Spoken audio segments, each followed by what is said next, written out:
Previous Tuesday. Yeah.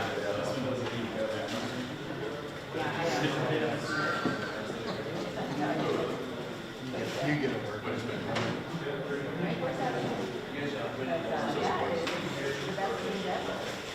Yep.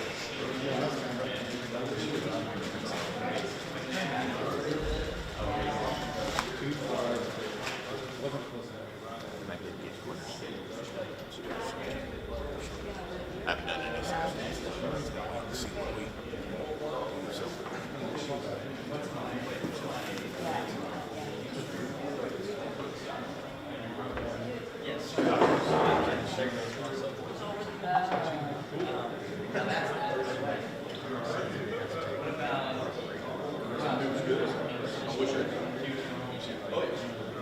Yeah, absolutely.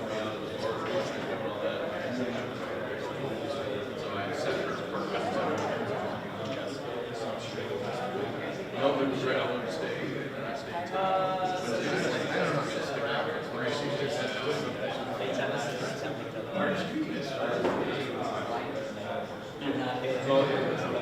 yeah, I watched several. I even still work on this.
I needed to have about another 100 yards of passing.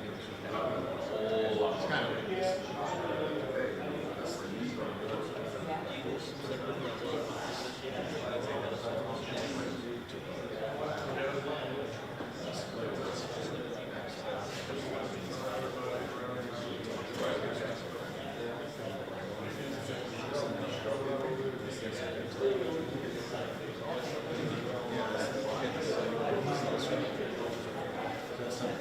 I need to hit 300 to get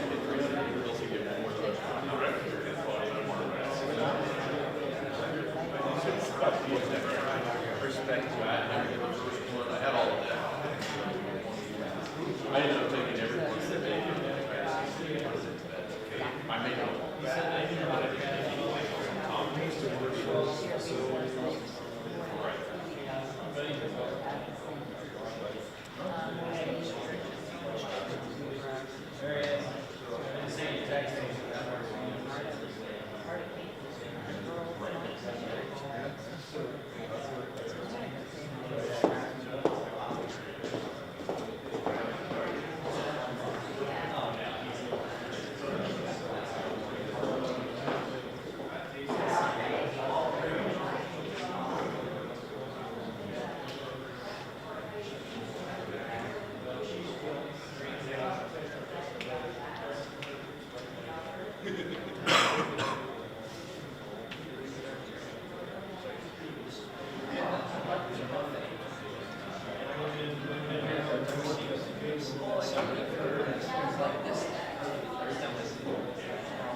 whatever works. And that's the way I felt.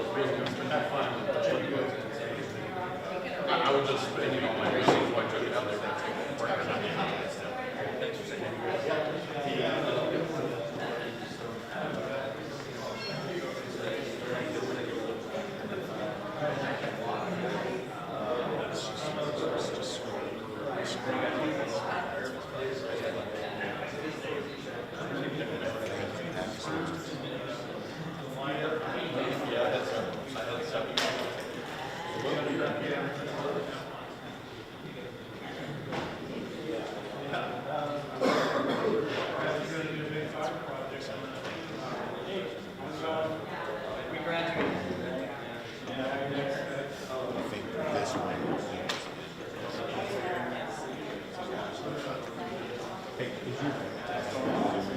What's up? Yes. Yes.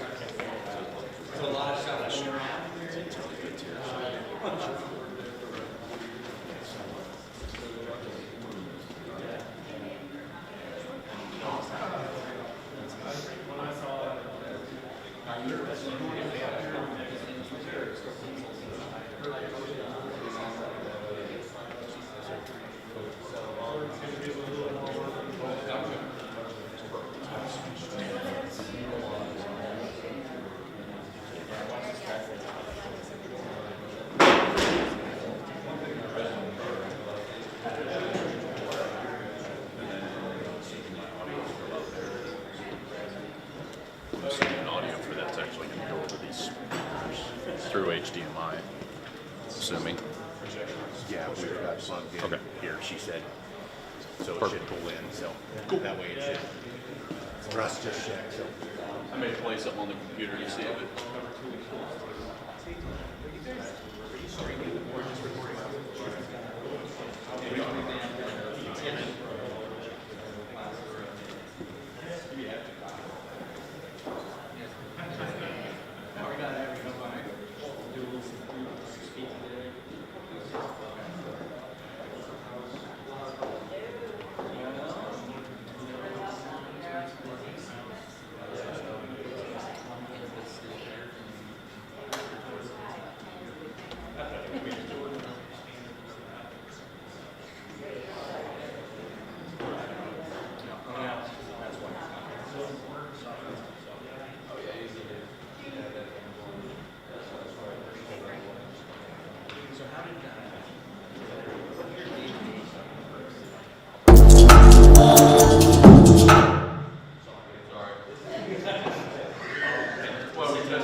It's a great way to see.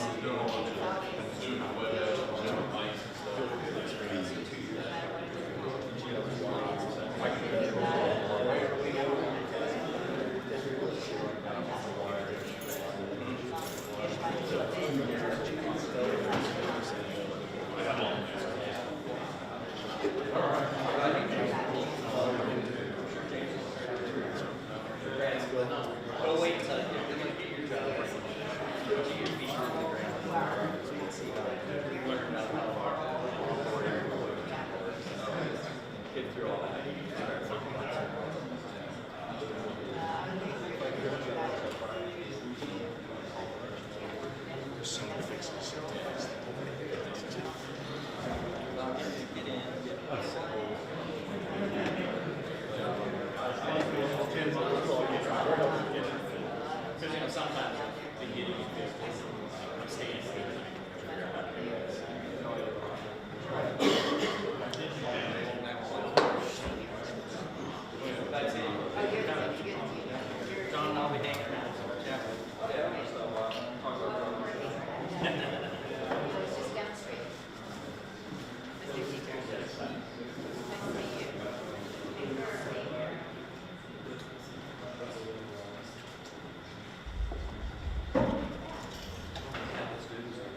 idea how to adjust that light.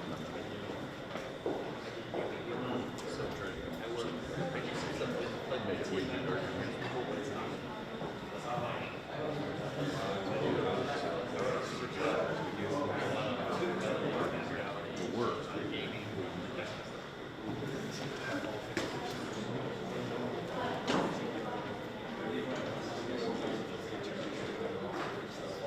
Yeah, we do.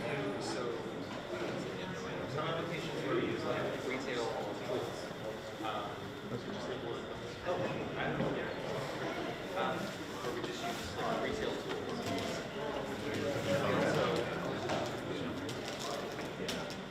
And then we also build our own projects like from scratch.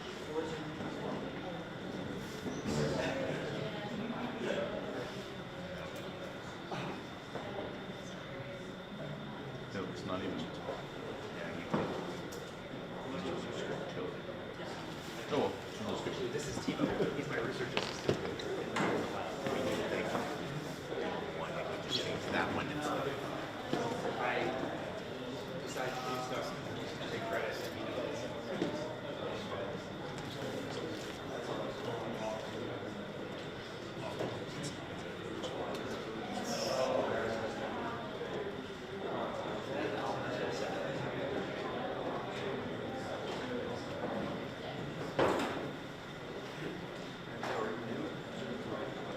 I've been at Fort Hays for like 9 or 10 years, but I just took a position as the market. So I was in communications studies, new media organization, and now I just joined informatics. So, yeah, I'm still, still getting used to it. All right, hello and welcome to CyberCON 2023. My name is Jason Zell, cybersecurity professor here at Fort Hays State University. We also have John Tholstrup in the networking and Kevin Schaefer in the networking. We really thank you guys for coming out today. We have some great information as well as several great speakers today. I would like to welcome our president, Mason. Great welcome for you.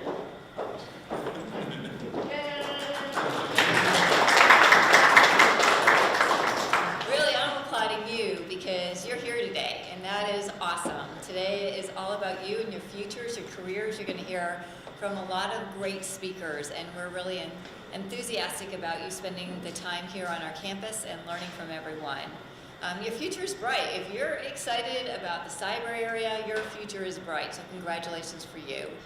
I know you're hearing a lot these days that you don't need necessarily additional education sometimes beyond high school, but the more that you'll go to the tech colleges or the universities, the more doors that will be open. So I really want to encourage you to think about continuing your education.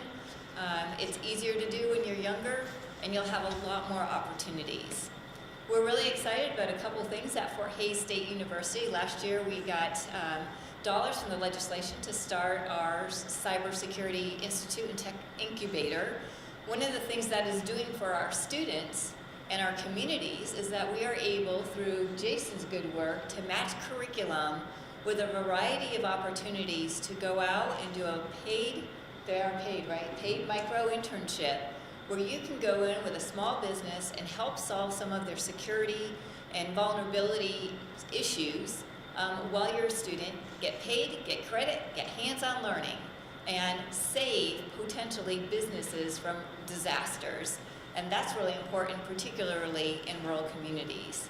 We're also excited to welcome our NCK Tech family here as we start moving forward with an affiliation program with NCK Tech, Northwest Tech, and Fort Hays State University. Together, our faculty in business and industry are going to be designing new stackable credentials and opportunities for you to tap into all of our institutions for a much more dynamic and fluid way to continue to expand your knowledge and your opportunities. So with that, I want to get out of the way because you have some really great speakers, but we're thrilled and honored to have you on campus, really proud of you. I also want to have a shout out to our students in the back.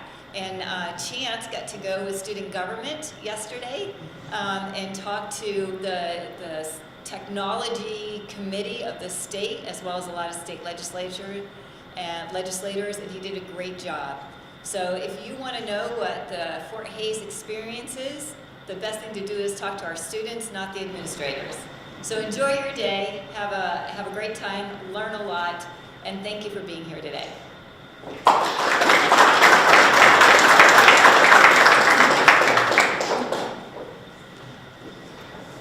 All right, so I'll back up just a little bit. We got our introduction, some housekeeping. Restrooms are going to be out through that door, then take a right. You'll find them out here in the main hallway.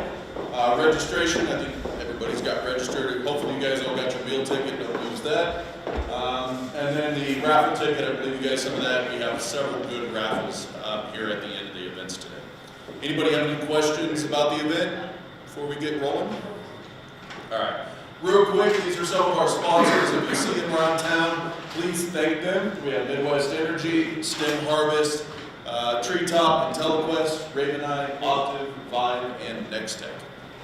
Speaking of Nextech, Mr. Alan Martin.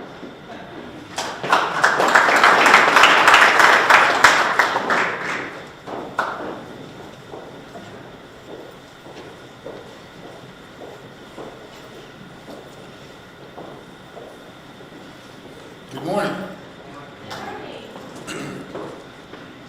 I thank Fort Hays State University for putting this on. I know they had it last year, but it got canceled, I believe. And then this year, it's like, Jason called me and was like, hey, you want to do something in a couple of weeks? Maybe stream. I'm like, I don't know, what are you thinking? Like CyberCON, I'm like, outstanding. But I'd like to thank Jason for thinking of us and calling me to have us participate today. As Jason said, I'm the Director of Technology at Nextech. I have 3 groups at Nextech. Well, let me lay out what I'm going to talk about. I'm going to talk about the groups at Nextech. I'm going to talk about how cybersecurity is related to those groups as well, because there's 3 different distinct groups, kind of cybersecurity overall and holistically to some aspects, and then some of the cooler things about cybersecurity, and then the regulatory and the governance that you have to do within cybersecurity. So we'll talk about all 3 of those things, and we'll have time at the end for questions, and I could take up the rest of the time of the day talking. That's not a problem. So there are 3 groups, the Network Technologies group at Nextech that I work with. They're the people that do our internal IT, and they do external IT for hundreds, if not thousands of companies within Kansas. Network Operations group, they are the group that does all of our core services, our voice, video, data, carrier services. There's a lot of that aspect. Internet, if they have a service at home, hopefully most of you have a Nextech internet, they're the group that deals with it. And then our Network Operations Center, which monitors several statewide networks. And I mean statewide, I mean from Goodland to Kansas City, from Omaha or Phillipsburg to Wichita. They span 6 or 7 states right now. So I've been at Nextech for 16 years. I started at Nextech. This is kind of, what do we need? I'm getting old. And there was this thing, people said the great resignation was coming, right? We have a problem called the great retirement. Everybody's getting old at Nextech, older at Nextech. So they're retiring. We have 25% of our workforce retiring in the next 5 years. We have I think it's 80% of our executive management team, which I'm a member of, is eligible for retirement within the next 5 years. So there's great growth, and that's only 5 years. You look out another 5, you're looking at 40%. So it's crazy, but I've only been there 16 years. I started out as a web and DNS administrator. I then went to work as a network technician, a network engineer, a network operations supervisor, and my current role of director of technology. So there's a lot of growth, there's a lot of potential if the company is the point of that story. So what is Nextech? Some people might think of Nextech as being a telephone company. We are a telephone company. We're also, our parent company, Rural Telephone, it's been around for a while. There's some stability there. It started in 1951. We own a portion of Nextech Wireless, which some of you may know of. We're a member owner of KFN, or it's a Kansas fiber network. They have fiber between, such as I described, from Goodland to Kansas City to Phillipsburg down to Wichita. We have 320 full and part-time employees. We have 21 business offices in Kansas and 50 central offices in Kansas. Cover just shy of 10,000 square miles overall, from basically Salina to Nebraska to almost Colorado. And then you got to go down into Great Bend and some other towns to cover the rest of them. So, another thing is that we learned is, it used to be at Next Tech you had to come to the office every day, 8 to 5 every day. And that was maybe not in the new generations, that's not what they wanted to do. But during COVID, we were forced to do remote work. So we have people that don't even live in Kansas anymore that work for us. There's departments that don't even have offices within our buildings. So remote work has become a thing. Let's see. All right, we'll go on to, I'm going to talk about technology services a little bit more. As I said, they provide internal IT functions and external IT functions for many customers. They support our 2 data centers that we have in Kansas. One of them's in Victoria, one of them's in Russell, Kansas. These IT functions, they're not limited to what I said below, but these are the ones that are most oriented with cybersecurity. They install and make, prevention is probably 99% of cybersecurity. You work all the time for something not to happen. So you'll see a common theme as we go through these things, is that a lot of it is to prevent things from happening, and then be prepared for if something does, and then how you're going to react and conquer if you do, to kind of set the stage for that. So they install and maintain all patching of all of our internal as well as many of our external customers. Prevention is a very large part of cybersecurity. They install and monitor our SIM, our Security Information and Event Management Platform. It's something that if there's an event going on, it does correlation of all alarms from all different aspects, PCs, servers, firewalls, routers, switches, name it. You can go to that one single source and look, and you can figure out possibly what might be the root cause quicker. They install and maintain many local firewalls and the rules for those firewalls. Software upgrades. So you guys, I don't know, Fortinet, SonicWall, they all have vulnerabilities that you have to patch, or you could be exploited, and people will. They install and maintain PCs and servers, as well as all the software that's on the PCs and the servers. It takes a lot of software to have a safe computer. They install wireless networking from a couple APs to several APs, routers, switches. And why do I mention those things in the cybersecurity context is, that's kind of the foundation. But you have to know how networking works so that when you see an event, you know how to go explore for the event or chase the event. So it's something you can build on. They support and install various software packages, I said. The software packages themselves can sometimes be the source of the vulnerabilities. When you start looking at your web servers, your Apache servers, your DNS servers, those are all of the things that have vulnerabilities. And there are people out there, some of them are bug bounty hunters, they'll come and tell you, hey, you might want to patch this hole over here, you have a hole in your network. And then there's the other ones that are going to do it, and they're going to be the ones that exploit you and hold you ransom. Common cyber events that we go through almost daily with some of our external customers, and I'll tell you why that is email phishing. I mean, email phishing can be from people think, oh, it never's going to happen to me. I'm smarter than they are. There's businesses out there that will click on a phishing email and they own your machine, or they own your Office 365 account. They own your email account. Why is that significant? They send emails to the HR department and say, hey, could you change my direct deposit account? I don't bank at that bank anymore. Can you redirect it over here? And it's not even you. It happens. And the biggest reason for these things to prevent them is multi-factor authentication. If they steal your passwords, that's okay. If you got multi-factor authentication, you're going to be the second one to know about it, because your phone's going to go off, or you're going to get that email, or you're going to get that text message that says, hey, are you trying to log in? Do you want to authorize this attempt? So they also, they could be snooping around your network. It could be just looking to install some software on your machine. They could be looking to encrypt and install ransomware on all of your machines. just from that one opening of an email. And this isn't hypothetical stuff, it's stuff that I've seen, it's stuff that I've dealt with, so it's not a hypothetical thing. And I guess the number one thing for defense is, and we'll talk about cybersecurity insurance here in a little bit. Cybersecurity insurance, the first thing that they're going to ask you about are backups. Do you have backups? Is there an air gap on the backup? Where are your backups, on-site, off-site?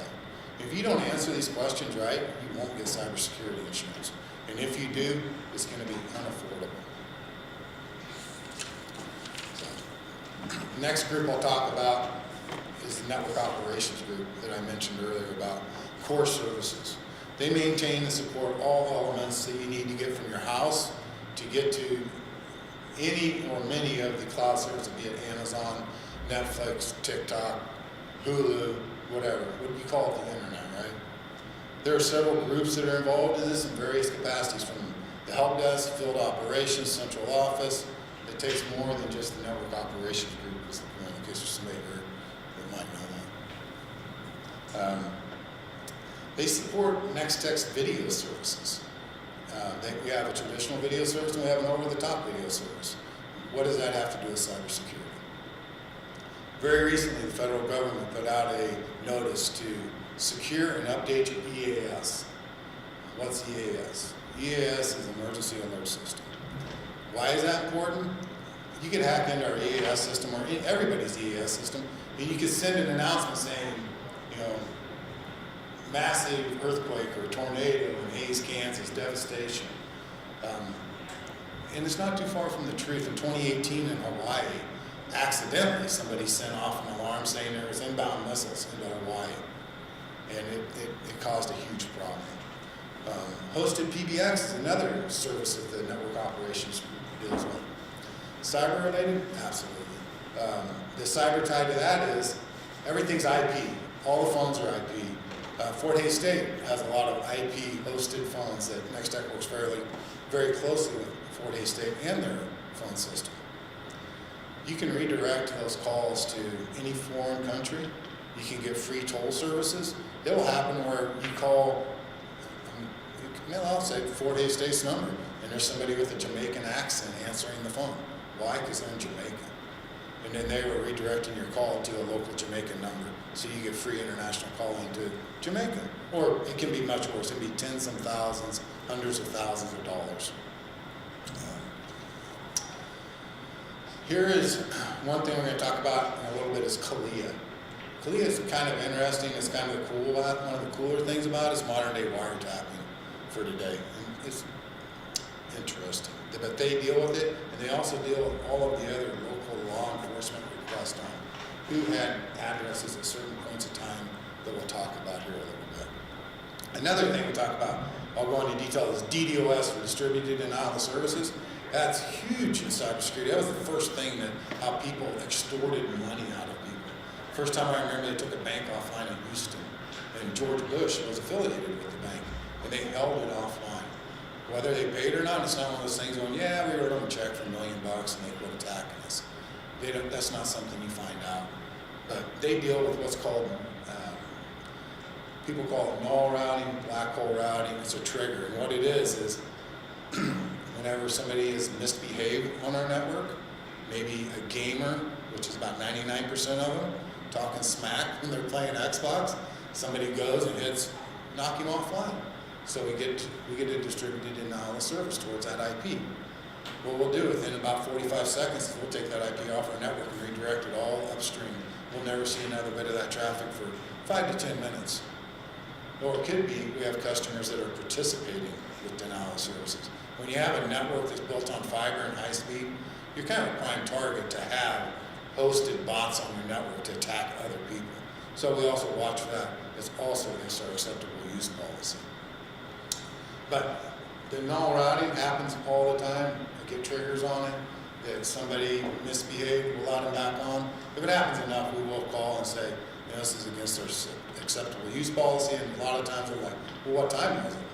About 2:30 last night. Well, I wasn't up. I'm like, your son was. No, he wasn't. Absolutely was. You can hear him yelling in the background. And as I said, historical records. local law enforcement will come along and say, who had this IP address on this day and this time? And why do they care? Typically it's because somebody was in a Google account. Google knows what IP you came from. They know that you sent this email. If they can tie it to Jason's IP address at his house, he knows it was somebody at Jason's house that sent this email from this Google account. Now explain how that wasn't you. So, and that can lead on to these other CALIA instances that we're going to talk about here in a little bit. The other thing that's cyber related is DCMA, Digital Millennium, it's DMCA, Digital Millennium Copyright Act. We get quite a few of these. There's ways to, we wouldn't get more of these, but it's whenever people are downloading or hosting copyrighted material. And some of the stuff they download, I guess it must be good. I'm not really sure, but it's very interesting. It's against our acceptable use policy. So the network operations group will figure out who had that address at that point in time. It helped us reach out to them and let them know that this is against our acceptable use policy, and we have to act on it because Cox about 5 years ago, Cox Communications was not acting on them, and they got in a lot of trouble on not doing anything. The last group I'm going to talk about is the network operations group before we go into some of the other aspects of cybersecurity. Our network operations center. Our NOC has been working. This is pretty amazing because we've had different types of threats. We've had to evacuate buildings during this time too. But for the last 15 years, they've been monitoring our network. For 125,000 continuous hours, they've been monitoring our network, as well as other people's networks. That's pretty cool. And what does that mean from a cyber perspective? When you know what normal is, and you see bumps and dips in the night and bumps in the night, you know that's not normal. So you look at it, you alert people, you let them know something's going on. So they monitor Nextex network, and as I mentioned previously, they monitor Missouri, Nebraska, Oklahoma, Texas, part of Colorado, Illinois, some Iowa. There might be another one. What do? Whenever the outage goes on, your cell service goes down. It could be in Missouri. They dispatch out a local technician in Missouri for the provider out there. They work with the AT&Ts, Cox, all of these other companies in the United States on tickets and troubles for these people. And they diagnose the problem. They get into the router switches, transport equipment to do that. And they also, with all these providers, they have the same problem that we have, as I spoke about, with the black hole routing, null routing, the DDoS. They have the capabilities and they have the policies and procedures to get into those companies' networks and block those IP addresses. Because whenever you talk about volume attacks, we're talking terabytes of, you guys have a gig at home, let's say, multiply that by 1,000 or 10,000. That's what these attacks look like. They're insurmountable. They're insane. So you have to do this null routing to be able to save yourself, because you're going to affect everybody on your network. So, DDoS, and what is it? We talked a little bit about it, but in its simplest term, it's an army of bots that are under control of someone else out on the internet. And in the past, they were kind of brute force. I mean, they just come and hit you hard all day long. It made it pretty simple because it was very identifiable what you were doing, because it was a brute force. Just last weekend, I don't know if you guys watch this stuff or not, but Cloudflare, they're a web hosting company online. They blocked the largest, and this is big, the largest denial of service ever. It's 71 million requests per second. 71 million requests per second. The second largest one from that was Google and their, I don't remember the name of their service that they have. It was back in late 2022. It was 41 million requests per second. And when I say requests per second, this isn't brute force now. We're talking about they tried to open up your website or your DNS query or your whatever 71 million times. 30,000 participants in this is what they were saying. The interesting thing is, right, I don't know what you guys did Sunday about 5:30 last Sunday.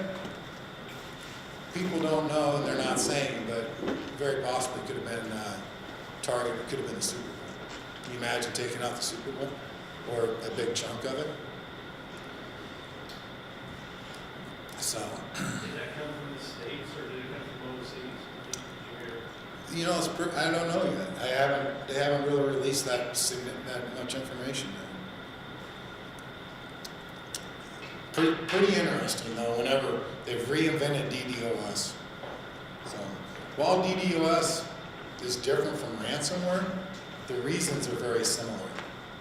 They want your money. I mean, it's extortion. When you talk about ransomware, and when I talk about it, it's not because it's like I read it online, it's because I've experienced it and I've dealt with it in various different capacities. You may remember Colonial Pipeline. They got ransomware. Their PCs were owned. What did that do? Did anybody really care? Well, kind of. It shut down all the oil supply out of the Gulf to the eastern seaboard for a week. The gas lines were enormous. If it had been wintertime and they needed that oil for heating, it could have froze up like Texas did 2 years ago. That's the scary thing. You knock out a power grid, you knock out something like that, you could freeze up here in Kansas in a day. JBS Beef. I don't know if you guys heard about those guys. Another company, ransomware attacked. Shut down beef operations in Brazil, Australia, Canada, US. They are the largest beef producer of beef, chicken, and pork in the world. Took them offline. So, to wrap this aspect of it up, this is, people talk about the government, and when somebody walks in and says, I'm with the government, I'm here to help you, most people run, right? But very recently, the federal government shut down 48 DDoS for hire sites. If you went to the site, you got this nice little shield that said, under siege of the FBI. 48 of them. So that was really great. They've done this in the past as well. These sites were marketed as being stress sites. So I'm going to stress your network. I'm going to help you figure it out. Only thing is, there's not a validation of your network and it wasn't the other guys. So here's an interesting thing from me in this perspective.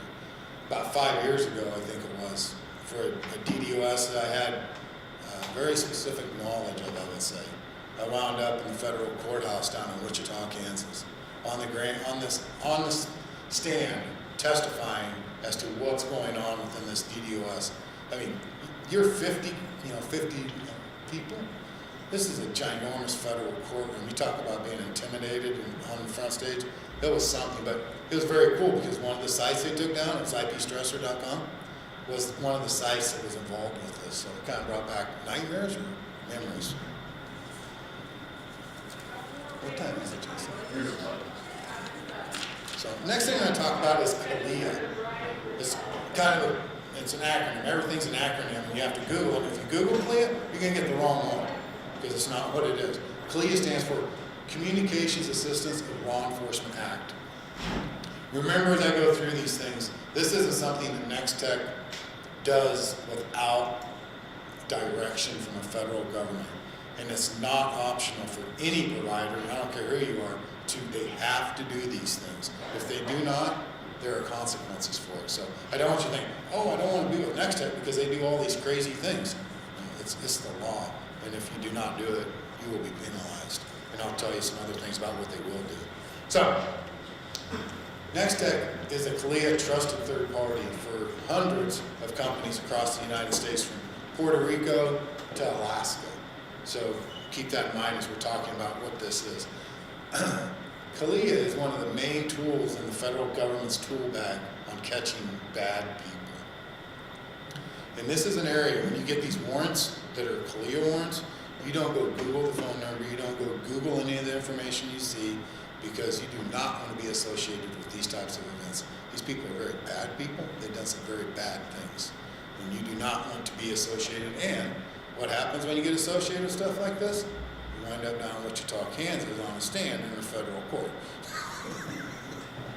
So, and it's one of those things you always kind of wonder. You'll hear about somebody got arrested in a state or a town, and you know that there was something going on in that town. And you wonder if maybe you had something to do with putting that person away. And it makes you feel good, because when you hear why that person got put away, if you think you were associated with that, it's like they're where they need to be. Or you might hear about, oh, that's interesting, there's a dignitary from another country, or President of the United States that showed up in this area. I'm like, I wonder if that had anything to do with it. Most often it probably did. Kalia, until 1996, was for voice only. That's back in the day when you listen to the old, people, oh yeah, I'm listening to Mabel now talking to Bob, and I'm thinking, that was the old wiretaps for telephone. In 96 is for data and internet. The federal FBI, DHS, the Department of Homeland Security, the United States Secret Service, CISA, which stands for Cybersecurity Infrastructure Security Agency, which was only founded in November of 18. They will issue wiretaps, intercepts. And when they are involved, you know that it's the real thing. And I know quite a few people that are in the East Coast that maybe are around Quantico, Virginia, that maybe work for the FBI, because this is real. This is something that we do, and sometimes it's continuous. We always have intercepts going on. When you cover that many hundreds of customers across that big of area, probability of it is very high. So let's talk about what that is. As I spoke about earlier, it could be a request for historical IPs. That's easy peasy stuff. You can tell them that in 2 minutes, right? But if you get a CLEO warrant, these warrants, to the significance of it's not something going, can you tell me a little bit more about Kevin? It's the same quantity or quality of warrant that they could come in and say, Kevin, please step out of your house. We have the right to search your entire person and property. So that's the significance. They're Title III warrants. What do we provide them? We provide them your IP address, your destination IP address. I mean, you open up Google, you open up 50 connections to 50 different IPs. They're pulling in the ads and pulling in all of these things. Or it could be all of the data associated that's streamed down. Even if it's a Netflix video, we will capture all of that data. And you can replace some of the traffic if it's not encrypted. If it's not encrypted, it's 15 minutes in some software and you can be listening or watching the same content there. It could be your email. It could be a lot of different things. A lot of the cases are providing content to the internet, is what I've seen. So 99.9999% of the people in the world have nothing to worry about.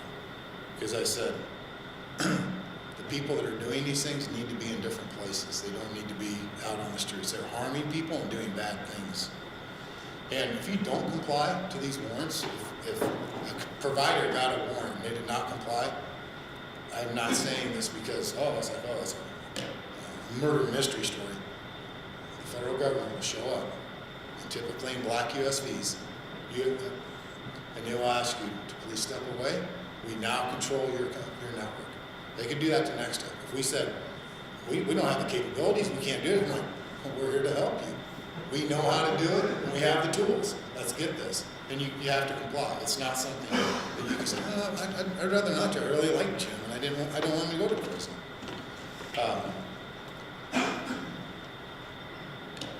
What happens is we can capture that data across the United States in various different ways. We can reconfigure people's networks. We can send them probes, tunnel boxes. We'll bring all that data back. And we have very specific, highly sophisticated software that mediates this. It takes the data, prepares it, and encapsulates it, runs it across our VPN tunnels that go to the FBI in Quantico, Virginia, where they are sitting there waiting for it. And they are seeing, as you click, whatever it is, Amazon.com. I mean, it's going to take milliseconds, right? Not seconds, milliseconds. And they will know, Kevin's going to Amazon, must be doing some shopping or what have you. And if they have the data, they can have all of the data along with it. So that's the part we play. We never leak, we never keep it, we never look at it, we never store it. We capture it into our mediation server, it processes, and sends it. So here's kind of where we're going to transition a little bit into kind of the governance of this. That's kind of the I Spy type, whodunit type thing. But there's things that you have to do. Every company has to have an SSI manual. And this is all part of cybersecurity. SSI manual, it's the system security and integrity. You had to file one of these in 1996. If something changes, you have to update it now to say, If there's an event with a company called Nextech, you need to call Alan Ryder. And it's filed with the FCC that shares that information with the FBI. So they know how to get a hold of somebody that's associated with these IP addresses. That's one portion of the SSI manual. It's really a 2-page that says these things. NIST framework, 1.1. NIST was started in 2014 in version 1.0. 1.1's been around for quite some time, and they're projecting 2.0 out for comment right now. They're expecting to implement 2.0, which is going to have some significant changes. Hopefully 2024, that's how slow some of these things go. So NIST stands for National Institute of Standards and Technology. Like I said, it started in 2014. Nextech tries to stay in front of some of these things. We reached self-compliance in 2019 by starting the NIST framework. If you ever want to know about governance, what cybersecurity is, NIST is it for a lot of places. There's other ones, but if you go and open it, it's a very daunting thing when you open it up. It's quite amazing because you have small business, large business, you have different industries that you can follow within. It's quite something. In 2023, the federal government has hinted that if you want to participate in federal government programs or grants, that you must attest that you follow the NIST framework, current version. So it doesn't mean when 2.0 comes out, you must upgrade and you must do 2.0. Nextech is classified, power companies here today, we're classified as critical infrastructure companies. And what does that mean? That means whenever gasoline lines are short or there's something that we have to be able to be mobilized on, power companies, telecommunication companies, gas companies, all of them have the rights to gas and other services so that we can get our services back up. 911's kind of a thing. We need to keep that up. So NIST has many elements for preparing, supporting, guide, restore, mitigate, and organize for a cybersecurity event. These functions are identify. First, you have to identify your cyber risks. Some risks you identify and you accept. You can't solve all risks. You have to say, I am comfortable with accepting this risk. You have to have your source of goods and services, your data, and your people identified. You have to, who's your team? Who's on my team? Protect. We talked about that. This is where most of your time is going to be, is protecting your assets. Steps need to be safeguarded or protect against cyber threats and limit serious incidents or breaches. Detect. There's some companies like T-Mobile the other day, they've been in our network for 3 months. We just found out the other day. You have to be able to detect that somebody's in your network a little quicker than that. T-Mobile just had their 8th data breach in 3 years by scraping their APIs. You think they would learn. Detect.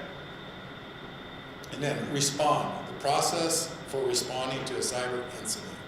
How are we going to do it? There could be should be a whole other session as an incident response plan, because it gets deep in a hurry. It's very detailed. And then recover. How do you recover? Could be those offsite backups that you have, or whatever. It depends upon the incident, right? So, some of the ways that you can prepare for this are scans. I mentioned CISA earlier. CISA scans our network almost constantly. And they send us emails and they send us a weekly report saying, here's your vulnerabilities. They score them off of CVEs from a 0 to a 10. And if you're got a 9, you better get on it and now. There's other people out there that scan it, but they're not the friendly ones. They're the ones that are going to scan you, find it, and extort it. And then we scan it externally. And we use the same methodology, and we use the same tools for the most part that CISA used, so the reports should be somewhat in line. And then we take all of those securities off and we scan it from the inside to find out what all of the vulnerabilities are that aren't going through the firewall. Outside of these scans, I receive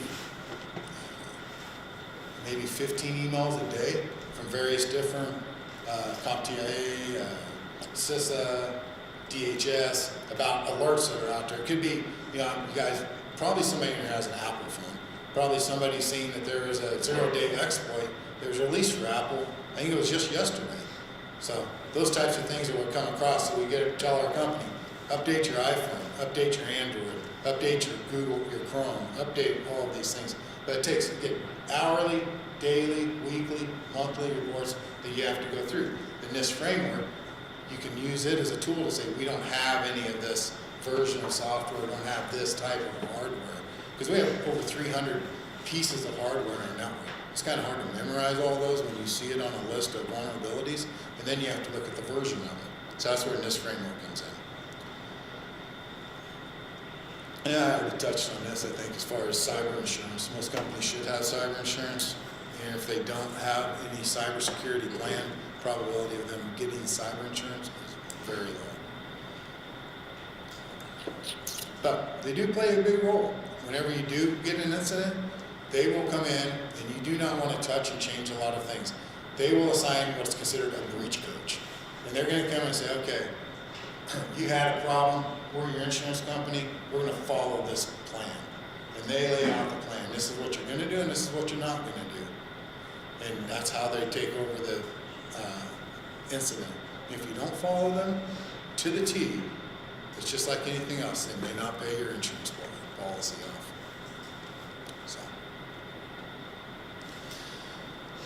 that's just one area within this framework for this right now. The other aspects of it are supply chain, where you're getting all of your things, and their cybersecurity stance. I mean, you want to do business with people that have a good cybersecurity stance. Software, catalogs your software. Other vendors, documentation of your assets, as I mentioned. We have like over 300, not just within the operations side, and then any of your known vulnerabilities. And then there's a list. If you Google things not to do and things to do when you have a cyber incident, some things that most people can agree on is disconnect the internet. Because if they're in your computer, if they're uploading your files, the first thing they do when they get in your network, typically, is take as much data as you can before they encrypt it. That way they can sell that on the dark web and say, if you don't give me that money, I'm going to take all your data and put it on the dark web. So if you disconnect your internet, it will interrupt theirs. It also says disable any remote access. I guess if you had like cloud access or something else outside of your control, disable that. You want to maintain as much as possible your firewall settings.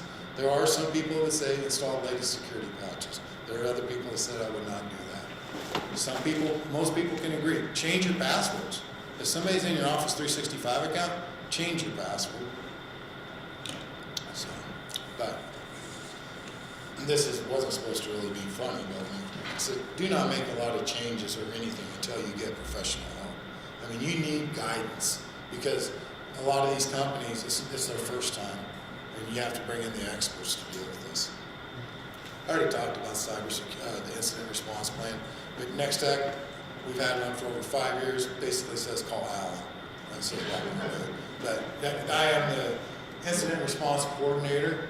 So everything that's incident internal, external with any of our customers, I am aware of, and I do work day and night on those things sometimes. So that's kind of the cooler part of cybersecurity. It's kind of cool about the whodunit a little bit, but I don't want to leave that perception that it's all cool, because like I said, you're going to do 99% of your work hoping nothing happens for that 1% of the time where you might get to go do some cyber sleuthing, if you will. But it's fun, but you don't want to do it all the time. It'll wear you out. At Next Tech, we have a cybersecurity group. We actually meet this afternoon.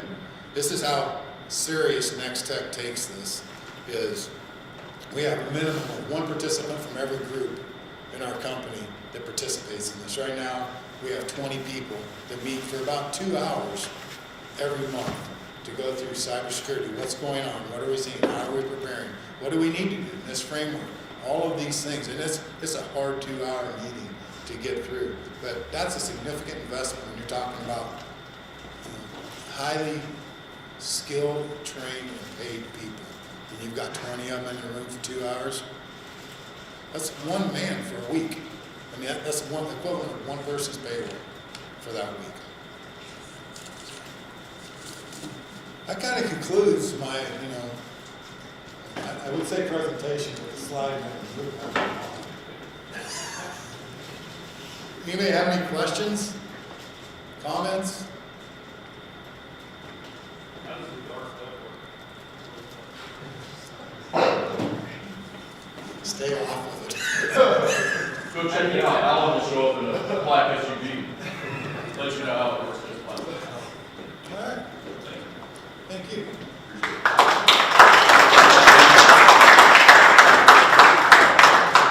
So one of the great things, like I said, when he mentioned through there was Next Tech, there is great ways to move up in that company. I myself started out at the help desk, went from the help desk and then started doing research and development over in Victoria, and then moved on to some other activity there. But Alan was definitely one of the mentors while I was out at Next Tech.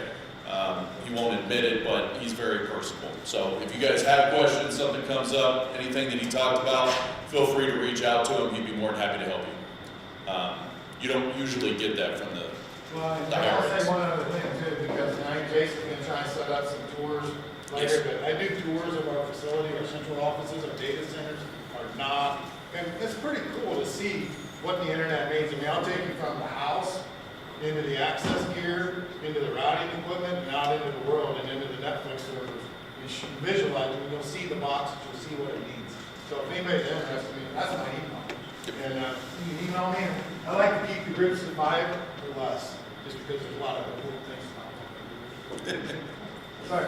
Nope, you're good, you're good. So again, if you guys come up with anything, please let Alan know, and he'd be happy to talk to you guys about that. Slide back here. So I believe the next one we have is going to be Jared here coming up shortly. So what I'm going to do is let everybody use the restroom. Jared's going to start here about 10 o'clock. So you guys have a little bit of time to use the restroom, kind of go amongst yourselves. One thing about this type of conference, we are not, everything has to happen on the hour to the hour, other than the next one has to happen at 10 because Jared is going to come in and remote it for us. Otherwise, the big thing about this conference is everybody getting the chance to talk. We found that out last year. We tried to keep everything on time. Turns out the best part of the conference was everybody organically talking with one another, being able to visit with some of the instructors. Feel free with any of the speakers that we have to reach out to them. They're more than happy to all talk to you. If you guys have questions, John and Kevin are more than happy to help in the back. And there's plenty of other Fort Hays students here that'd be happy to answer questions about coming out here. All right? Like I said, we'll break here for about 10-15 minutes. We'll get Jared to come in. Don't miss Jared. Jared, he has a few credentials. So come visit his talk.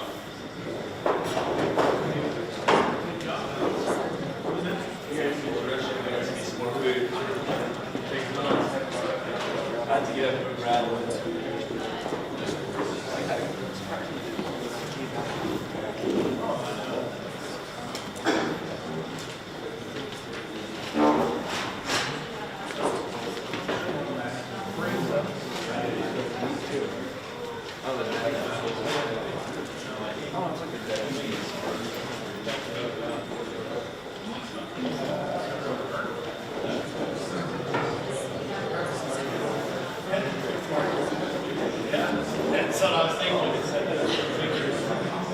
You know, wire, you couldn't see it all.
Because don't you like walk around there?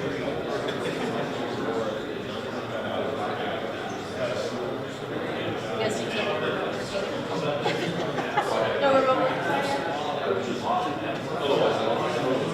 Yeah.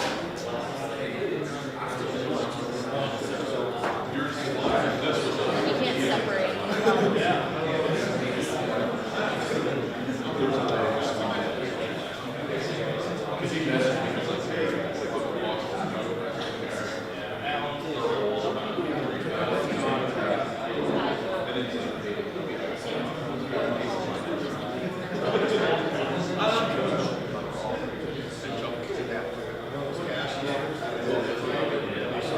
I was gonna say you did it for a while.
Most of the time, last one, upgraded to extruder and upgraded. So I was applying for one of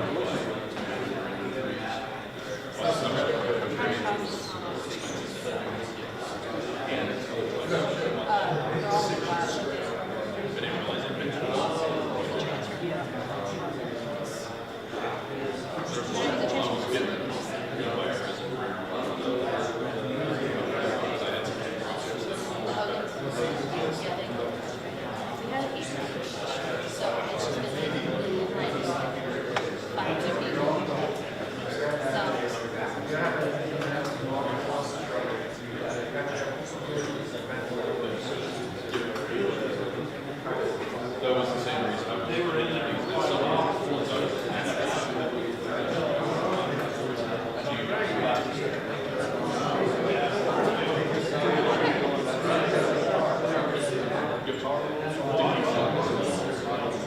No, that was with the great chance for me to work because she had source for the pieces. Print those on.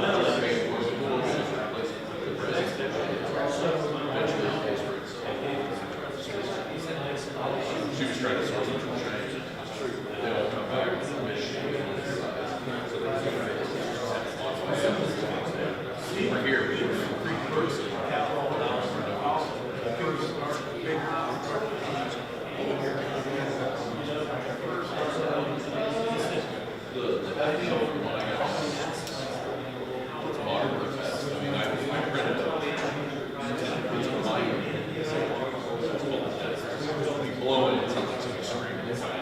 It's really weird, but it's awesome. That's how I woke up in this morning.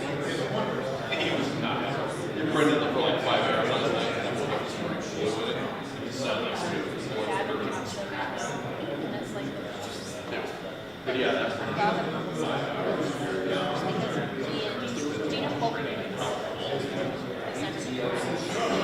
So, yeah.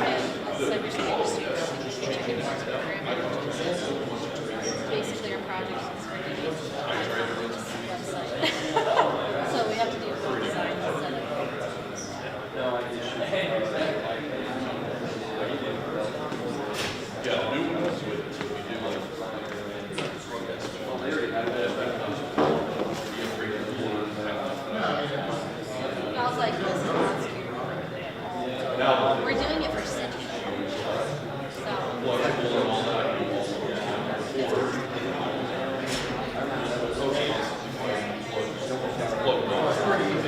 It was at that price point. You're gonna deal with it. And now, 7 years later,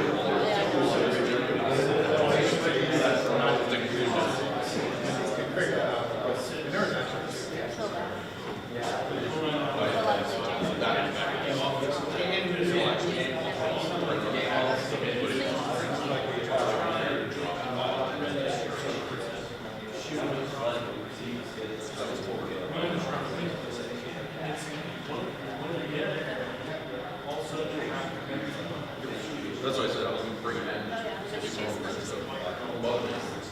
We had.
Excellent. I do my best to contribute to that.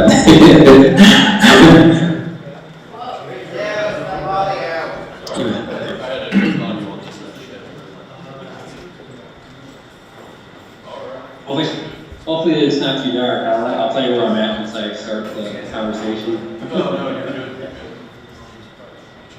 All right.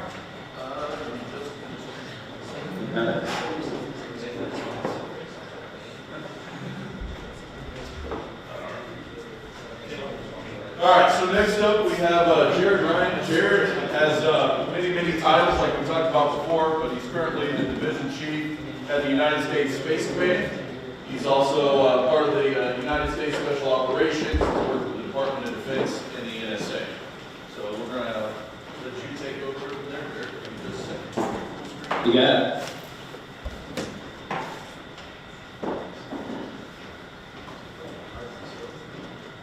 Hey, leave it on there. It's great. All right, go ahead, Eric. Thank you. Good morning, everybody. I hope everybody is having a wonderful Friday. There's no question that this is exactly the place you want to be on a Friday. Is that correct? So I want to really just jump on what was said about me. Basically, I'll talk about who I am. Of course, you've heard about the 100 different titles I've had. I'll talk about the National Security Agency, the NSA, sometimes called the No Such Agency back in the day, but we're pretty much in the public eye today. And then finally, I'll talk about Space Command, where I support. So obviously, mentioned that you've heard about SOCON, Special Operations Command, all these different commands. I'll really drill down exactly what those commands are and what that means. So first, let's give you a little top wave conversation about the National Security Agency. Obviously, we're in Fort Meade is where the headquarters is, and then we basically have places all over the world, all over the world, to include in Colorado Springs is currently where I'm assigned. Talking about the NSA, talk about some of the careers that they have. So they have 26 different career fields. We talk about cybersecurity, talk about cryptography, we do software development, information technology, everything across the board you can imagine to help support a large agency such as the NSA are the areas of expertise that we require. So if you've reviewed our website, nsa.gov gives you a little bit more information on that. We'll talk about the careers down a little bit later. But nonetheless, just want to kind of get that top wave conversation out there to let you know about the NSA. So let's backtrack a little bit and let's talk about why am I talking to you today. So I've been very, very fortunate to be in front of you and to be able to have a conversation with you, talk with you. And I'm actually calling you while I'm on leave on a ski trip. And why do I do that? Is because I really believe in giving back and making sure that you have the information that you need. I know what it was like trying to get into the agency, trying to understand exactly what this big government thing does, and to have these conversations is very important to me. So it is an absolute honor and privilege to talk to you, all the students, all the next generation coming through to really contribute to society, contribute to the government mission if that's the area you decide to go, and what I want to give, why I'm here today. So I'll talk a little bit about me. I basically started the National Security Agency back in 2003. So if you start doing your math, I'm approaching my 20 years here in September, which is quite astonishing. You hear about how fast time flies, and no question is the time flying in my career. But it has been a wonderful career. I grew up in Michigan. I grew up and went to with the University of Michigan as my alma mater, and then after I graduated, I headed over to the Chicago area for a career fair. Went to a career fair and stood in line for this 3-letter agency. I had no idea what the NSA was, but I saw a nice long line. I said, all right, well, go ahead and stand in this line and see what happens. About 45 minutes to an hour later, I talked to a recruiter, got a few circles around my resume, and I kind of walked by and I noticed that my resume was slipped into the yes box. Great, that's great news, wonderful. But one of the key things that really was important that helped me out in getting a job with the NSA is when I got back to my hotel room, I did all that immediate follow-up, right? And I was able to catch the recruiter online at that time. Had my transcripts ready, had resume ready, and any other information, pertinent information that he did need, sent it to him and that night. And lo and behold, 2 weeks later, I get a notification to fly to Baltimore, Washington area to start my processing with the NSA. I did qualify. My undergrad is a computer science engineering degree, so I was able to use that fully to my full advantage to get into the agency. That doesn't mean you have to have a computer science engineering background. Again, I mentioned that there's 26 career fields in the NSA, so there's plenty of opportunity.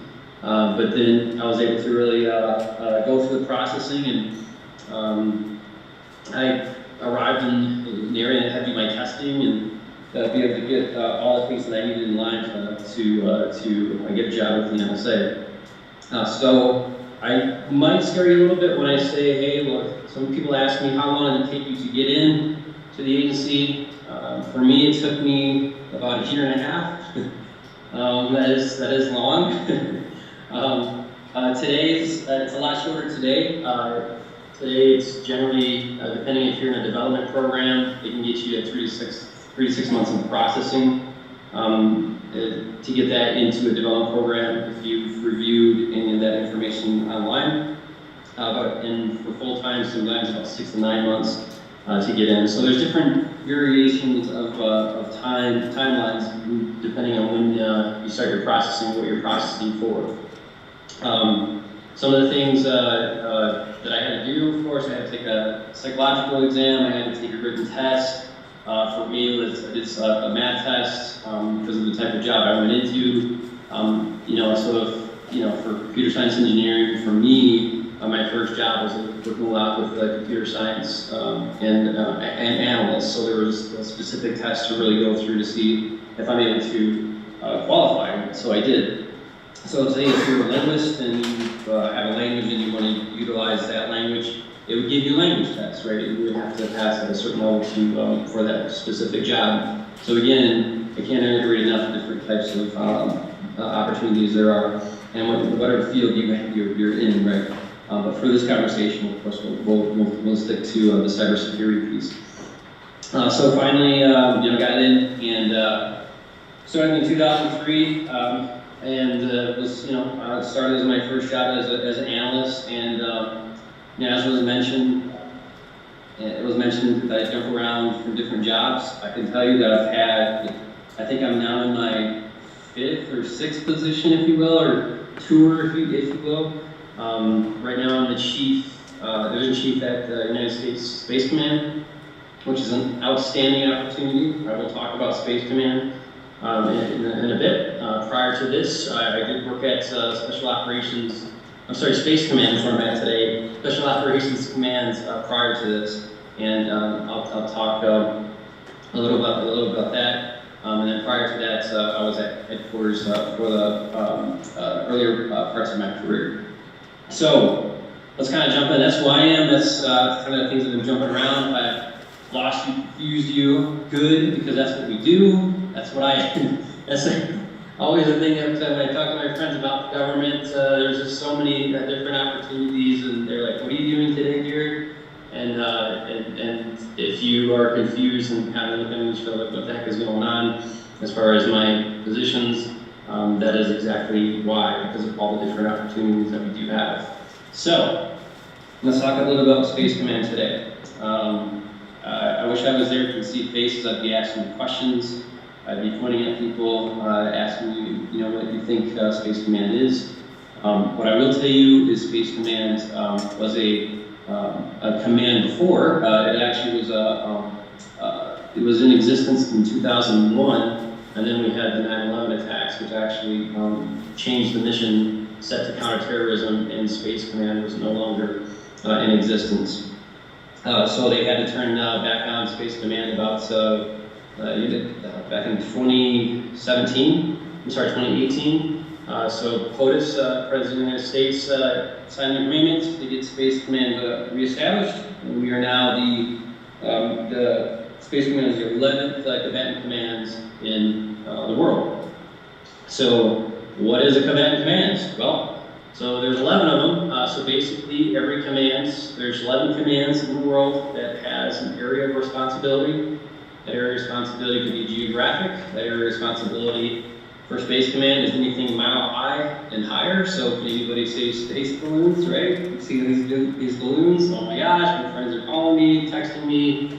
Dan's asking, what the heck are these balloons, right? These are the things that Space Command is involved with. And we basically help support, the NSA supporting Space Command in that intelligence piece, right? So what are these balloons, right? So this is the great topic, so people can be like, oh, you can relate. Well, we gotta find out intelligence in the balloons. We gotta see what the heck is going on. How are we supporting? How are we understanding the adversary intentions? You know, and at the same time, how do we protect the citizens of the United States? So these are the things that Space Command is involved with, especially with these balloons being in the area of responsibility I talked about.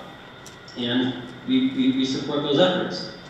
And NSA, gathers those signals intelligence, SIGINT, as you will, as we refer to as, with the many acronyms that we do have. And we support, we team up with our partners, our alliances, and be able to get that information and really make sure that we have everything to help protect and thwart adversary intentions. And also defending our networks, right? And we'll talk a little bit about that. But that is kind of, a good example as far as a real world example of what's happening with Space Command. But let's go a little bit higher than the balloons, right? So the world of space. There is a ton of things going on in space. We have the amount of satellites, space junk, if you will, things in space. I don't have the exact number today, but there's many different things that is going on in space that our adversaries also doing in order to gain the technological advantage. So I'll take another real world example.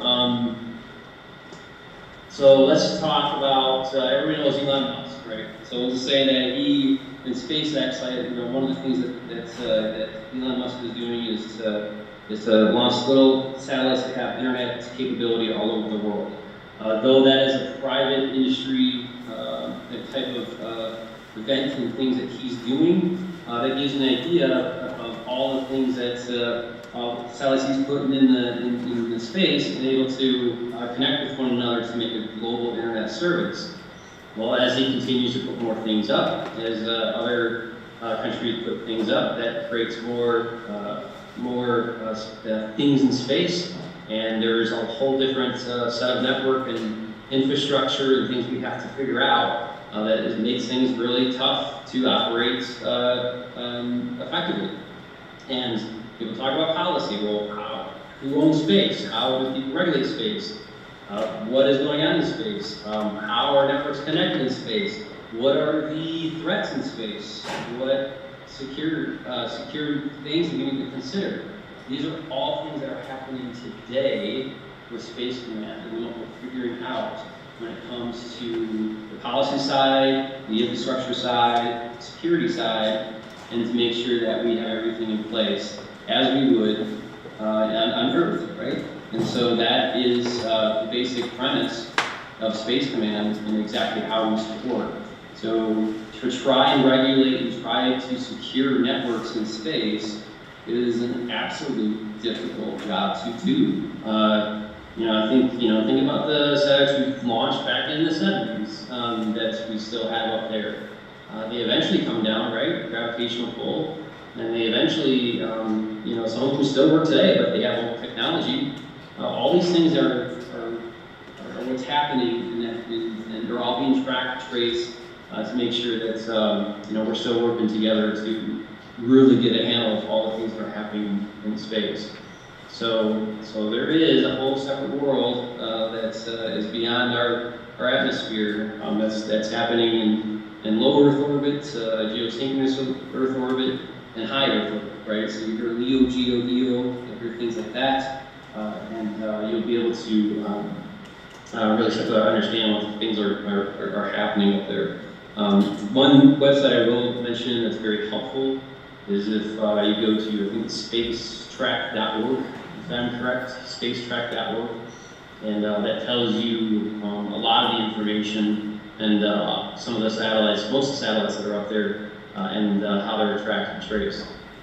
So one of the kind of a cool little fact, where I'm at in Colorado Springs, I work at a base called Schriever Space Force Base, and at Schriever, they host the GPS constellation. So when I say GPS, basically when you use your Google Maps, you use for directions. I work at the base that actually hosts that, and we protect that. So you can imagine the type of security that is there to really protect those systems. In fact, I kind of laughed when I first started back in 2017, where I basically came up to the base, and I felt like I was at a prison. It was all the different fence security, more hardware that I've seen in a very long time, if you will. But nonetheless, that gives you an idea. So kind of a fun fact, to really get a place where they rent the GPS system is pretty amazing. So yeah, so it really is, one of the things that really hit home is like, okay, this is where I'm going to be, looking at Space Command, and yeah, let's go, let's have some fun. So that's Space Command.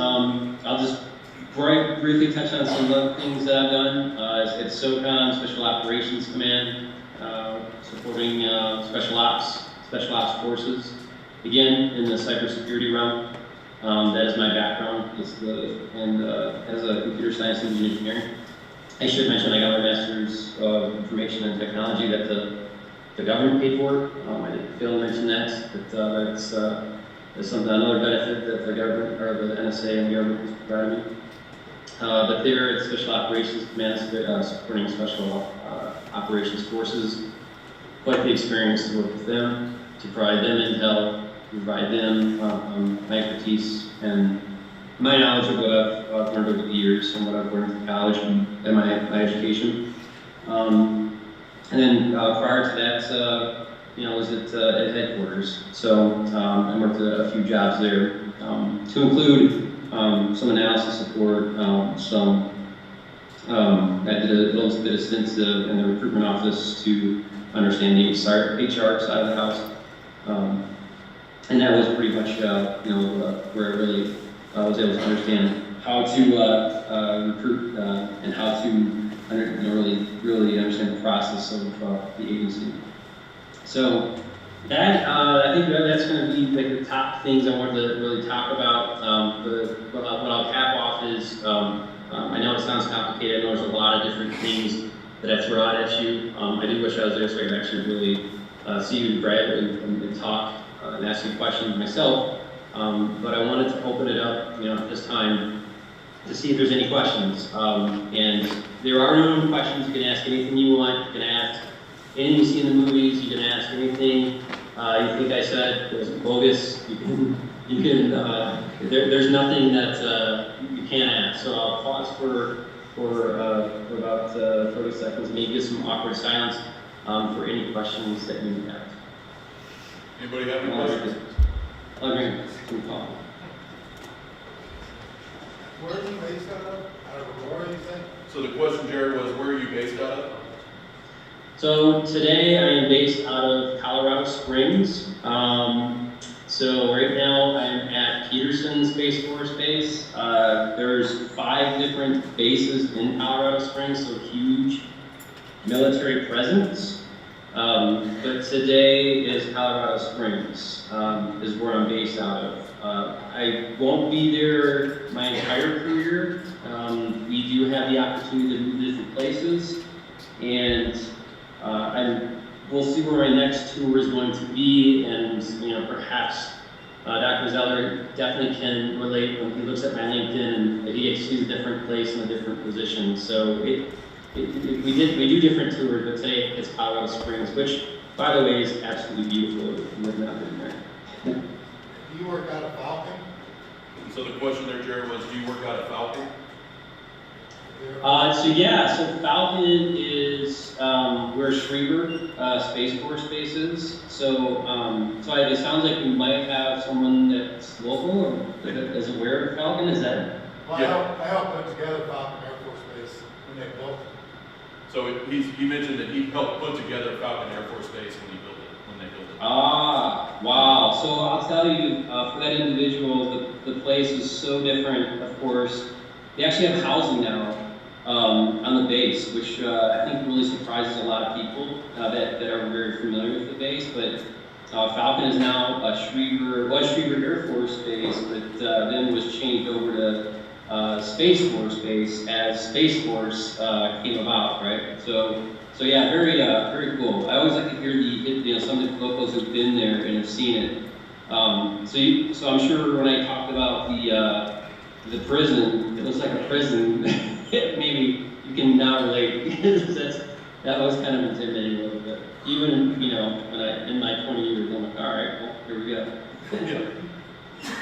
Anybody else have any questions? Yes. From a volume and technological standpoint, who owns space? Who do you say, like, from a volume and number of objects and caliber of objects in space, who would you say owns space? Yeah, so the question, Jared, is from a volume perspective, who would you say owns space? Oh my gosh, what a beautiful question. So you know what? Nobody owns space right now. And I say that strictly from a policy standpoint. From a volume, holy crap. I would say between us and China and Russia, it's always the three, by volume. If you talk about space, but then if you talk about, so one thing that was in the news, in the public news, Russia destroying one of their satellites, it's created a whole bunch of pieces, right? Space junk. So that creates more volume in a sense, right? So maybe Russia wins at this point. I don't know. But yeah, I would say those are the big three. But who actually owns space? That's not. That's still trying to be figured out. It's that whole policy thing, which is quite ridiculous at times. I get stressed out about it myself. But yeah, from volume, we'll stick with those three. I don't know the exact numbers, but I'm gonna go with that. And I'm happy to elaborate more if that's not a good enough answer. Nope. He's giving me the thumbs up. That was what he was looking for. All right. Yes. When it comes to the space junk, it's a continuing problem, a growing problem. I've read that sooner rather than later there will be just too much junk to get more satellites out. Is there a plan to fix that? Yeah. So his mention there, Jared, was that there's with all of the space junk that's out there and that it keeps growing and growing. He mentioned that he had heard that there would be it would be hard to get more satellites up. In other words, you got to get through this layer to get out. Yeah, that's pretty accurate. I really like to use spacecraft.org. It's a good reference. So perhaps that individual is aware of all the space junk, but every piece is tracked. Every single piece of space junk is tracked. My first center, or the first place I worked when I recorded in 2017, it's called the National Space Defense Center. So for everybody in the room, if you look that up, National Space Defense Center, NSDC, that is where they do a lot of the tracking and tracing. And we do a lot of partnerships out in Vandenberg, which I have personnel up there as well that work in that area. So when we talk about space junk, that is a real world look getting how the heck we get things up in space problem. So obviously everything scientific, mathematics, physics, all that comes together to when to launch, right? You see things launched out of Florida, in California. I've been to both sites. And they have everything everything timed out. Of course, the weather's got to be right, so you've seen this all on TV. But there are windows to make those launches successful. So every launch has been successful, except for the ones you've seen, the public eye that have exploded. When I say everyone, I guess it doesn't mean every launch is successful in that sense. But the ones that they basically put into orbit, have been successful. I think the disasters we've seen when it comes to NASA, that's different. But basically, they were able really time it out and get things perfect to include the weather to launch into orbit to get around that space junk. But yes, the more space junk you have, right, the more problems you're going to have. What I will say I talked a little about the gravitational pull of the Earth.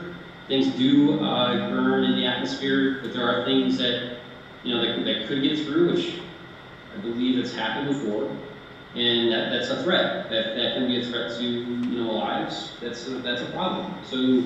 So yeah, I have an equal amount of concern about the space junk because I mean, the more you put up there, I mean, how the heck do you operate? So yes, I am in full agreement. But yeah, it makes it a little bit harder. Anybody else have any questions? Yeah. Nope. All right, I think that's all we have. Questions? Awesome. Well, then what I'll do is, so Dr. Zeller can send. You can share my information, my LinkedIn information as well. I very just if you want to touch base with me about any questions at all, please do. I will certainly answer any question you have. So please connect with me. I will certainly take the time to have that conversation with you and answer any questions.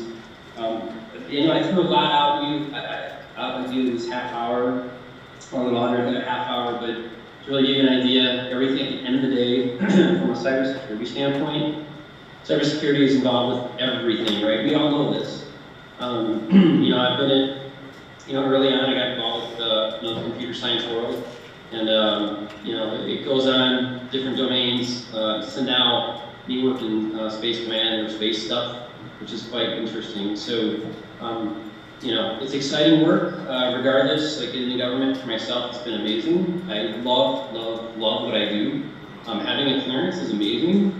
There is responsibility to that, which at times is kind of painful, but it's part of the job. And I say that with comic involved, but I do really I know how much all the pain to be able to be in this position. So I just want to thank all of you for just listening to me. I thank you for the questions, and hopefully I didn't confuse you too much, and your heads aren't spinning too much. But if they are, follow up with me on LinkedIn, and Dr. Zeller will certainly pass along my information, and please don't hesitate. So thank you. Have a great Friday. I'm not going to be skiing today. All my skiing is done, so my day is off today for resting, and I'll be back at the office on Tuesday. So I'm enjoying my time away as it is right now. So thank you once again, Dr. Zeller. Thank you.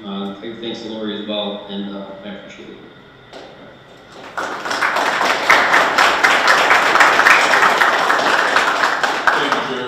When Jared says he will actually talk with you, trust me, he will talk with you. So he showed up in my office here a couple years ago and said, I want to help. As we'll talk about here in a little bit, Fort Hays is a center of academic excellence, which means we have a designation from the NSA. And one of those students last year who really liked his talk, Lori, worked with him over the last year. She just recently got a interview with some of these here, and she kind of wanted to share a little bit there. So Jared is kind of like my little online friend that we met through LinkedIn just because Jason gave me his LinkedIn profile, so I messaged him.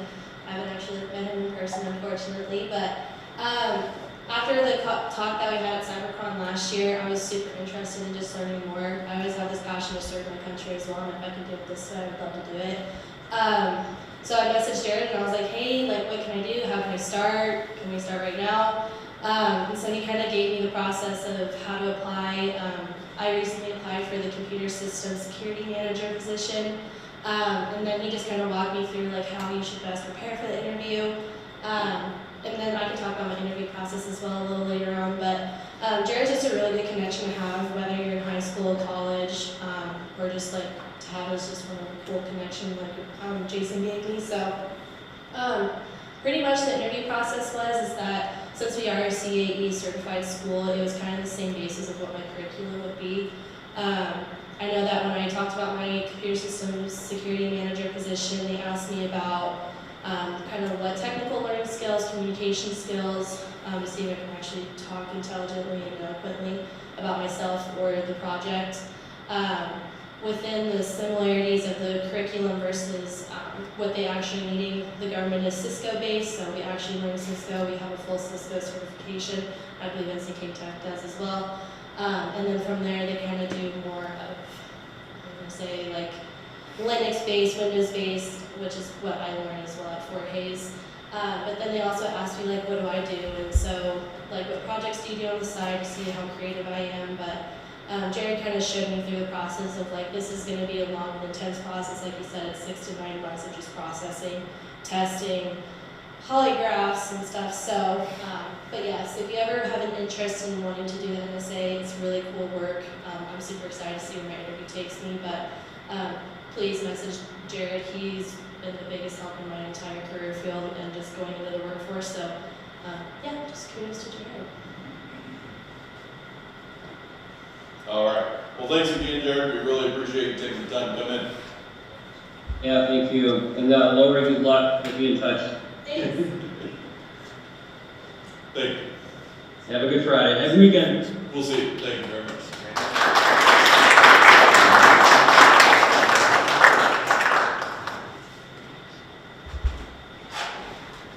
And yes, he looks the part just like he does in the video. So he showed up in black, slick back hair, and notice how the light was shining real bright. The corner went straight in his head.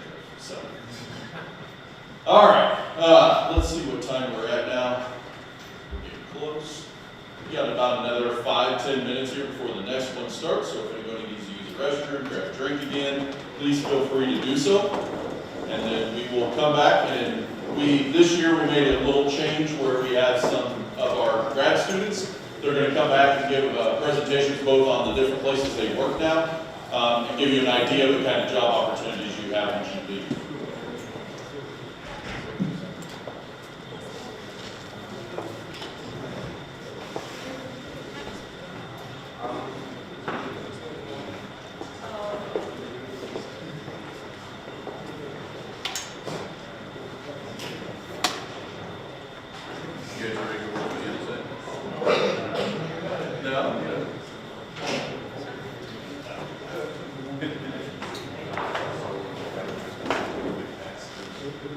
Plenty of opportunities, government, private, public, you name it.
No, it's fine.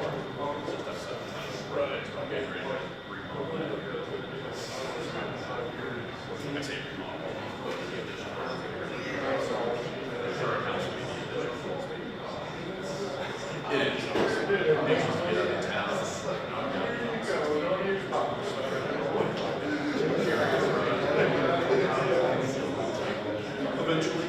Right now, I'm just looking there. Yeah, that's exactly. I want chickens. Yep, I'm actually set up.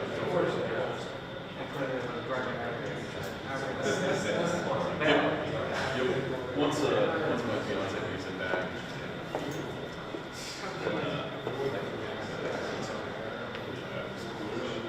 She's in KC, so she finished up high school. She did a year residency on KC.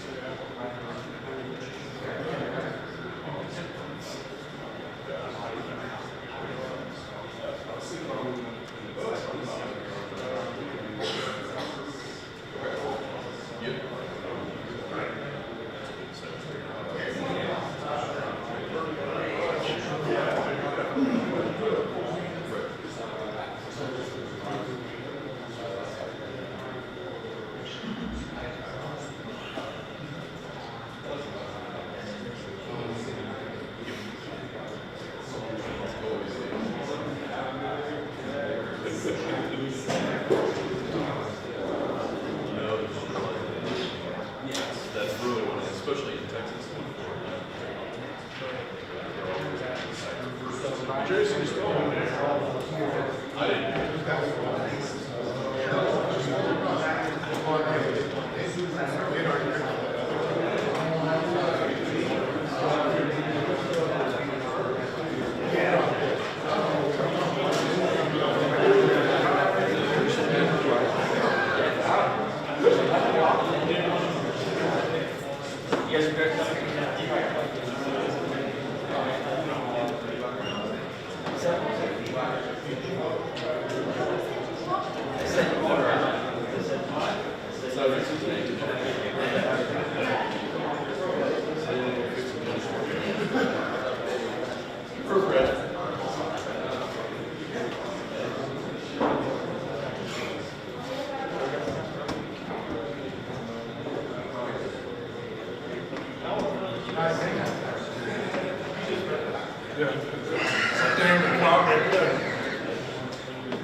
Thanks for doing that, man.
They put you on duty, huh?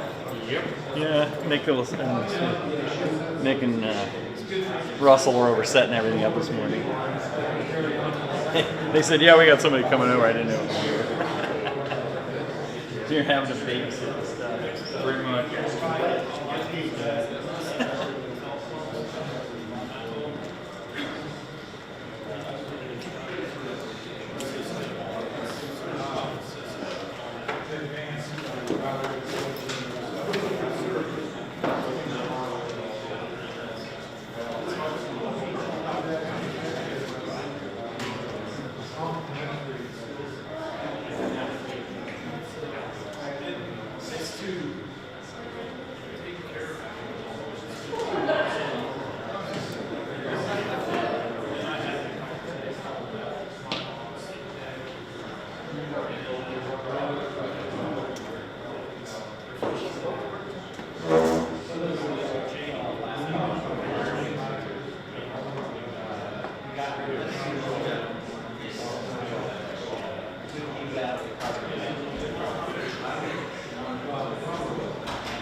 All right, we'll get started back up again here. We're in line for lunch afterwards. Just kidding. We're going to talk a little bit about it. All right. So, introduce the next guest here, which is Josh Sear. Hello. Okay. This is Joshua Sear from Midwest Energy. He's a network administrator. Josh graduated here from Fort Hays State University with his bachelor's and is currently back taking his master's in cybersecurity here now as well. Take it with that.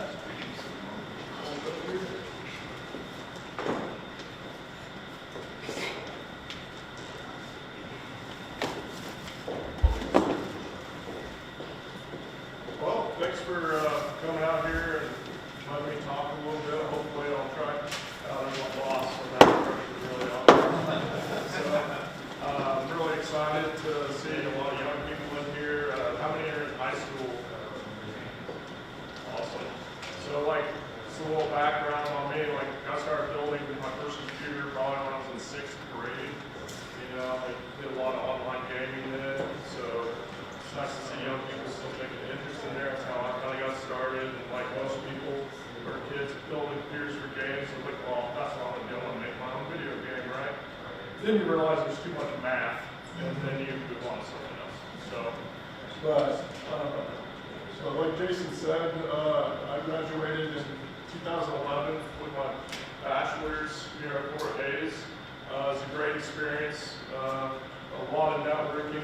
I like to kind of build on some things Alan said earlier, like the relationships you make.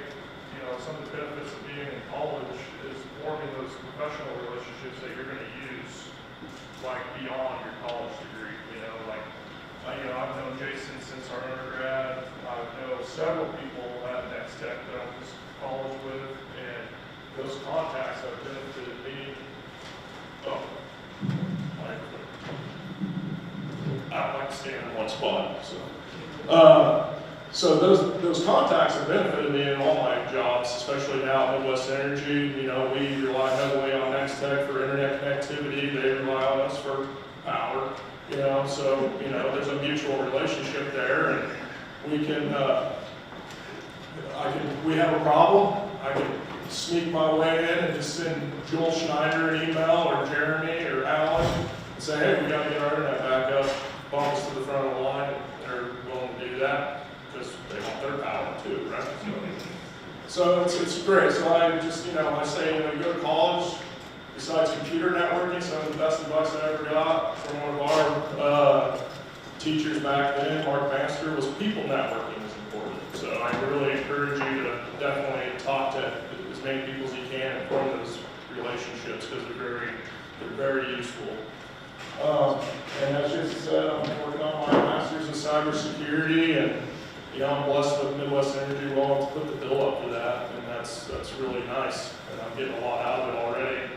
And, I've started off pretty low level. Next Tech, I worked at Next Tech for 4 years while I was in college, doing help desk stuff. And you'll learn a lot of troubleshooting skills there. So if you can get in the front door, here with Next Tech, you can grow there. Or where you can get some skills to grow elsewhere. So that's enough about me and where I came from. My topic today, I want to focus on network segmentation, and what that means, because if you're a networking guy and you're just starting out, that could be a very simple definition, but if you're trying to apply that from a cybersecurity standpoint, it gets a lot more complex. And, so there's kind of two definitions there, and it's something that gets talked about. You go to a lot of conferences like this, they'll talk a lot about network segmentation, but what I found difficult is very few places will talk about how to apply it or what the application of that looks like. So I'm going to go through some very entry-level concepts and to kind of give you a little bit of background if you're not really too familiar with it yet, but just to kind of give you some little bits of information, and then evolve that into what we've done at Midwest Energy, and why it's important. And one of the biggest things for network segmentation is you're breaking up your broadcast domains, and what those are is like little flat networks. So more than likely what you have at your house is what we would call a flat network. All your computers are connected into the same thing. They all share the same connection. They all can communicate with each other. The only thing that really separates those computers from each other is just like a host operating system firewall. So they're not really segmented, And part of like network traffic is broadcast. So any kind of communication that happens on there is just shared. There's no way around that. And the way you can break those up is with technology called virtual LANs, or just subnetted networks. And then, so what does that mean from a cybersecurity standpoint? Well, CompTIA defines it as limiting traffic access across your devices, and I think that's the key word there. So from a normal networking perspective, there's like, out of the box, there's no limitation on where your stuff can go. It just goes. So how do you limit that traffic? And here's just kind of a quick example of what a single flat network would look like. You got, for example, your HR PCs, your IT PCs, they're all on the same network. And this is actually fairly common, like say in your home or in a small business. It's just shared. So there's not a lot of segmentation there or protection between the two users. And the reason why you want segmentation, we don't want HR clicking on a phishing email, getting ransomware, spreading that to IT, or vice versa. You want to separate those out, protect each other from each other. Unfortunately, in cybersecurity, you treat everything as the enemy. So even your own users, even your own PCs, right? So here's a quick representation of one form of segmentation. So you can see over here we've broken out like IT in its own network. You can just imagine all these PCs are connected to their own physical switch. And the same thing with HR, they would be all connected to their own switch. So from a network and a cybersecurity, this is technically segmented. So the broadcast traffic and everything else stays contained here. There's no physical connection between the two, so it is a segmented network and it's highly protected from each other, but the cost of doing something like this is impractical. You can't just have a switch for every network, especially if you get into a bigger building or a bigger company. That could be like 30 switches just for one location, So the overhead gets really expensive. But the concept is sound, and as we go through this, from a cybersecurity perspective, or at least in my mind, I want to get as close to this physical separation between networks as I possibly can get. That's how I look at it. So what you'll see more commonly is the use of VLANs. And VLANs are ways that you can build networks logically on the same device. So now you don't have to have multiple switches per device. You can segment them out logically. And again, they still can't communicate with each other because you have to have a layer 3 routing device to do that. But because they are now separated more from a software versus a hardware or air gap, you're prone to specific kinds of, I can't point with, switch spoofing and double tagging. There's like two types of VLAN hopping. And just kind of give you a sense of what that means. You may or may not understand it now, but it'll be something you'll think about later. And the thing to keep in mind is a low risk exploit because you have to have physical access to the equipment. But with switch spoofing, the attacker can connect it to an interface. If that interface still has like auto negotiate stuff or trunking enabled, they can start sending their own dynamic trunking protocol messages to trick that switch into thinking my laptop is now a trunk interface and I can get into there and exploit things. Double tagging is basically you take your target network, say like IT, wrap it in the native VLAN tag, which is 1 in most cases, and then they can exploit it that way. Again, it has to be physical access, but this is an easy one to fix, and things that we've done at Midwest Energy, just simply by disabling all those features and doing everything manually and statically. So that's not a hard one to overcome, but it's one to keep in mind. So everything, up to this point is still technically segmented from what I would classify as a network segmentation and a security segmentation. Realistically, in a corporate environment, you're going to need some form of communication between your networks, so that's where your router, your layer 3 comes in.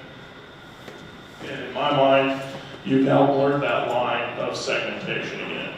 Because out of the box, your layer 3 device allows your networks to communicate without any sort of control in between it. And so now you gotta figure out how you can control the traffic. If I don't want every single IT computer to get to every single HR computer. So you can implement something called access control lists, which, as you can see, these are just really made up examples, but they can get really tedious really fast. And it's just, if you got multiple networks, it's just not a very fun way to manage it. And one of the downsides to this is they're what's referred to as stateless. So if you're not familiar with what that means, you will be when you start networking one as a freshman at Fort Hays State. And what that means is every time you start a communication in general from peer to peer, it builds a session. And so if I initiate a session out, it forms that three-way handshake in most cases to allow that communication.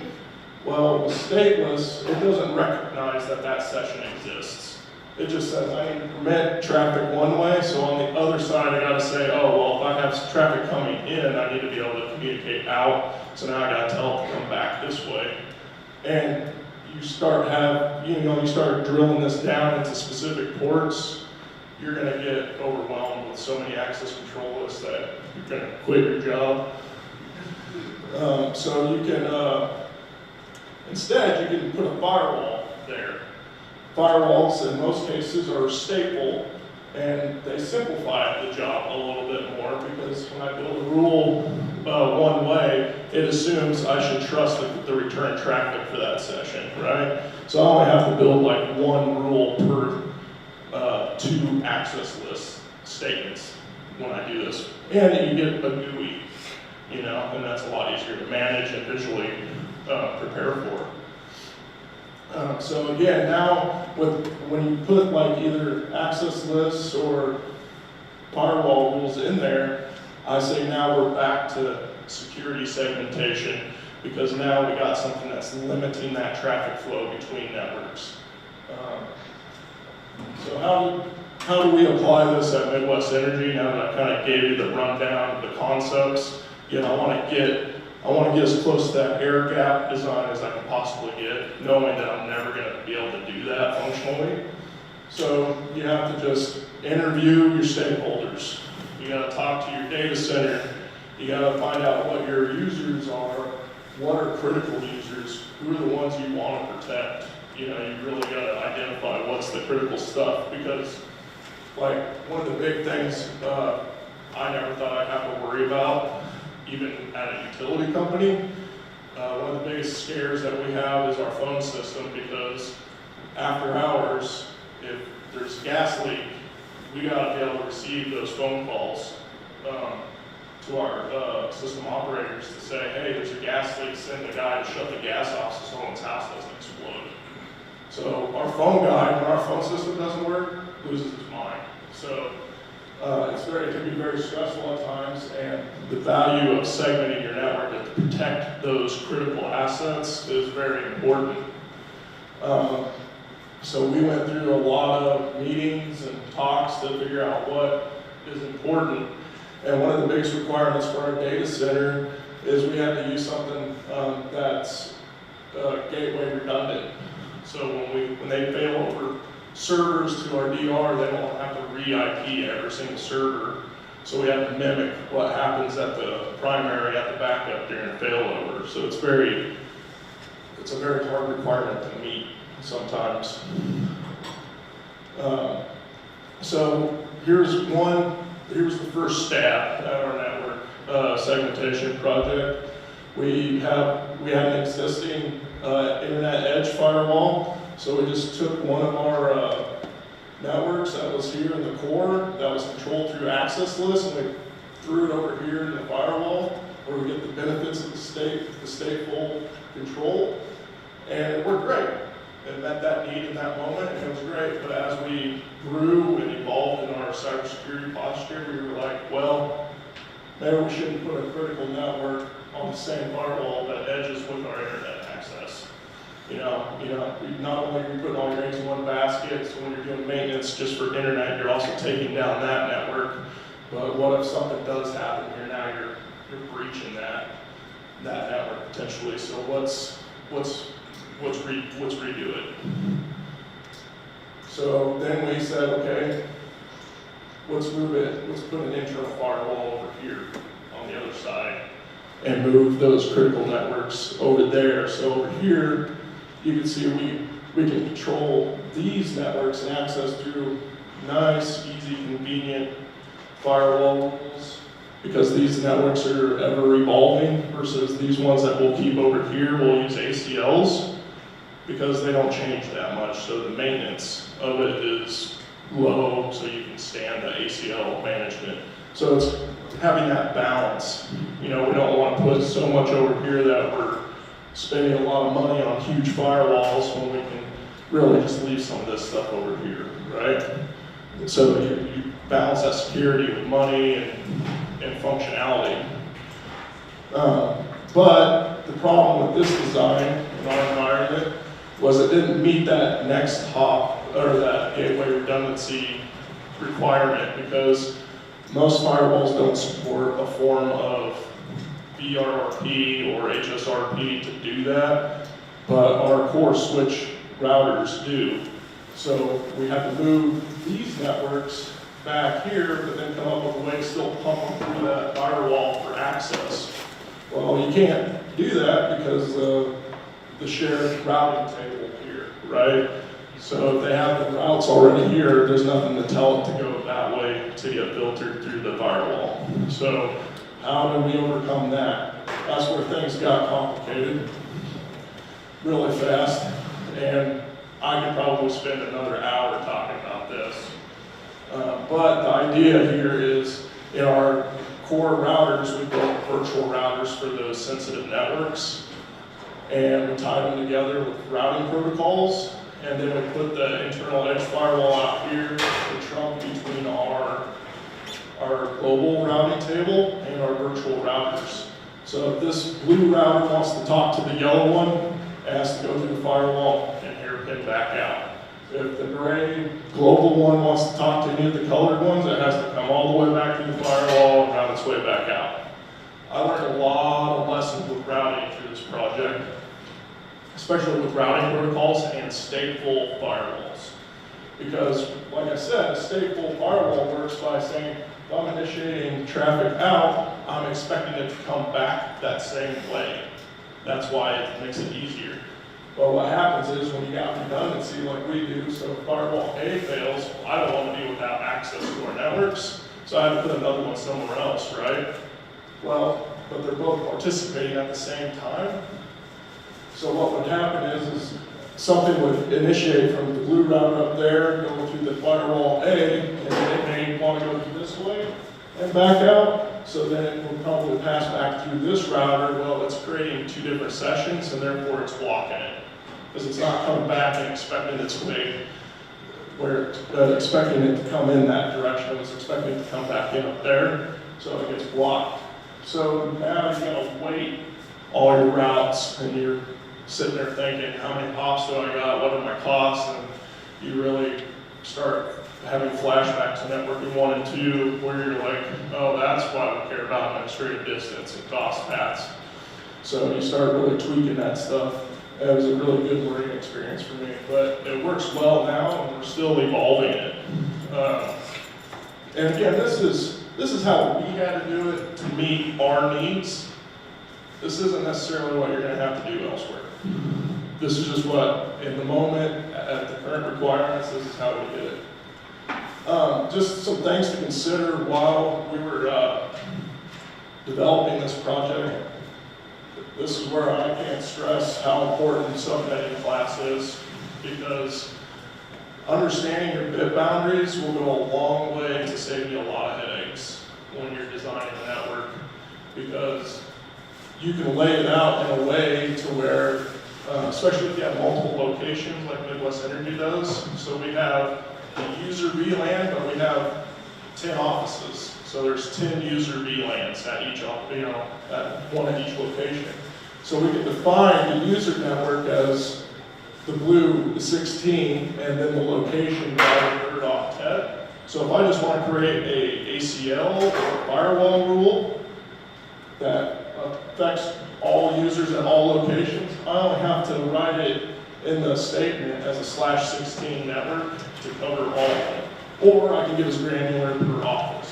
So it's very, in my mind, you cannot spend enough time designing your IP structure when you're doing it. Like, Alan talked a lot about, like maintaining, do you update, do you not update? My mind is very much, after I deploy something, what's the next thing I can do to it? Like, I don't believe in set it and forget it networks, because at that point, you're losing the battle with cybersecurity. So I'm always looking at ways to improve. There's always got to be something that can be better. So making your network scalable makes it easier to keep evolving those things.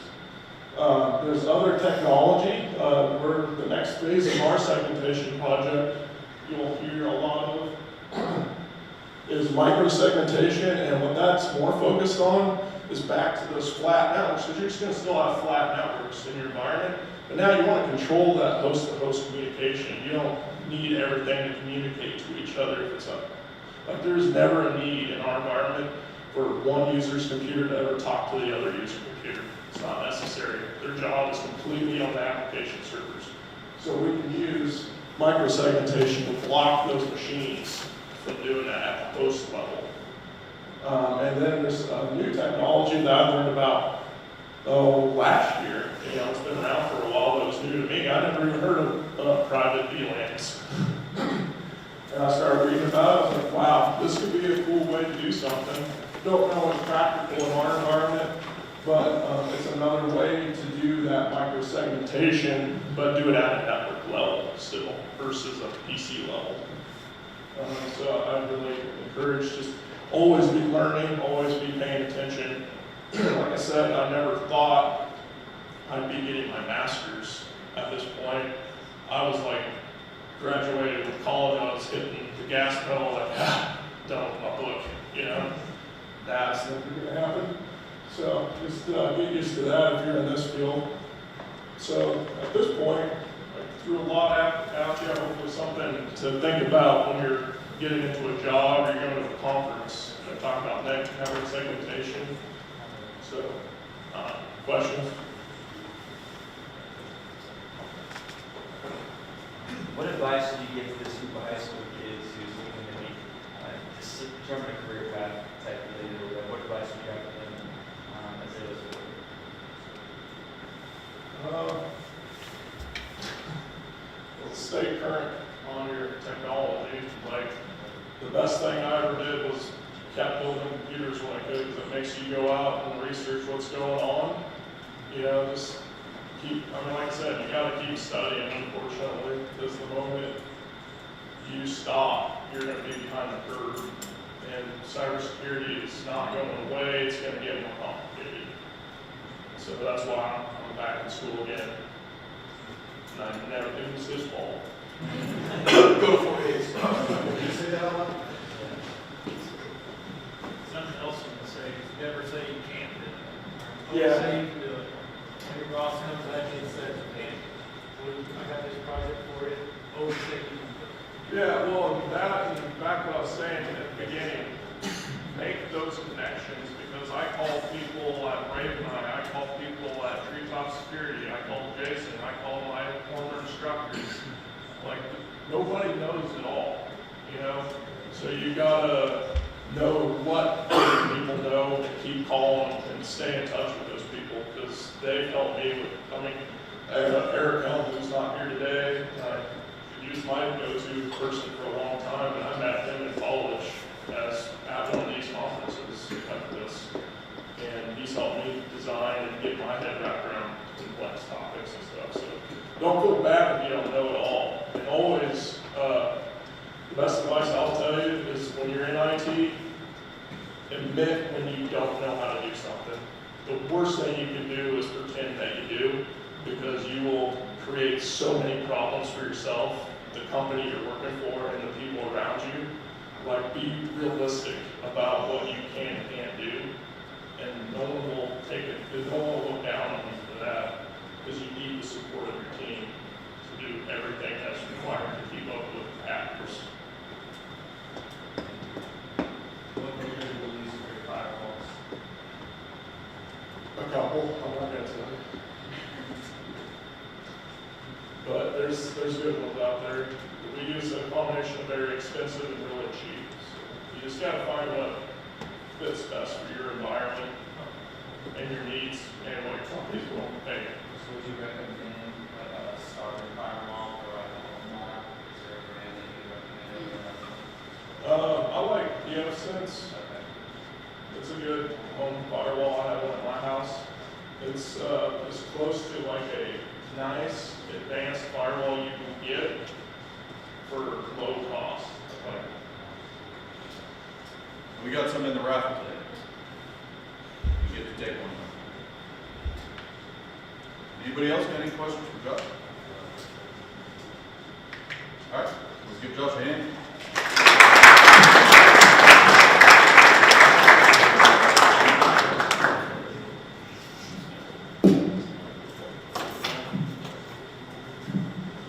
All right, so once again, Josh came through with his bachelor's, came in here for the computer networking program, went out in industry, came back and started in the cyber program. We also have another master's program, which is the information assurance program. That's what the next guest speaker is going to talk about. He came in, if I remember right, you actually started in cyber with me. And then we quickly identified that he was able to talk. He was able to speak with people, which isn't always available to some techniques. But because he had the ability to do that, we quickly moved him over to the information assurance side, which is more going to be on the governance and compliance. Some of the things that even Alan was talking about this morning, that's really what they focus on in that master's. From there, he was able to get a job with Raven Eyes. Swap that over. Did you have a card? Yes. Oh, you did. Give me a second to get him pulled up.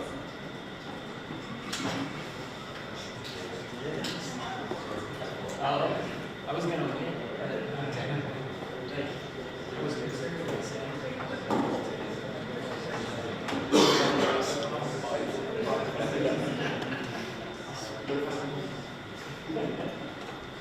Thank you.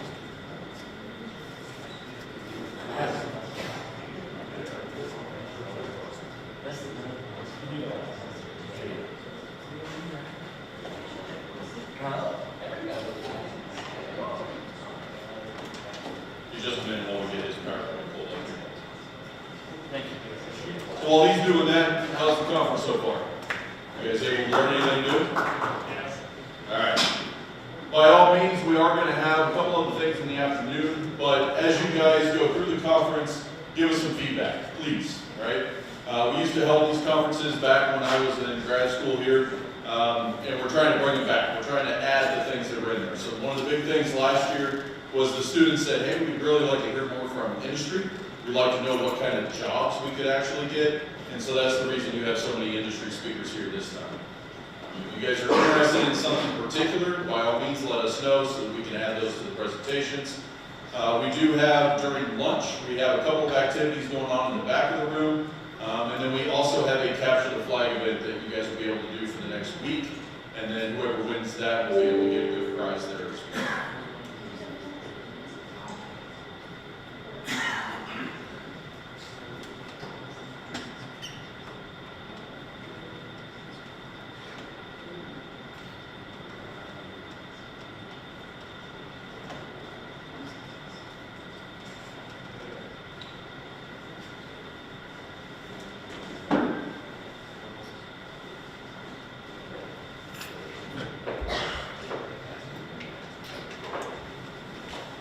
Yeah, so like Jason was touching on, I work for Big Topher, based out of Kansas City. My name's Tyler Levette, I'm from Wichita, Kansas. This is my 2-year-old son named Kaleo, just to dive into personal life just a little bit. I'm a current grad student at Fort Hays, studying informatics insurance. And I did play football here at Fort Hays State. I did not play last year, so don't ask me what happened. So these are some of the responsibilities of VCSO. We're responsible for the advisory aspect of the consultant side. Really responsible for a lot of project management, strategizing, building out strategies, long-term projects. 40% of my job is research. Like Josh touched on, you know what you know. There's lots of information we're learning. So I'm constantly researching, looking up things that we may not know, trying to find issues, trying to solve problems for clients that may come across. And another part of it is auditing. Auditing our clients' full security environment and understanding exactly what controls they have in place, what controls that they need, what controls that they have gaps in, and where we can focus on. Yeah, so like Jason touched on, you really need soft skills to be able to do stuff like this, communicate, build the bridge between the C-level, the business guys, and the IT. We need to be able to think critically, solve problems, be able to come across whatever issues you come across, be able to think under pressure and respond. We need to have a comprehension of risk management, whether that means quantifying it in a way, seeing which controls make sense to implement within a system, whether the cost to implement it within the system makes sense, or whether the risk should be accepted or not. And like I touched on earlier, the ability to strategize and build out a full plan, and know how to operate that. We need familiarity with security frameworks as well. This 853 PCI compliance is a big one. SOC 2s, a lot of these things. Pros and cons. So there's really not a whole lot of lack of limitation. There's many things that you can do within this industry. Many pivot points that you can move across. You can focus solely on auditing if that's what you want to do. There's multiple different things that you can do, multiple different career paths that you can follow. There's plenty of flexibility. In most of this industry, you're going to be working remote. Some jobs you have to go into the office. But for the VCSO position specifically, it's pretty remote, mainly project-based. So everything I deal with is generally project management based. Excuse me. Earning potential, I'm not going to dive too deep into that, but there's plenty of earning potential within this industry in multiple different avenues that you choose. Ultimately, the impact that you have on organizations,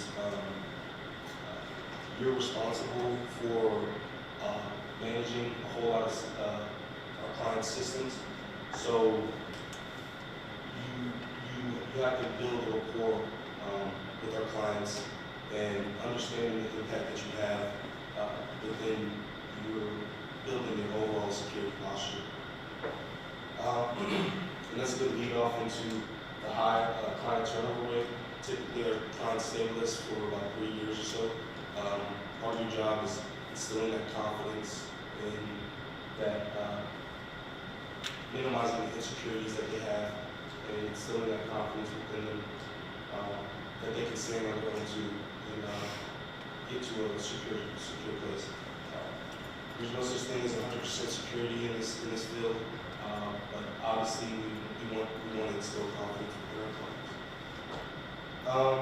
There's a high responsibility level. You're dealing with large systems and clients from anywhere from the mom and pop shops to Fortune 500 companies. So there's a pretty high responsibility level there as well.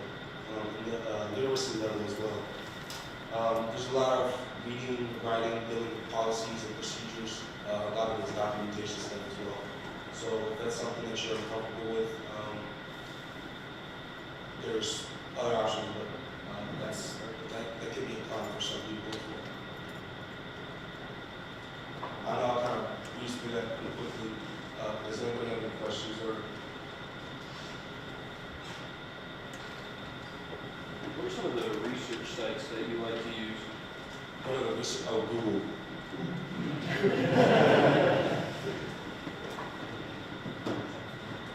Tyler, what was your bachelor's in? My bachelor's was in sports management, sports management, kinesiology, sports science. So I was one of those guys that made a pivot over, saw the trend that this is a growing field. There's opportunities involved for all sorts of people within this industry. So I saw an opportunity to help and bring whatever skills that I have over, and that's what I decided to do.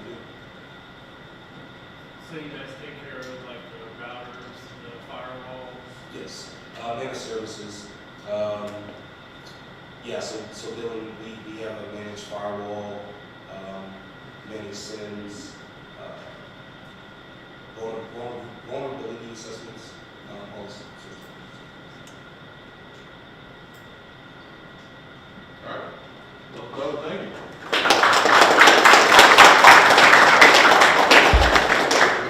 All right, so that's what I wanted to point out there was, Tyler's background had absolutely nothing to do with computer networking, right? Not at all.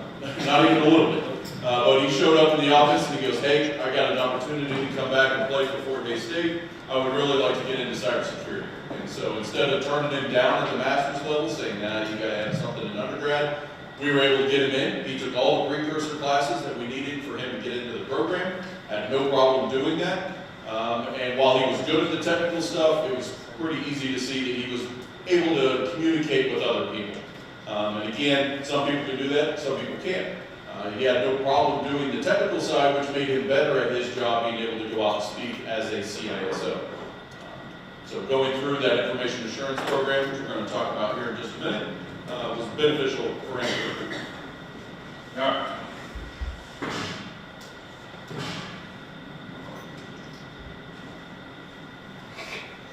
Let's see. I suppose I can walk around. All right, so again, those of you that don't remember my name because you're bored, you've seen so many things today.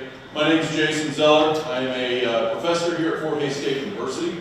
I'm actually a product of this department as well. So I came out here in the informatics program, which was the information networking and telecommunications program in the early 2000s, and I came out here chasing Cisco. So I went around, looked around a 5-state area, trying to find the best Cisco program, because that was the hot topic back then. And it turned out not only was Fort Hays just down the street from where I grew up, just south of Salina, but they also had the best tuition. It was easy to get and affordable, right? So these guys were the main regional academy for the Cisco program. It's Kevin Schaefer setting up. He was one of my professors, so was John. And they're still here today. Some people think, uh-oh, professors still around here today. That's not the case. Those two guys study and change with the times, adapt, move things. So it's been great working with them over the years. And yes, Kyle, you were just born by the time I just came through. Thanks for making me feel old today. All right. As we come through the Department of Informatics, we have about 7 undergraduate majors that you can take. We have 3 minors with 7 certificate programs, and then we have about 8 graduate programs that actually fit under the bill of informatics. Try to take it with the full thing, see what I did there. All right, so we have 14 full-time faculty, about 437 undergraduate students and 60 grads, and a whole lot of international partnerships as well. We have John and Kevin that are going to talk a little bit about the Cisco Networking Academy. We're going to throw them in first. Okay. Guess you guys are going to come up and talk now. Sorry about that. All right. We're just talking.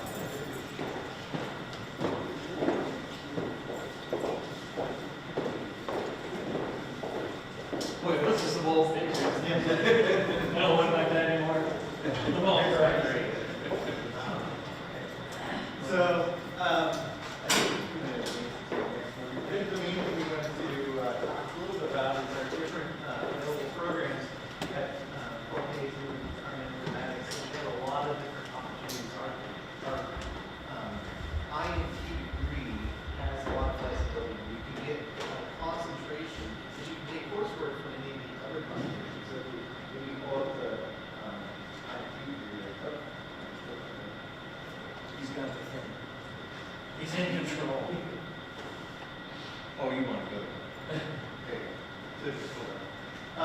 So just giving an example of the computer networking tracks going just our programs. So all informatics students or IT students would take 4 classes. So it would be the cybersecurity undergraduate program or the internet networking or the web development, all of these.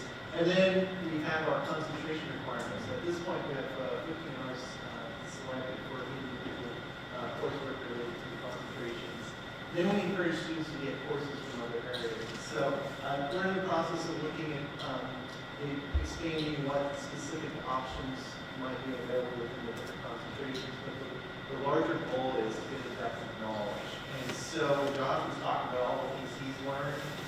He had opportunities, to take coursework not in just the concentration, but then maybe based on where they're working, doing help desk, we found out, oh, hey, there's certain things the next tech is doing, and I would like to learn more about that. And so we could then select courses that allow them to be able to get the knowledge that allow them to move from one position in the company to another, or maybe move from one company to another. So it's been a really good model for us as a department. Has allowed a lot of synergies where students are doing lots of different things. We're in a group right now that are running the camera and streaming this.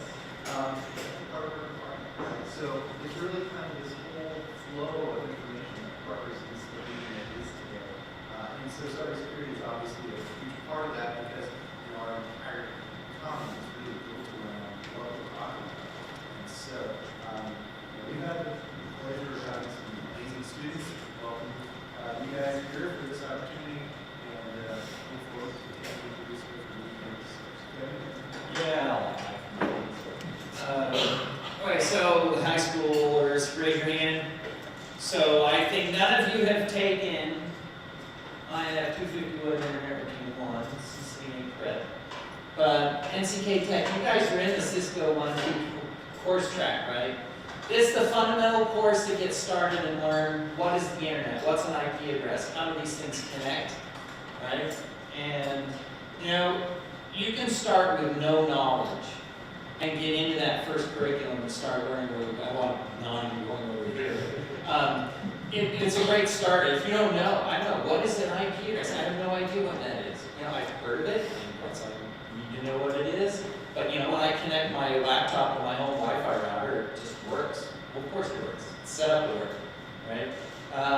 But if you want to manipulate or adjust or do things with that stuff, you got to learn where do you start. Well, almost everybody is starting with the Cisco curriculum. What's going on? And so we make use of the internet working curriculums that are made by Cisco. You guys are using the Cisco Academy curriculum, right? And so whether you came to Fort Hays as a freshman or you started at SK Tech, you know, you're going to get your hands on something that starts from scratch. You don't have to know it before you get there. You just have to be not afraid to play with stuff, right? Like open the computer, take a card out, put a card in. Oh no, I'm not touching that. No, it's okay. You know, if we mock it up, my brother will fix it. You know, it's not. I mean, if you're not afraid to play with stuff, then this is a great place to go because it's all hands-on, you get equipment, goof around with stuff. You know, in the lab, you can make stuff like, you know, not work, and then nobody gets mad at you because it like doesn't take down the campus network. Well, I guess the cybersecurity class, they have to sign a waiver on their stuff. But we have a lab and we have equipment you can play with, and you don't have to worry too much if you like erase the operating system by accident, unless it's not, you know, maybe make you over and put it back on yourself. It takes 2 hours. But anyway, so there's just getting all the hands-on experience and starting off with the intro curriculums are great. And so we're very fortunate to have access to the Cisco Academy program. They have a Skills for All program that everybody can get access to. You just go out and sign up for it. They have some starter curriculums if you just want to get your feet wet and learn about something. But it all tracks forward into our one courses or the courses you guys are taking. So it's a great track, and you learn how things work behind the scenes. John and I have some equipment back there in the back, and we'd be happy to show you guys. If you want to get your hands on and play with it, see if you can break it. It's pretty easy to break it. But just see, everybody knows you've got stuff at your house, right? You've got a Wi-Fi router, but where does it go from there, right? What equipment does it pass through? How does that equipment work, right? I don't type in IP addresses, I just type in like yahoo.com. Well, how does that get fixed, right? There's lots of little basic protocols, and that's the starter for everything. All these different careers that go all over the place, whether it's cybersecurity or computer networking or management or servers or whatever. It's all built on this basic architecture that's set up with IP addresses and stuff, and this is the place to get started. So, there's a million different careers you can go into in this area, and just get the basic started with the technical stuff, and off you go. Now, I'm a professor. I like to profess. That's my job, to profess. So that's it. I did want to mention that Kevin said the idea of getting started. So Cisco Skills for All is free, and you can go in, and this is for self-directed learning. Josh mentioned always constantly learning new things. For you guys that are high schoolers, go in, get set up. As a faculty member of a high school, you can actually do even instructor. It's all free. And so this gets you started, and you'll see things like packet tracer and other things like that, which students are familiar with, our students using these Cisco courses. But this is really, see this is an opportunity as a starting point, right? It's just to get your feet wet, learn something new, and then say, oh, they mentioned this. Take a level that kind of kick you down all different routes. We live in acronyms too. Yeah, we do. Just, start picking up some basic vocabulary, and you know what people are talking about. Anyway, that's good. Yeah. All right.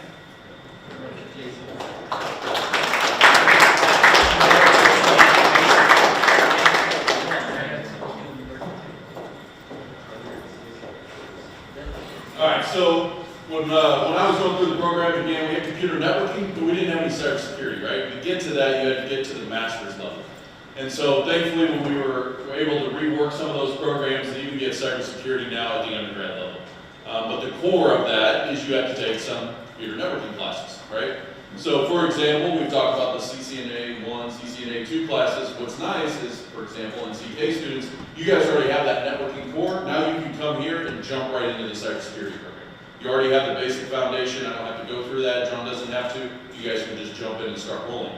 which means you can not only pick up additional hours in that, but maybe you want to spread out and grab some extra hours in deeper computer networking. So taking some theory classes with Kevin and going through server management classes, that kind of thing. So there's definitely opportunities there, but definitely in the high school realm, you guys are already being able to knock out some of your gen eds. You guys can walk in with a giant chunk of your 33 hours, which that is all it is now, is 33 hours for your gen eds. You guys can start working immediately in some of that content. All right, so cybersecurity programs as an undergrad with the program, we're geared to get you to be a SOC analyst. You can also go into network operations. If you remember, that's what Alan was talking about this morning. They also are a form of a SOC too as well, where they do a little bit of security operations. How long have you guys done the SOC portion?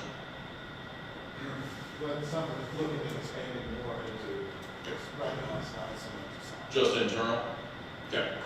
So there's definitely job opportunities coming out of there. We also are primarily going to be cybersecurity analysts. So I'm going to take you through cyber operations, what it's like to work in a SOC and act as a cybersecurity analyst. But there's a bunch of other job titles that come out of there, and I'll show you some of the jobs that can come out of there. You'll look at some of the certifications down there at the bottom. We're going to get you through the CCNA content. We'll get you trained in Linux, Windows. You'll go through Palo Alto and the PCNSA. You guys were talking earlier about firewalls. I know Chase asked that question. Palo Alto being one of the big dogs that's out there. We're going to make sure you're trained and intelligent in those particular firewalls. And then we have VMware, which John's teaching, and some cloud practitioner stuff, which you'll see Jackie teach back in the back. In the master's programs, we only have 30-hour master's programs. It is shocking the amount of students that will come through the undergrad program, stick around for the master's, right? Why? It's only 30 hours. They can be done in a year and a half and have that master's level on top of that.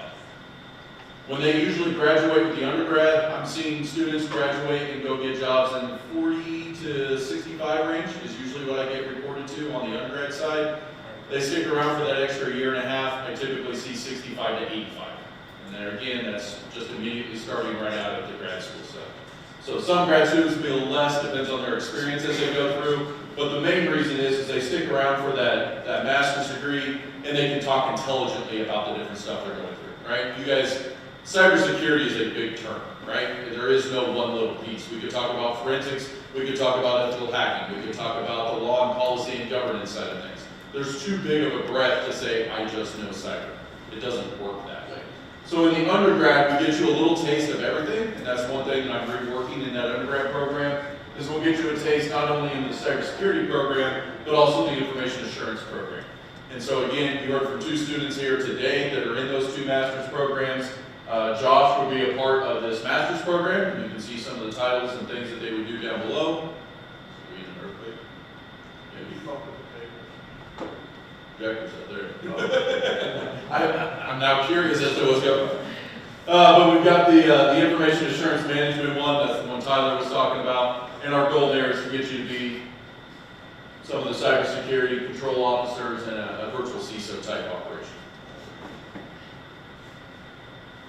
All right, some of our academic partners, that's one thing that we do really well here at Fort Hays, is we partner with some industry people. So we have Cisco, obviously, but we also picked up EC Council. We're good partners with Palo Alto. We're a regional academy for those, as well as the VMware IT Academy and AWS. So you guys aren't just learning about generic technology, you're learning about the industry leaders and all of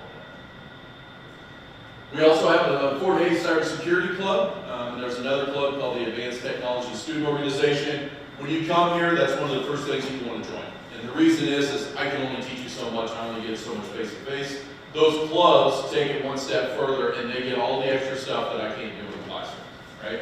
So we give them all the hands-on skills, all the hands-on training, but they also go out and compete at a national level at the National Cyber League, and they've done very, very well. The first year, I think we placed within the top 100, and then last year had to be placed on that one.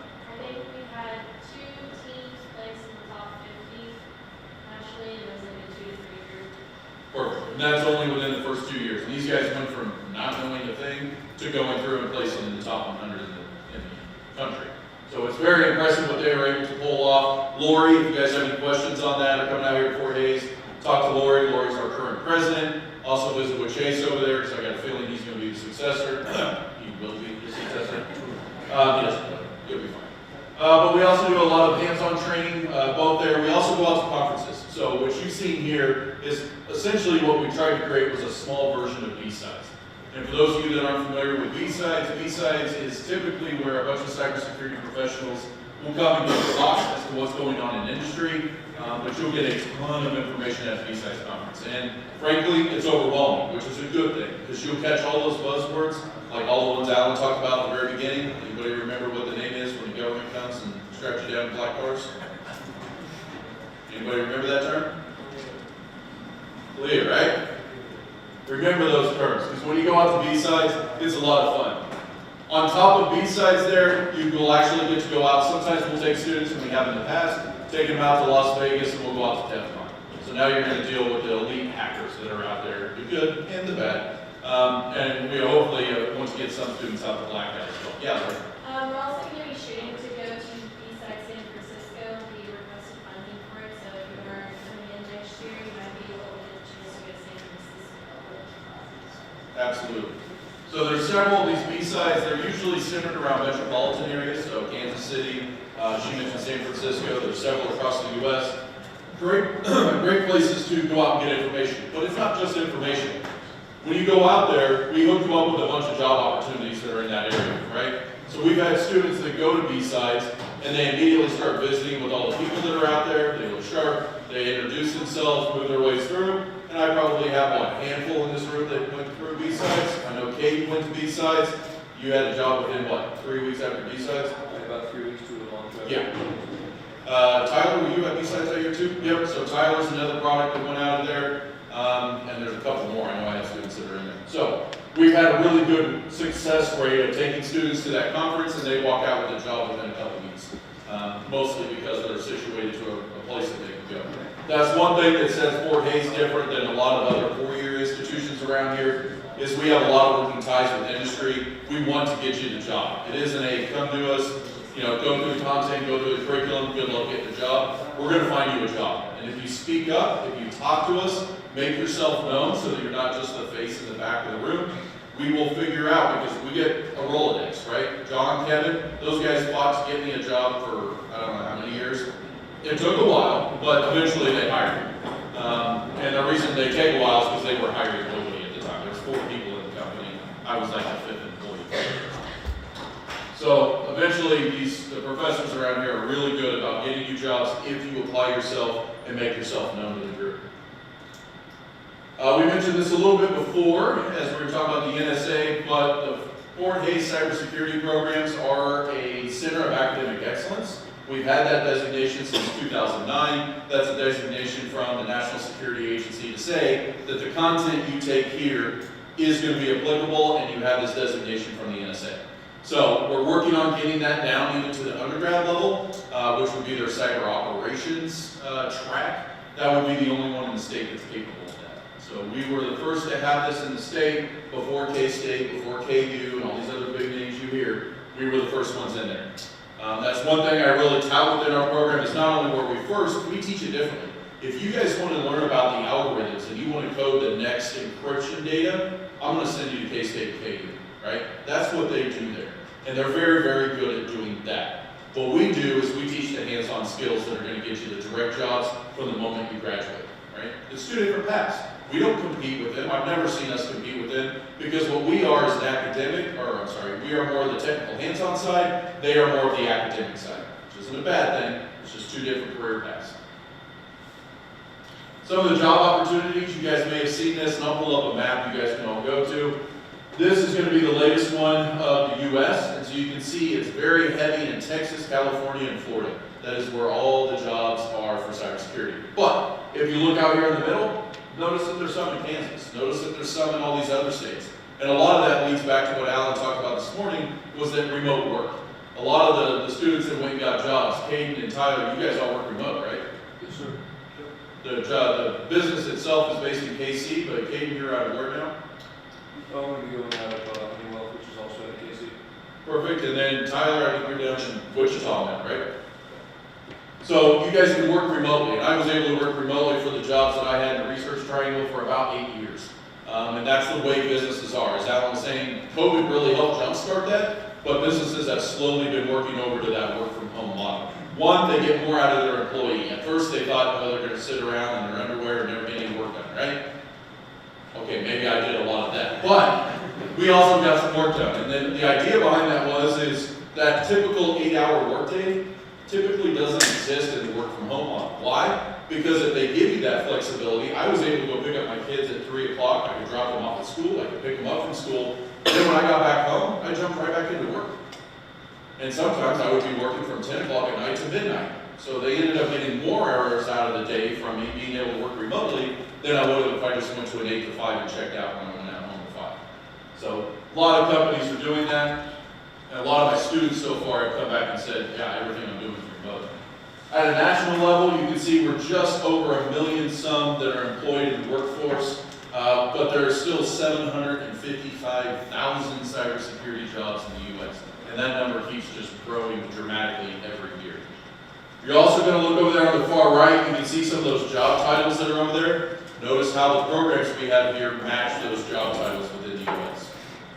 We also have, just within the state of Kansas, there's about 8,600 employed, 8,700 job openings for cybersecurity, right? So you don't have to move off. If you're one of those guys that want to stick around home, you don't have to move off in order to get a job right here in Kansas. And if you look over there to the far right, you're going to see not only some of those job titles, but you'll also see some of the degrees that they're specifically looking for. So Security Plus, some of the CISSP, and some of the other big names that are in cybersecurity, we teach those here at Fort Hays, and we can get you credit for those certs. That is a good URL to map in, so cyberseek.org/heatmap.html. That's where you can drill in and figure out, okay, I'm going to live here, what kind of jobs are there? It pulls all the information from Indeed. If you guys haven't gone out to Indeed and looked for job titles and what you could get paid, I did it the other day. I don't know why I'm a professor. It's $100,000 to $200,000 to be a cybersecurity analyst these days. You got to have a little bit of experience, but it's $100,000 to $200,000 to do that job in the U.S. That's as much as your doctors and lawyers and all the fun people, right? You guys can do it with your same degree. You just have to chase it. Sometimes you have to stair-step your way on up, right? Tyler started in a job, then he stair-stepped his way up, and now he's up at the CISO type level. Jason? It's also a good resource for trying to figure out what certifications you need for certain jobs. It shows in region by region, okay, this many people have this amount of certs, so it's also a good thing to. Yep, that's what I use it for the most, is to come out here and monitor which certifications are being used the most. All this information is being pulled off Indeed jobs, Monster.com jobs. It's going through, ripping off all that data to figure out how many certifications are needed at this level. And if you'll notice, Security Plus is maxed out, right? So Security Plus is basically the generic cybersecurity degree that everybody wants to see on a resume, just to say that you at least have a foundation of cybersecurity knowledge. From there, it will grow into some of these other ones. You'll see the CISSP. That one's a tough one to get because of the years of experience you have to get, but we can teach you the domain side of it. After that, you can start to grow into it. These other ones down here, like GIAC and some of these other ones, they're very expensive. That's where you go to your employer and say, hey, I want one of these certs. Then they have to fork over the $7K to go take you to do that cert, right? Don't go buy that yourself. What's nice about the certifications we take you through is we try to keep them pretty reasonable. Even in the undergrad and master's program, most students can be able to afford to take those, but we'll definitely get you the training out of the way. That Palo Alto one that we talked about earlier, if you were to take that out in industry under Global Knowledge or some of the big industry players that come out to jobs and train people, it's about $5,000 to take that class. Your entire master's is only $8,000. Your entire undergrad program is just over, you know what that is, John? For an undergrad program right now? I assume they know those numbers. I don't know master's. We're playing on the hardware back here. There you go. They're too busy playing, right? All right. One last thing I wanted to kind of talk to you guys about is our FHSU Tech Incubator Project. You heard our president, Dr. Mason, talk about this morning. We were able to get about $500,000 from the state legislature in order to help small and medium businesses fix their cybersecurity posture, right? So we're not talking about the next X of Kansas. We're talking about the taco truck down the street that doesn't realize that the free Wi-Fi they're sharing out is also what their credit card processing is running over, right? So we want to make sure that we can help these small and medium businesses have a little bit better understanding of what cybersecurity is, and then also help them get that cyber insurance that Alan was talking about this morning as well, right? Most of them don't think that they need cyber insurance. They're like, we're a taco truck. Well, why would we need cyber insurance? Well, it turns out you guys are just sharing out all of those credit card information that you guys have been swiping, and not to mention they are sitting on your hotspot, which is now making you liable for everything they're doing on that hotspot, right? They didn't have a captive portal, they didn't have all this other stuff, they didn't take advantage of next day hotspots. That kind of thing where it's all taken their responsibility, they made it their responsibility. And so as this incubator project is coming online, or this institute rather, students such as yourselves are able to go and do the work for these small and medium businesses. And you guys get paid for it. You get $400 a pop. Now, it doesn't sound like a lot, but if you think about it, these micro internships are not the internships where you have to fly across the country, stay there for 3 months to do some internship at some remote company. These micro internships are intended to only last for about a week to 2 weeks. It is a small project that you're doing for these small and medium businesses, which means you can do several of them throughout a semester. And if you do several of those, we're going to get you the college credit like President Mason talked about. We're also going to get paid $400 for every single one of those, and you get to list those on your resume that I did this at this company, this at that company. Then when you have a collection of these, it's not just I took this class, it's no, I went and did the pen testing assault for XYZ grocery store down the street. I did this one, I did that one. You can list all of those out. And employers are going to like that. I guarantee if Alan sees a little bit of that type of work versus just saying you have classwork, he's probably going to be a little more interested in it. Am I wrong, Alan? And I'm seeing that more and more from people that are coming back from interviews like Lori did. They don't really care what classes you take. You have to take the classes or you're never going to get the knowledge, right? What they really care is how you interpreted the information that came out and how you can relay that back to people that have no clue as to what's going on and what experience you did. A lot of times during those interviews, it's what kind of network do you have at home, right? What are you doing? What are you playing with at home? We don't care that you went to NCK. We don't care you went to 4 days. What are you playing with at home? In other words, what's your home lab look like? And you guys are like, what's a home lab? You guys will have one by the time you're done. And you should have one if you want to get a job in cybersecurity, because then you can talk intelligently about what you actually learned. Okay? Tier 2 of that, if you decide to do a few of these and you say, hey, I kind of want to make a business out of this. I want to start my own managed services for cybersecurity. Sorry, next day. You want to start a company here in Kansas? We have the money and the funding to help you get that company started. So if you are an entrepreneur of that sort, we will actually to help you develop your business model. We'll get you funding, angel investing for doing that, and we can help you with all the business stuff that's incorporated inside of that. Now, are you competing with NextTech? Probably not, right? Because these small mom and pop shops, while they're beneficial to people like NextTech, there's just so many of them out there. There's plenty of market share in the state of Kansas to do this. And so the goal behind this program is that we can get some of those people to stay in the state of Kansas and continue to help those. We also have partnerships with Enterprise KC, which got money from the state legislature in order to do that at the medium to large business level. So you guys will start seeing that content actually filter down into your classrooms over time, where you will have free training, free cyber range access, things like that coming from Enterprise KC. This is just starting up this year, so we have some students that are getting ready to do these micro internships this spring. But there again, when you guys come in, particularly UNCK students, you've got all the computer networking ones, you guys can start doing internships from day one. The requirements for doing the cabling and the networking and that kind of stuff, Internetworking 1, Internetworking 2, which is CCNA 1, CCNA 2. So you guys can jump in and start getting the jobs right off the bat as we go through them. And our goal is to push about 40 to 50 of these just this year. Okay. I pretty much said all of that, just on the time frame. If you have any questions on that, you can find me, you can find Melissa. Melissa is our dean, or I'm sorry, she's our chair of the department, and she is the interim director of the Information Enterprise Institute, as well as the interim director of the city. All right, anybody have any questions? No, we want lunch break, right? So I believe everything's ready to go for lunch. In the back there, you got the full taco bar. Lunch is kind of open. In other words, visit with some of the people that gave some of the talks today. Visit with people outside of your table. That's the whole goal that we have during lunch. As we go through lunch, I'll step up here in the middle, then we'll start some activities in the back. You guys can do that. But please, help yourself to some lunch.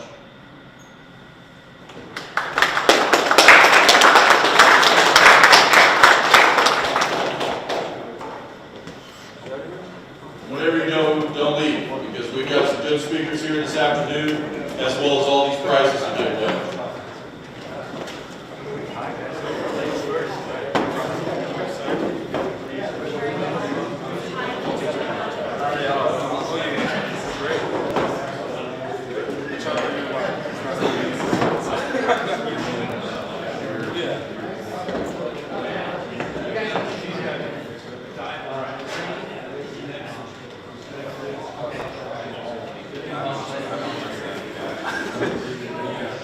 I was gonna make a joke of it too. It's like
I'll get a hold of y'all.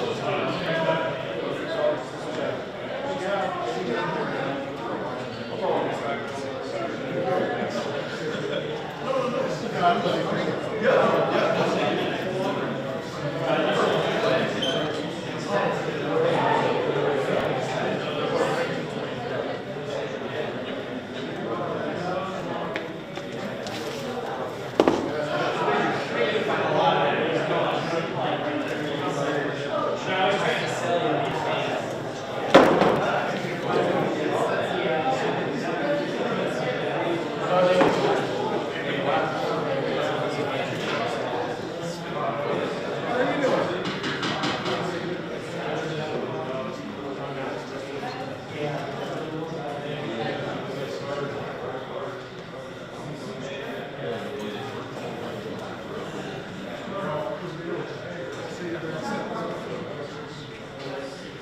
Mostly burn.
Yeah, one, well,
So we're certainly going to see a big trend there is that cloud environments really. So it's been working together. It's our go-to.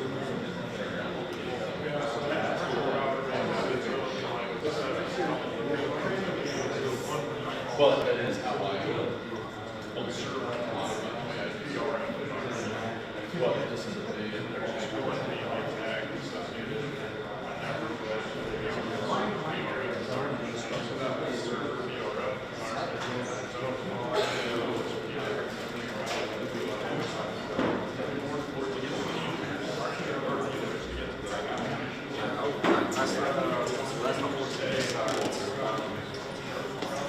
Yeah, I'm saying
know he's got some cool stories.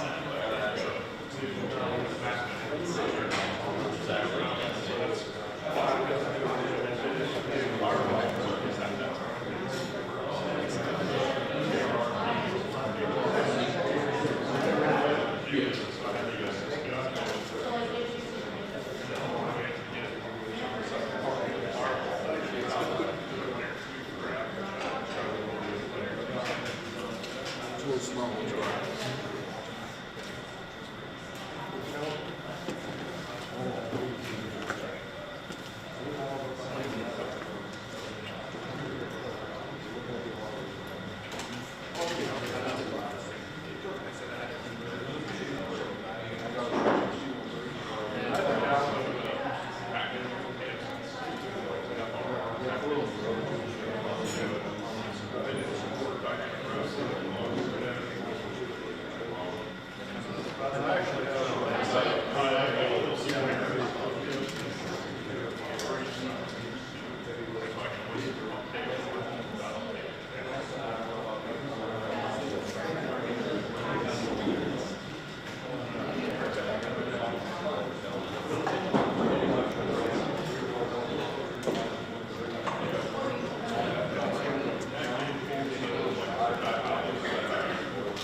I mean, he deserves it. Like, it's honestly a temple.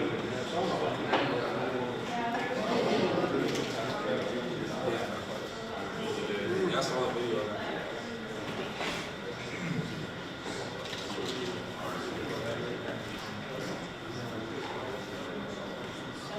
I don't like he posted, you see the post he posted on it was the linebacker. It was a picture of him. He said, whatever's good, hold you when it matters most. So, yeah, I was like, he was like, shoot shot. I was like, that's what I'm saying. Just win the race. Like, he posted. You may have noticed there's no shortage of food, so eat once, twice, 4 times. I already have like scored it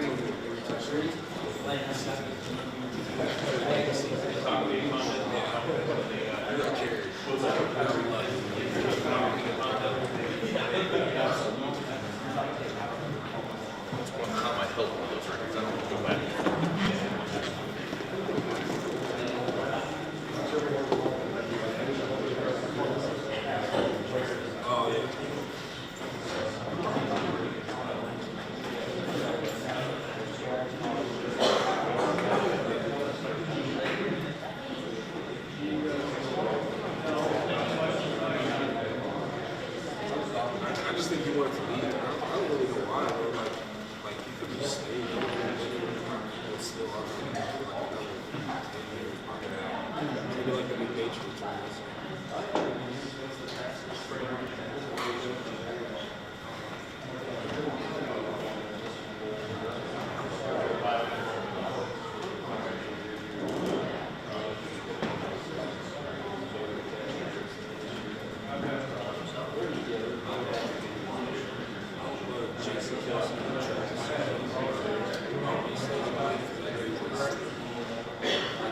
Like his position when I play, like watching him work, he's a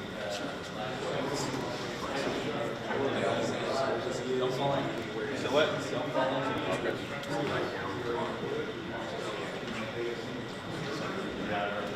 He's so funny. I love the podcast. Yeah, they got a podcast. It's like the number one sports show now.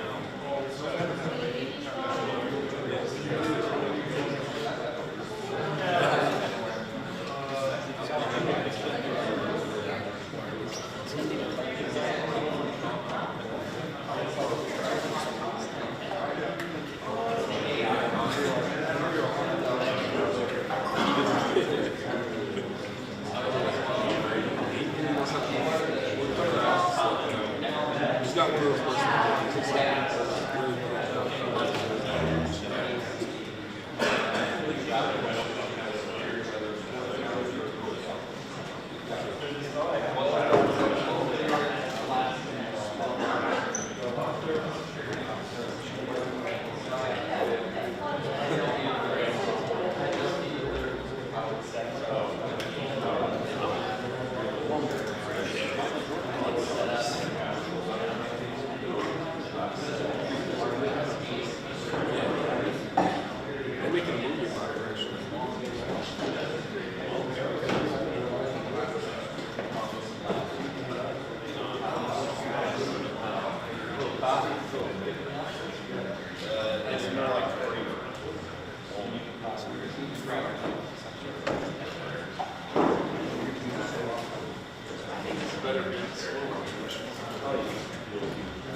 But starting this fall,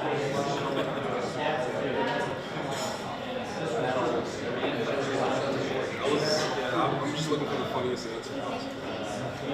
Honestly, it's starting to be chatty. For some of them reporting for it's like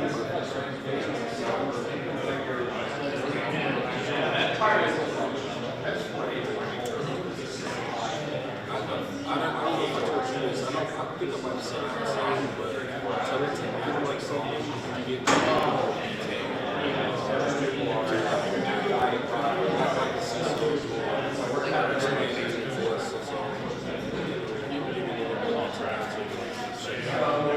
like that thing that I put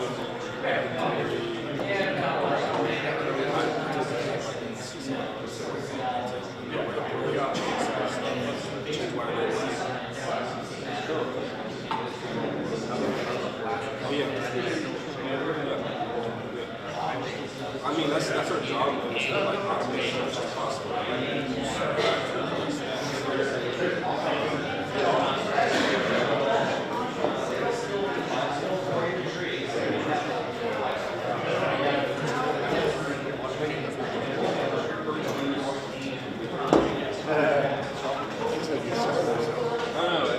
It was falling apart.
Oh, yeah. They're working on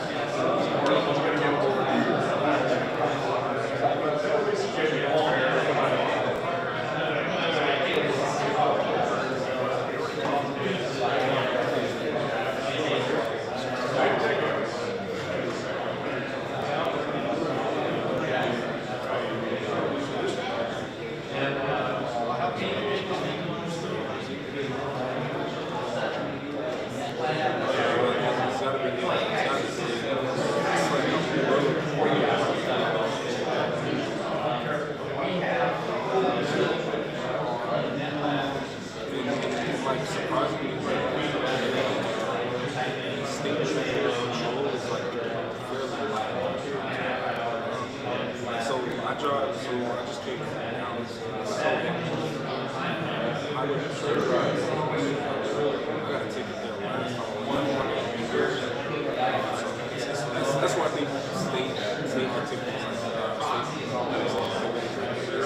pretty easy to get things started. But don't tell anybody this. I'll only tell you this. Actually, she like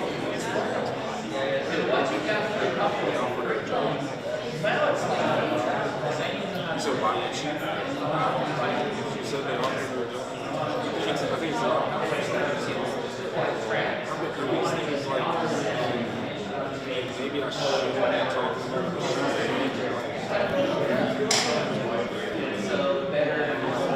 Kind of long.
talked to him, he basically used me as like a secretary. And I had to build up the box. I don't know why it took me so long because I was doing the job and also building up the next at the same time.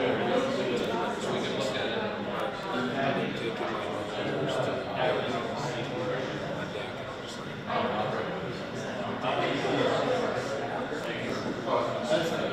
it happened. You were right to me.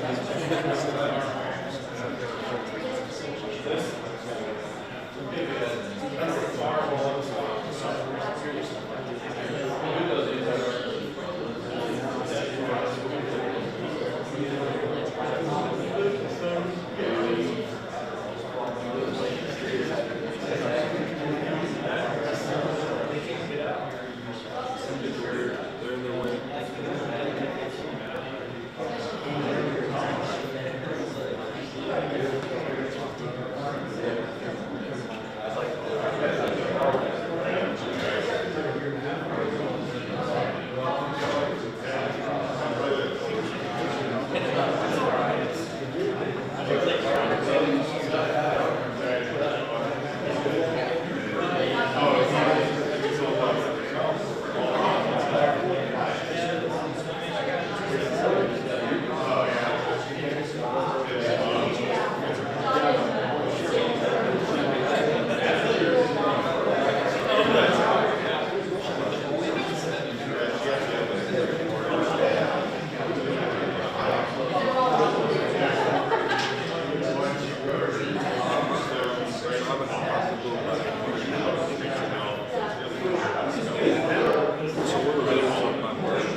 Yeah.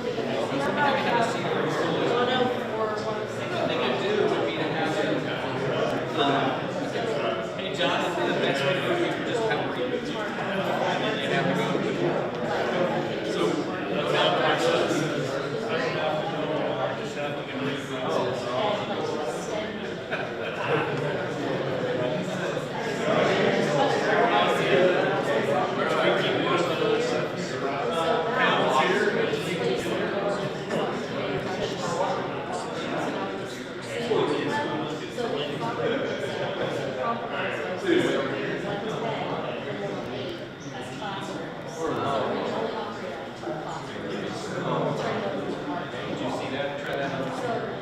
Wake that up.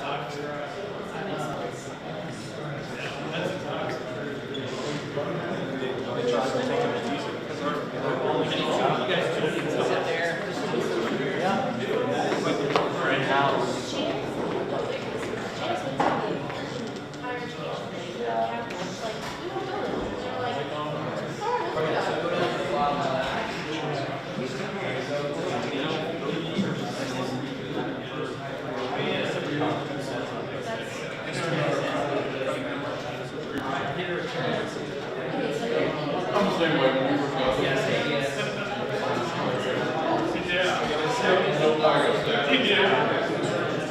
So this is so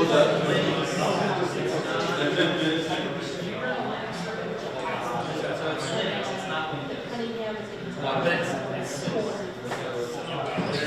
different flavors. They'll call us seals.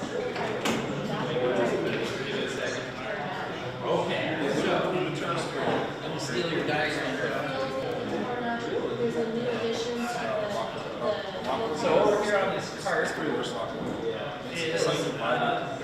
you just say your house needs to connect to the Wi-Fi. Well, the Wi-Fi connects to some kind of global network where there's all these devices that send packets. So packets like from your it's like the addresses are globally relevant, so you can send something to the addresses so these devices, the circles are called routers, and a router looks at the address and makes a decision. So routers make decisions. Routers can also do things like filter, like, nah, you're not a router. So stuff like trash, or send back. Anyway, so what's set up here is so I got 3 laptops.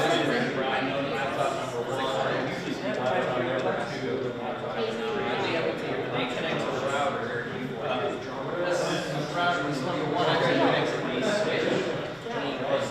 And then so it's there's a whole bunch of connections out like this, right? You have a whole bunch of computers here and the router. And so the way it's set up is these guys are wired, but we haven't told them that it's a resident. You have to tell the computer what's at your house. Your Wi-Fi router is on the first computer with all the devices. Art can, so Art can tell you what your house is Wi-Fi.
quick. We normally have this schedule to go to about 1:40. We're going to bump that up to about 1:15. So about 1:15 we'll reconvene. You got about a half hour yet. Still busy around. Please check out the activities.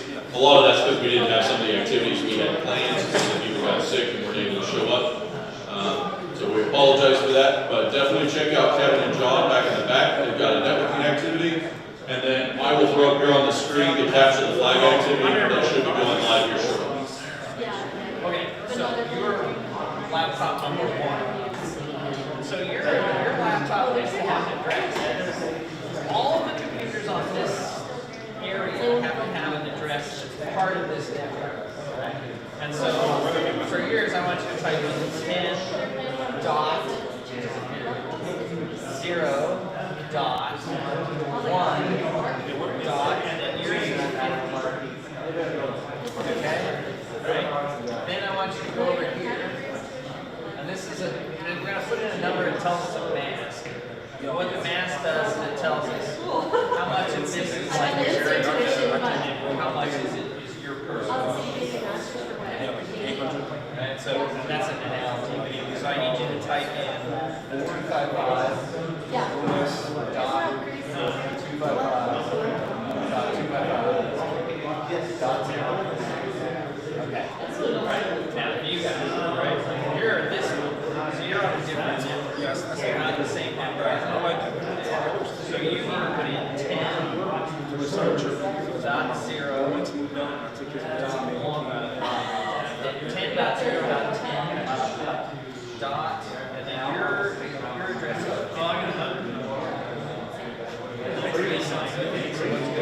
and then you need to put in a mask filter.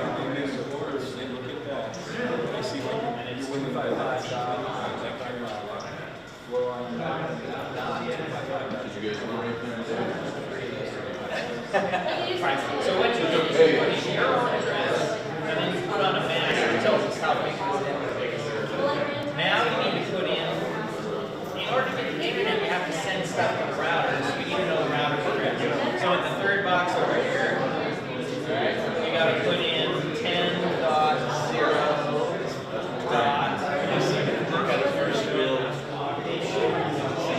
So it's the same as this is so over here, you're going to do the same address here.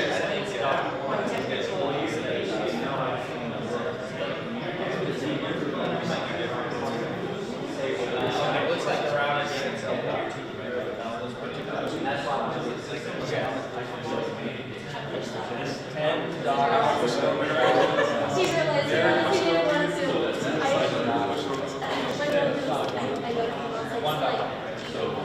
Okay, alright, so click out of there, and then we're going to hit save. And even if you are Yeah, so clicking starting so try this.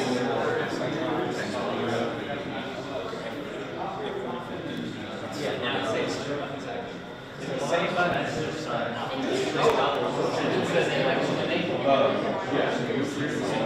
You get a little red X here. No, okay, so I think you're connected. Right, so now what I'm going to do is I'm going to do a test.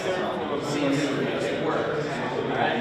So on your desktop is a thing called the filter.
and see how long it's taking.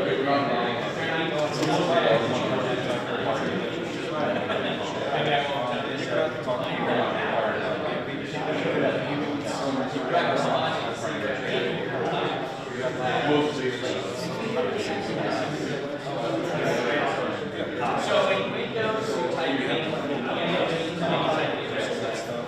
and then you can also do the name, right? So like Yahoo.com, and then it'll do a translation to your however, some services don't require. So try this, try ping 10.1.1.1.1.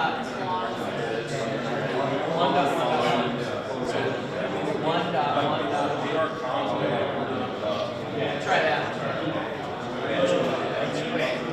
So what's it tell you?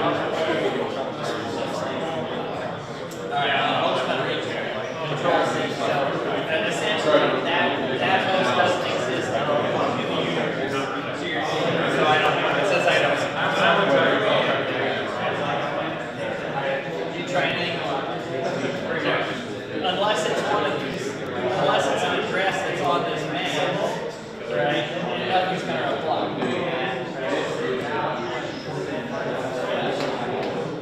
How do you know what the numbers are? So what, you want to go like,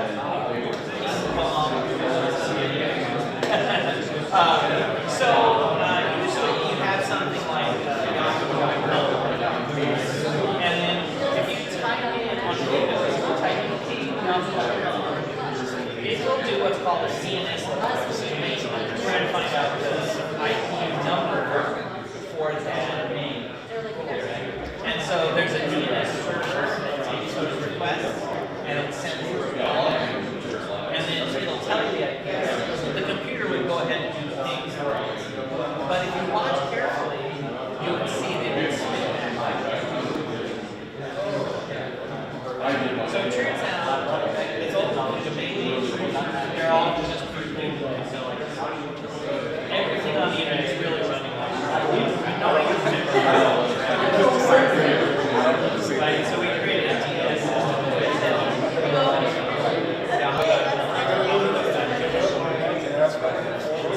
Those things I can remember. But when it's an IP, I can't remember it.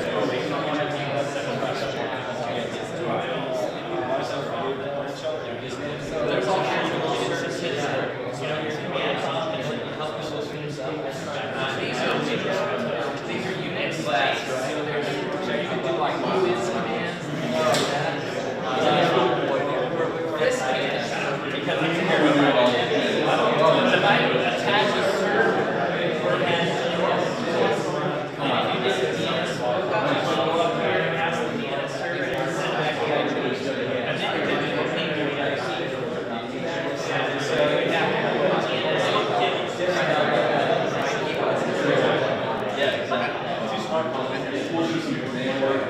So, if you want, there's a thing called serial port. Click on double-click action and it'll say serial port. The serial port terminal is this connection, this white wire. That's going into the management portion. That's where we use the commands like change the IP. That's nice.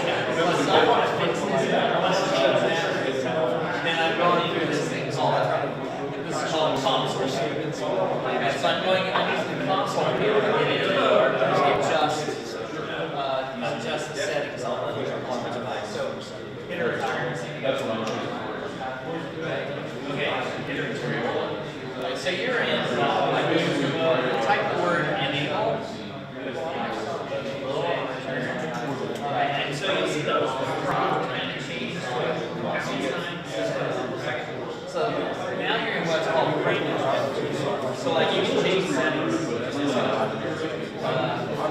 So I type this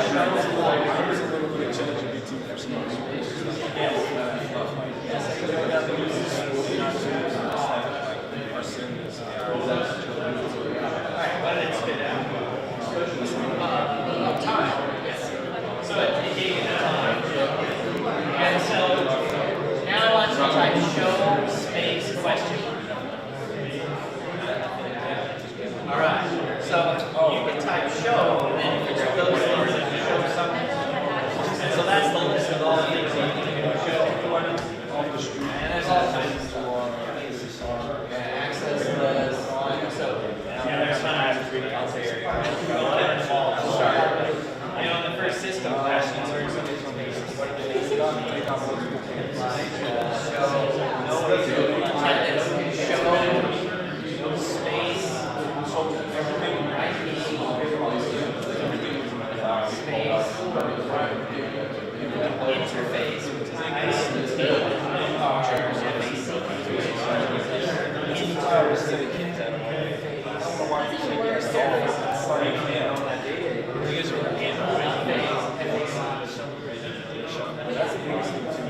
So on the computer, the first safety system we did, and that was in Windows, you also have like double click the IP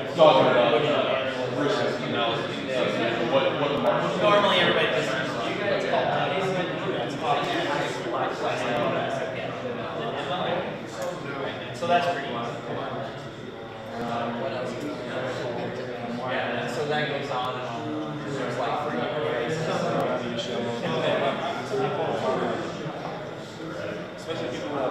So there's all kinds of and you don't have to learn everything to start. You just need to learn how do I put the addresses on the network. So these 3 routers. So this router knows about that network, so it's put in this one.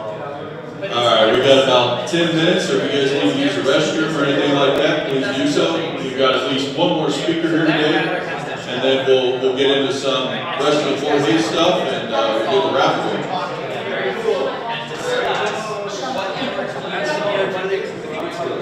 Who's got the shortest way to get there? And then let's all kind of agree on and so that's called a routing. So there's a routing protocol set up between those 3 Here's the ones I do. And so the routing protocol is what makes that happen. So a lot of the stuff you guys never see. Your information is going from the server to you, but it's trying to go it's very efficient, right? It's coming in like half a second per second.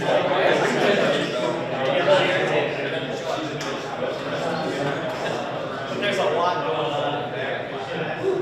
And some of it's like I need security, high performance. You guys might need reliability, like this link protects everything down. What if I have a second? Run a link from here to here, right? And if that broke, then it could go this way instead. So there's all kinds of things that are reliable. And so, what you see here is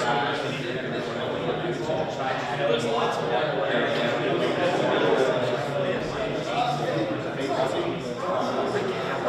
the first class of 4 days is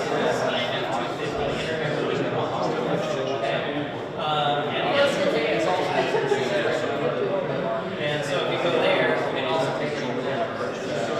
And it's basically free. You don't have to pay for it.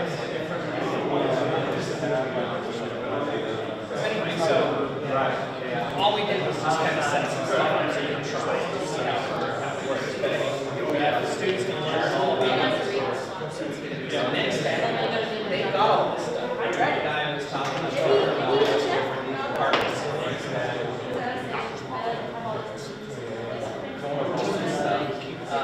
There are people who are in charge of the routing.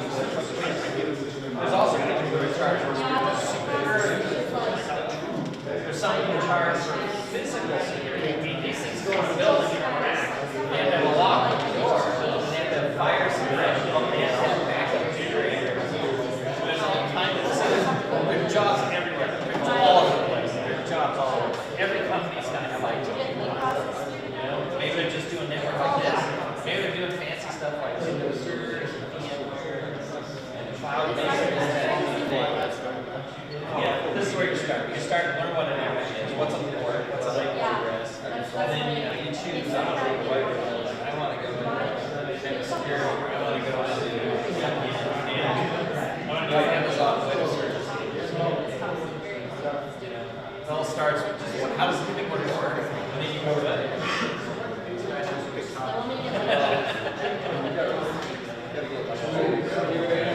So, NCK, those sites are very expensive. And those actually translate that perfectly.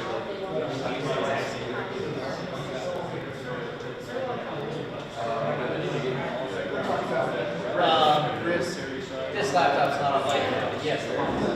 And it's, I think it's still still.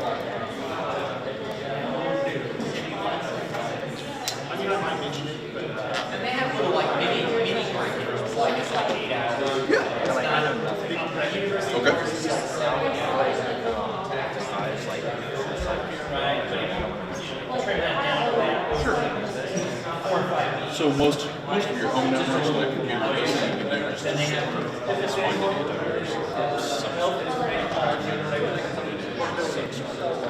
make sure you're grabbing some.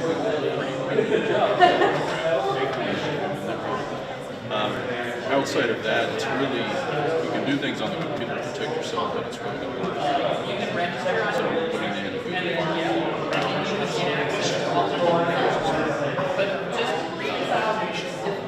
know, for getting started out doing like European sensible or something like that. You can use it here for that.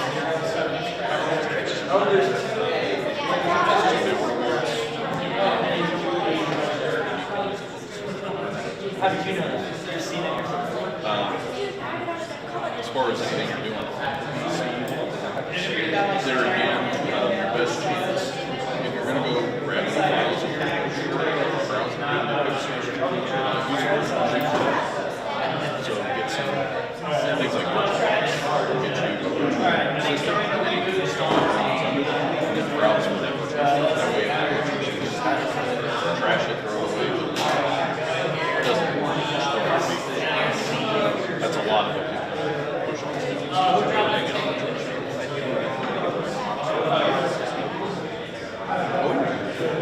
Everybody raise a hand. yeah, so that will at least get you. So beyond just. Oh, right there. Right there. How can I track it? It's a good thing you're refereeing.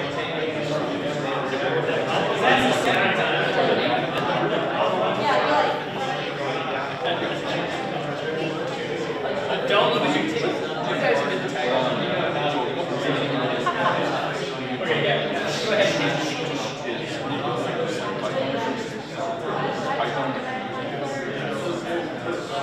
Alright, so this is you. This is just my everything. So I've got biology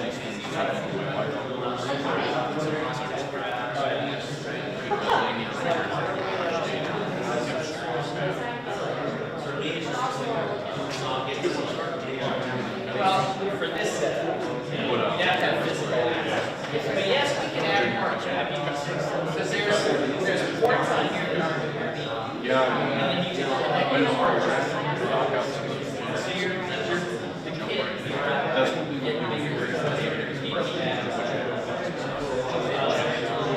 So what really happens is, if you're a small business, you have a use contract for like next year. Then you would configure your one router.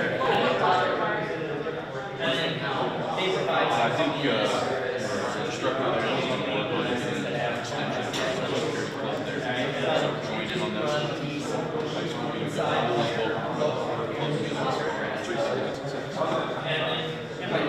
Or you can get you access to the Discord channel. But once you Fully open. okay, alright, so you and Dan are this like network. So go ahead and Come up with training exercises. By all means. Yeah, reach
So this middle number tells you how much of this is through the number and how much it's like where's the boundaries between the group and your interest requirements. Right? And so what this means is the first three numbers, 10 to 0 to 10, that's a network. And then the 0 on the end of the last number is your right, so what that's called mass. And mass tells you where the boundary is between network bits and postal. So your PC is postal. So you're not you're on a different network than he's on, right? And so he's got a network and he's also okay, alright, so hopefully the same one click on save. Oh yes, sorry, set that on manual. Right now, go down and save. Oh, and your payment and save. So it says connection established. So you're now on the network. IPv4 is 34 years old, and it supports about 400 That's not enough. There are about 4.2 billion cell phones, right? Well, there's it's almost 6 billion people on the planet, so we don't have enough addresses to do just so we need more address, so they came up with IPv6. IPv6 has Ladies and gentlemen, we're going to get started here in about 2 minutes. I got to replace some a batteries. quintillion.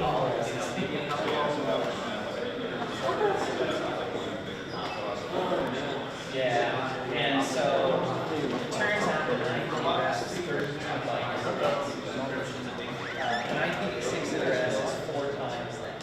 It's 120 units. It's like some people can't do quintillion address. Undistinguished. What is it? 2 undistinguished. It's at least 1 undistinguished. Whatever that is.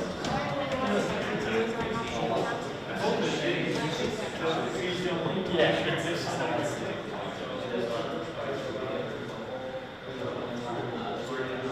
No, I mean, so you can think of connections out mesh that covers the territory. Oh, so router 2 happens to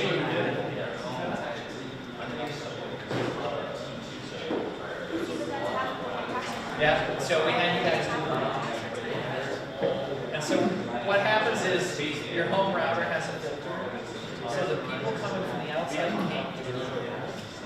Right? And you've got a server running, it's waiting on the side, but they're not getting it. So Hamachi allows you to set a tunnel out to a server out here. And so Ken connects to the Hamachi server, and you connect to the Hamachi server. And then because you went out, it allows returns. Right? And so Ken's access looks like it's coming in as a return. You've got to make your tunnel, and then that makes a port. Right. Right. But you can use or you can or put a public you can spin up a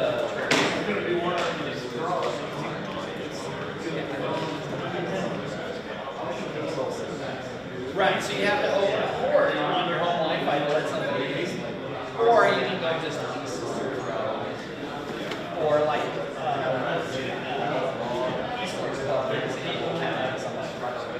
well, we could also spend the server software. All right, we're going to go ahead and get started again. As you guys see up there on the main page, we have the Capture the Flag event. It's going to start running from here on out. You'll see it at ctf.fhsucyber.com.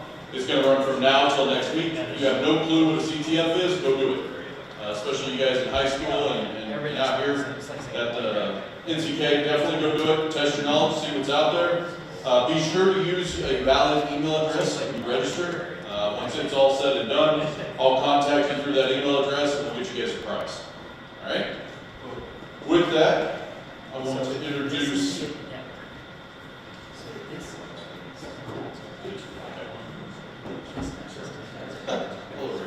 Okay. Want to introduce Stephen Kuhl, who is with Hayes Medical Center here in Hayes. He's going to talk a little bit about what it's like doing cybersecurity in the medical field, which is a pretty big hot topic lately. A lot of my students are moving into that. That's one of those concentrations that you saw. We actually have one called Health Informatics, in which you're doing the computer networking side, but you also do a little bit of nursing.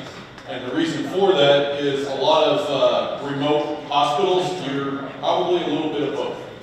They don't have a full IT staff in the clinic. They don't have a full whatever in there. So you learn not only computer networking, but you also learn the nursing side of things so that you can be one of those nurses that steps up and does that. So, Stephen, I'll let you take it from here.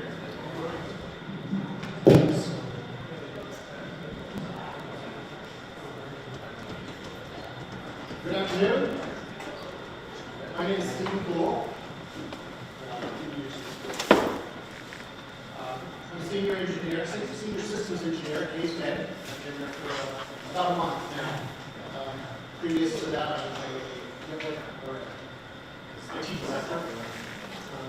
Over the last 20 years in information technology and cybersecurity, I've held multiple roles. 16 of my last 20 years have been in healthcare, and currently, I just recently obtained ISC squares CISSP, and like I said, I've held multiple roles, everything from help desk all the way up through manager, IS manager, and IT director. And positionally, it seems like I should move up to a position to still wear those old hats a lot of times. So, taking help desk calls and having knowledge calls and IT director, resetting passwords.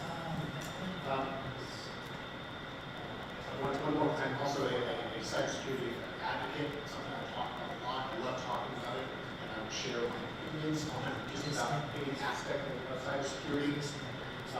Today, I want to talk about three specific areas of focus. First are the threats, or really just one threat, the big one, that is healthcare. The risks that are out there, and what the future looks like.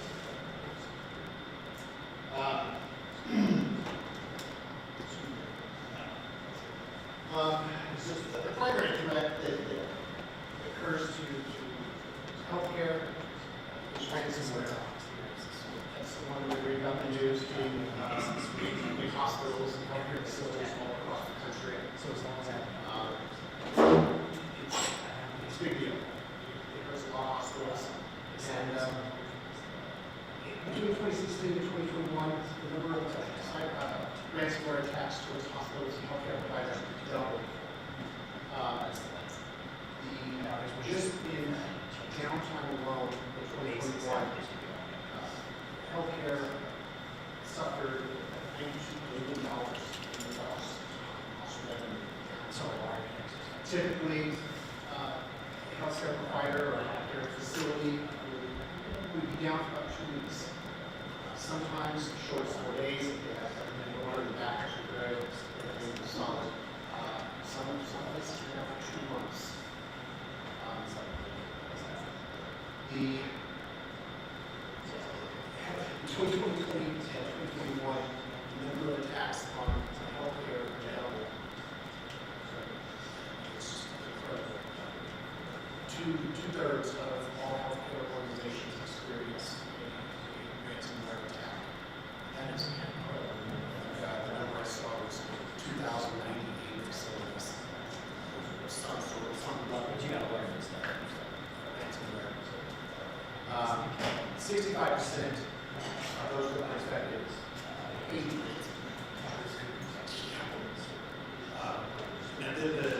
So roughly two-thirds of cases on average, $700,000. In my opinion, and actually there's a strange statistic that came out between 2020 and 2021, the dollar amount for ransomware to a hospital is actually exactly why we feel sorry for the hospitals or something. The rest of the industry, overall, defense and everything, based on their sort of healthcare income. The sad part is those 65 that paid, on average, they were able to recover 65% of their data. So they paid the ransom expecting everything to be decrypted, and they only got 65% of that data back. Hopefully they had access to some way to recover that data. Only 2% that paid actually got 100% of their data recovered. So they spent $700,000 or upwards of $200 million. Scripps out in California in, I think, April of 2021, they decided they were doing the right thing. They had offsite passes, they were showing up, they were doing everything. Their backup steps out of there. And so they were like the water. So they decided to rebuild everything from scratch. They built an entire law system, the file structures, and that directory, and everything. It took every 2 months. And then the lawsuit started rolling in. They used to pay the ransom. And these threat actors stayed in their system for months and stealing it. So when they said, we're not paying the ransom, we're just going to rebuild, those guys said, okay, so we'll release some data, we'll send it out, we'll do whatever we can to make money. So then the lawsuits from people started rolling in for using the data. To date, that incident cost, I think it's a hospital system out in California, $120 million. So they didn't give that money to the ransom guys, they ended up paying it to litigation. Each patient is for hospitals, and there's a lot of risk there. So the big question that a lot of people ask is why healthcare? Why are they such a blind target for this stuff? The number one reason is hospitals need access to that data that we didn't have. You've got somebody that's heart bypass or something. They need those medical records, they need them that you can't wait. You need to treat it. The scripts, they had to reroute almost all surgery to other hospitals, these hospitals, so they have their business to other places. There's the emergency access care that they used to provide, they had to reroute those. So there's a critical element to get their system back up, and that happens all across the country. So that's the primary focus right there is that business that all business wants to be different than when they operate. Hospitals especially, they have a duty to care. So it's in their best interest to position it all as quickly as possible. Secondly, this is really the dangerous one. Hospitals are notorious for having ineffective defenses. One of the big ones is, and this is where leadership plays a role, is leadership will look at risk management and look at a term of risk management called transference, where they will keep the risk and assign it to somebody else. In this case, a number of people mentioned today, insurance. So cybersecurity insurance. If something bad happens, they'll cover it. Well, that takes care of the risk, doesn't take care of the threat. And a lot of times leadership does not make that distinction. So when we have cybersecurity insurance, we're safe. Oh, you're protected financially. At the end of the day, we still need crypto stolen. So that's really what hurts a lot of these organizations is they don't quite understand the threat, they understand the risk, but not the threat.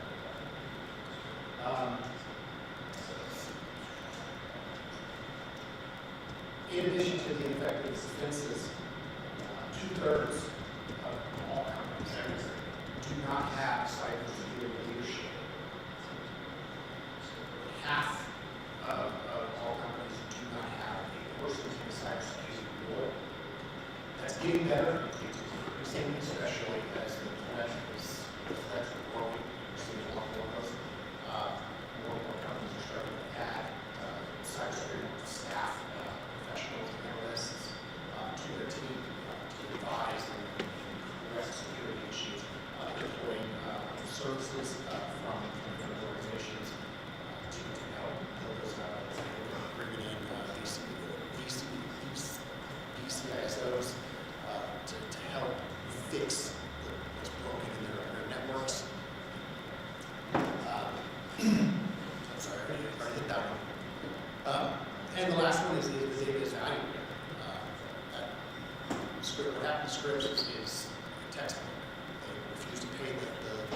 ransom, the guys on the other end, we've already invested months and months of our efforts into hacking you. We're going to get some money out of this. So they take their data that they've stolen and encrypted, and they turn around and they start selling it for various purposes.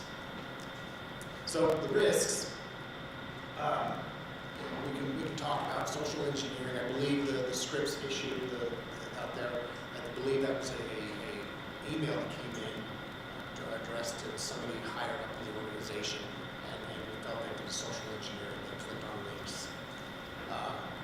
Misconfigured systems, that is one of the big ones out there. There's no sense in being wasting a zero-day exploit trying to hack into a website or through a firewall if all you have to do is look for an open door, something that an engineer to apply the models didn't change default passwords.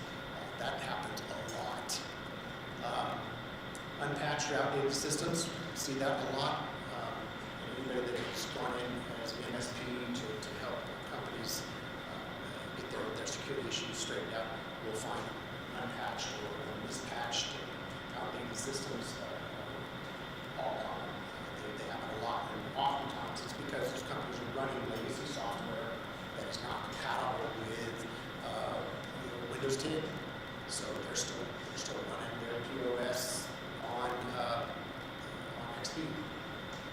XP, I think, was in the life 10 years ago. They're still out there. They're still being used. You see them in gas stations and little mom-and-pop shops all over the place. And there's not a lot that we do because they have to replace it with a full POS system. It happens all over the place. Poor or no cyber security awareness training. This is another big one. This would have helped on the scripts infection, ransomware infection. It would have taught those people that, hey, be aware, pay attention. If you don't know who these people are, or you're not expecting this email, come click on it. So that happens a lot. It is getting better. Know4 is a great company. I've used them countless times. They provide a lot of resources. They do phishing tests of staff. Really cool company. I think they're partnered with Kevin Mitnick, who is a pretty awesome spokesperson for cybersecurity for good reason.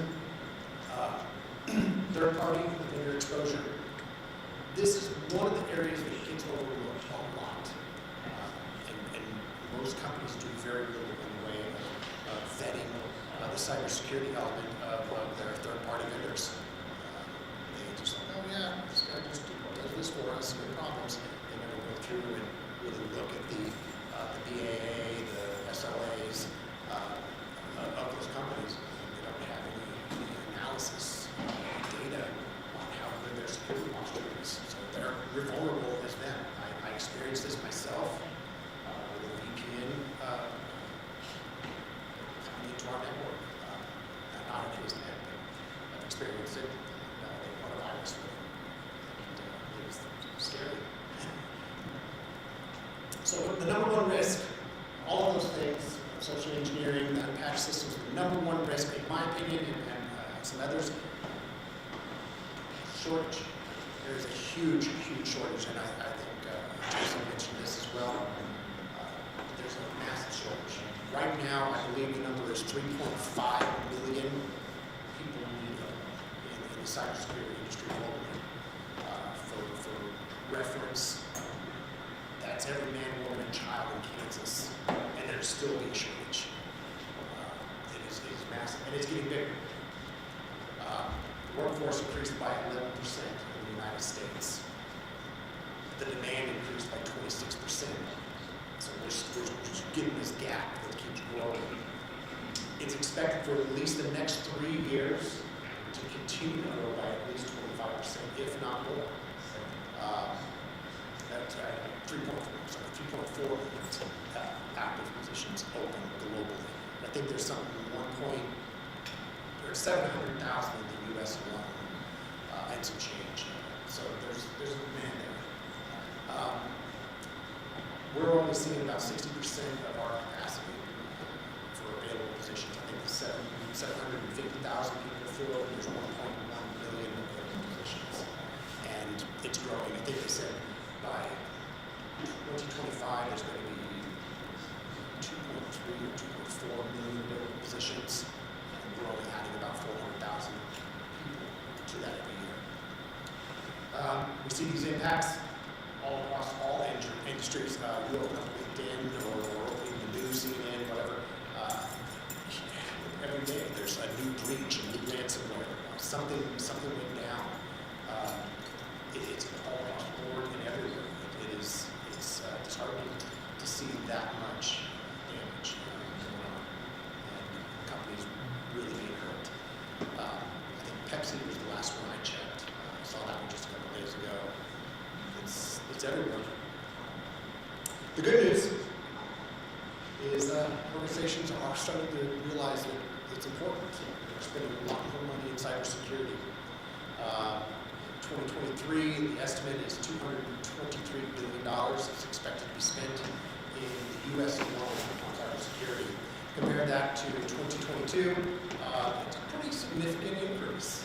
Somebody said, gosh, we're losing a lot of money, maybe we should do something about it. And then compared to the 2021, they only saw a $22 billion increase between those 2 years. So it's a pretty, they doubled the increase between this. I think they're tired of losing money to cyber criminal games and nation-state threats. It's a good thing that they're adding money to this.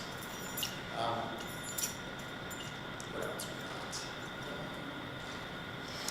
The industry is increasing in numbers, not as fast as we'd like. They expect it to be about 15% this year and probably 18% the following year. It's not enough, but it's adding jobs, adding people to fill these roles. One of the big ones, and this is really awesome, the unemployment rate for cybersecurity professionals since 2016 has remained at 0. If you're in cybersecurity, you can find a job.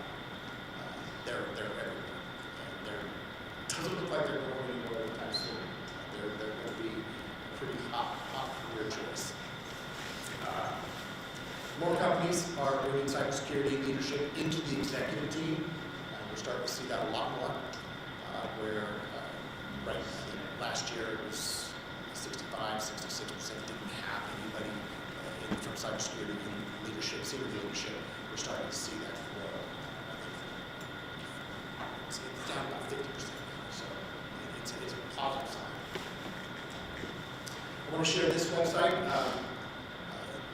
Professor Zeller stole it from me. He inspired me. He knew I was going to share this. He's like, I'm going to steal these slides. This is a great website, awesome resource. cyberseek.org. It's a project between Lightcast, CompTIA, and NICE. Lightcast does job analytics. CompTIA is huge in the certification arena. A+, or Sec+, E+, all of those. They've been around for forever, 30 years, 35 years. And NICE is NICE stands for National Initiative for Cybersecurity Education. I'm a sucker for infographics and charts where data tells a story, so this website is really awesome for me. And if you know NIST, they have a framework for everything.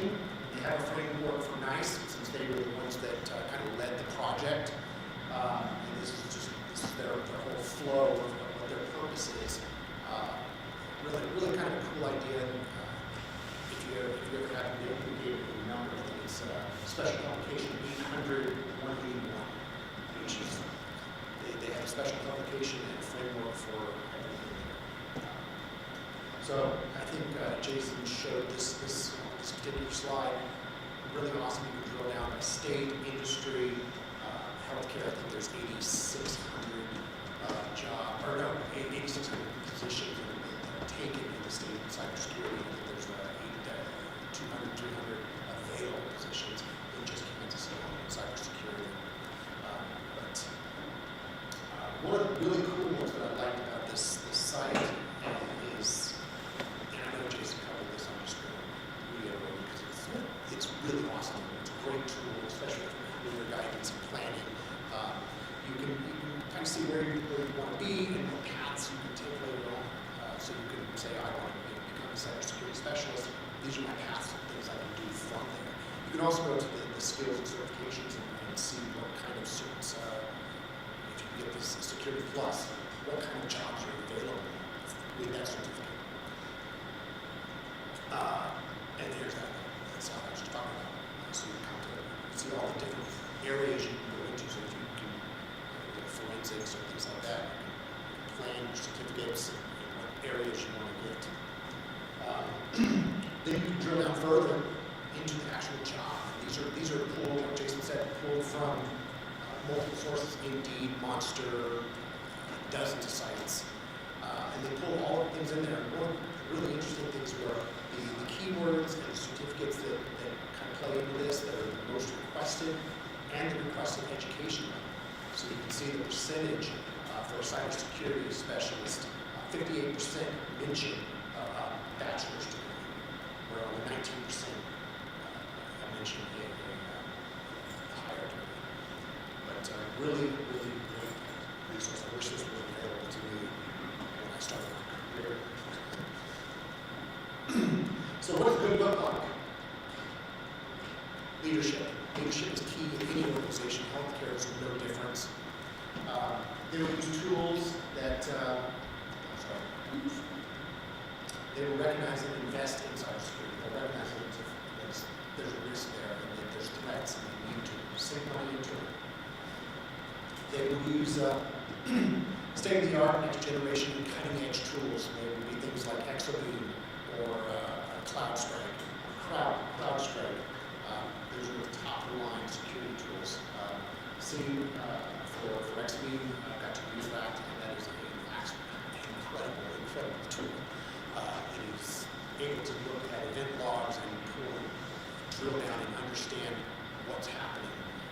User behavior analytics is really big. Exobeam and CrowdStrike are just awesome tools.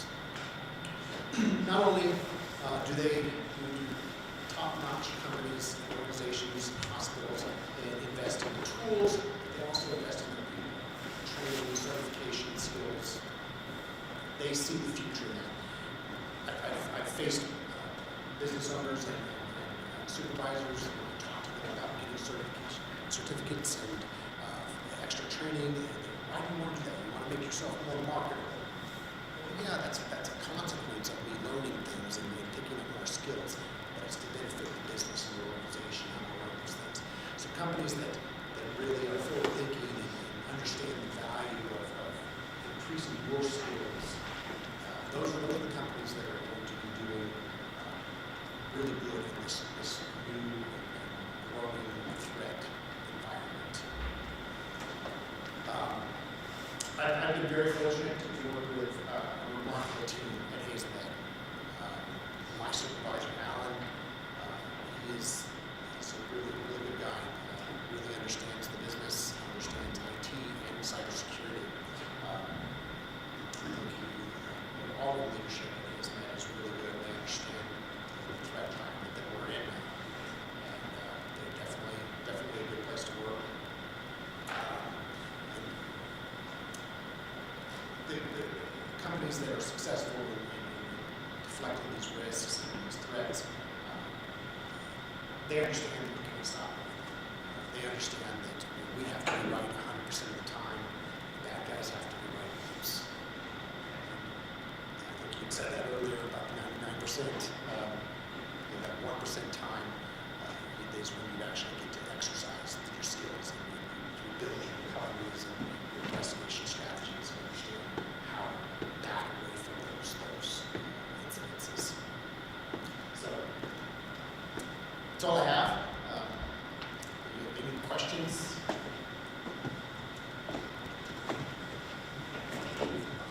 So how many people do you have who work security type stuff versus just IT and networking?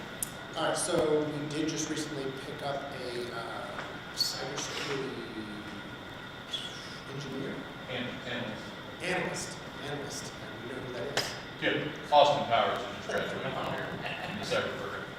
Yes. Him and I were pretty close. He just started 2 weeks ago, I think.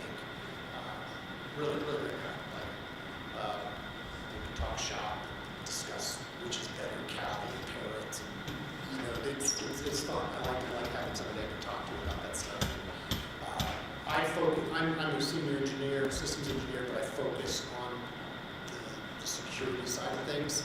So that's where we're at. So right now we have two, myself and Austin, and then we have two other senior engineers, and gosh, 10 or 15 desktop support, network engineer kind of positions, separate teams. So right now just two of the cybersecurity area, and out of the supervisor. Yes? Have you seen a drastic change in the way you guys have your procedures when it comes to security assessments from COVID? I have not myself, but I've been with the case man for a little over a month now. Yes? So I read an article a couple months ago on the cybersecurity side, responding specifically about hospitals and how there was an issue of using local desktops and people storing files on these local desktops throughout the hospital rooms and stuff like that. And one of the solutions was to use dummy clients or virtual machines. And as soon as that user logs off, it wipes the system, that it's a clean slate. Are you seeing that trend in healthcare? No, I'm not. But I have implemented that. Both thin clients or zero clients log into a virtual Hyper-V terminal, something like that. And that's what I use a lot of times when I'm working remotely. They use a lot of my tools remotely through VPN tunnel because of the policies and things that are set up there. So I will go into a desktop in the office and use those tools there. But I have used those, kind of reset back to default situations. And it's really popular with the thin client or zero client models. Anytime anything happens to them, what's the program called?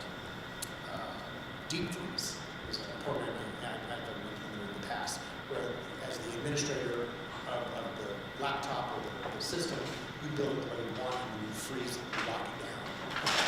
Anything that user does to a virus or configuration or files on it, reboot it, and it goes right back to the default that I set up initially.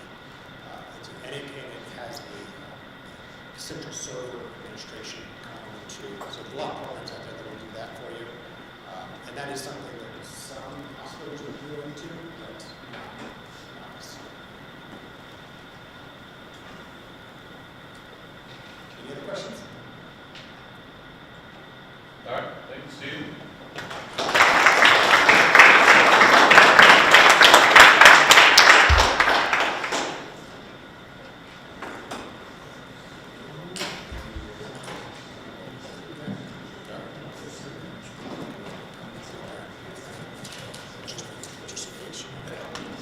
No passwords. No passwords. Sometimes just don't work out right. I understand. All right, so we're coming down towards the end of the day. A couple last things that we want to kind of get you guys through. Let's see here. I want to grab Lori and Chase. You guys are coming on up here. And then I'll have Kevin come up and talk about esports here shortly. So again, these are representatives for our cybersecurity club here at Fort Hays. They're going to tell you a little bit about what we do. Any of you that are interested in stopping by to some of these meetings, that goes for the high school students, NCK, etc., you're more than welcome to come by to their event. We can get you on the Discord channel so you can see what's going on. And maybe we can work something out where we can take you guys with us down to B-side, something like that. So go ahead, Lori. Hello, I'll just reiterate, my name is Lori Frazier. I am a senior this year and I am the president of Cybersecurity Club. Hi guys, I'm Chance. I am the treasurer of the Cybersecurity Club. We just wanted to kind of talk about just kind of what our club and organization does. We are under the informatics department here at Fort Hays. Jason is our advisor as well as Jack Hussein, who's in the back. We just kind of do pretty much anything you can really think of. So we'll do NCL competitions, we go to conferences, we support you guys as much as we possibly can. Like this past Monday, we went to allocations to get you guys funding to go to besides Kansas City, San Francisco to get memberships towards competitions, travel, food, XYZ. One of our bigger fundraisers is going to be Oktoberfest Club. We're one of 2 organizations on campus that is actually able to sell food at Oktoberfest. It's kind of a crazy month for us, but we have been able to get more equipment. So we usually make around 600 to 700 pounds of brats for that Oktoberfest. But we actually do it as a club together. I know me and Chance helped out a lot, but we go into a restaurant that one of his friends owns and allows us to use. Make about 700 pounds worth of brats, and then we kind of just all hang out for the next 2 days in the cold, rainy weather that we usually get every year. But it's just a fun way for all of us to group and bond together outside of like cybersecurity. That's pretty much all I have if you want to add. Yeah, I feel like a lot of people sometimes get scared to join clubs because their ideas may not be welcome or their thoughts or inputs might not be welcome. And kind of what I want to put out there is we always are open to ideas, and so there are things that we don't even think of that a student will come up and say, hey, I want to try this, could we do something like that? In Seattle, for example, that was started pretty recently. Yeah, before Lori was here, and that's something that everyone loves. We'll probably work in some more software-based stuff and try Acme and stuff like that later on.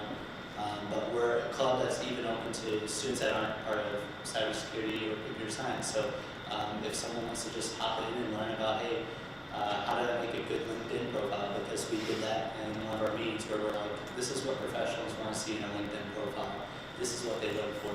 Come join us. And like I said, I've talked to you guys in NCK, even high schoolers that are coming in. Definitely give us a shot. Come by. Going to San Fran hopefully next year, so that'll be fun. That'll get some connections for you guys as well.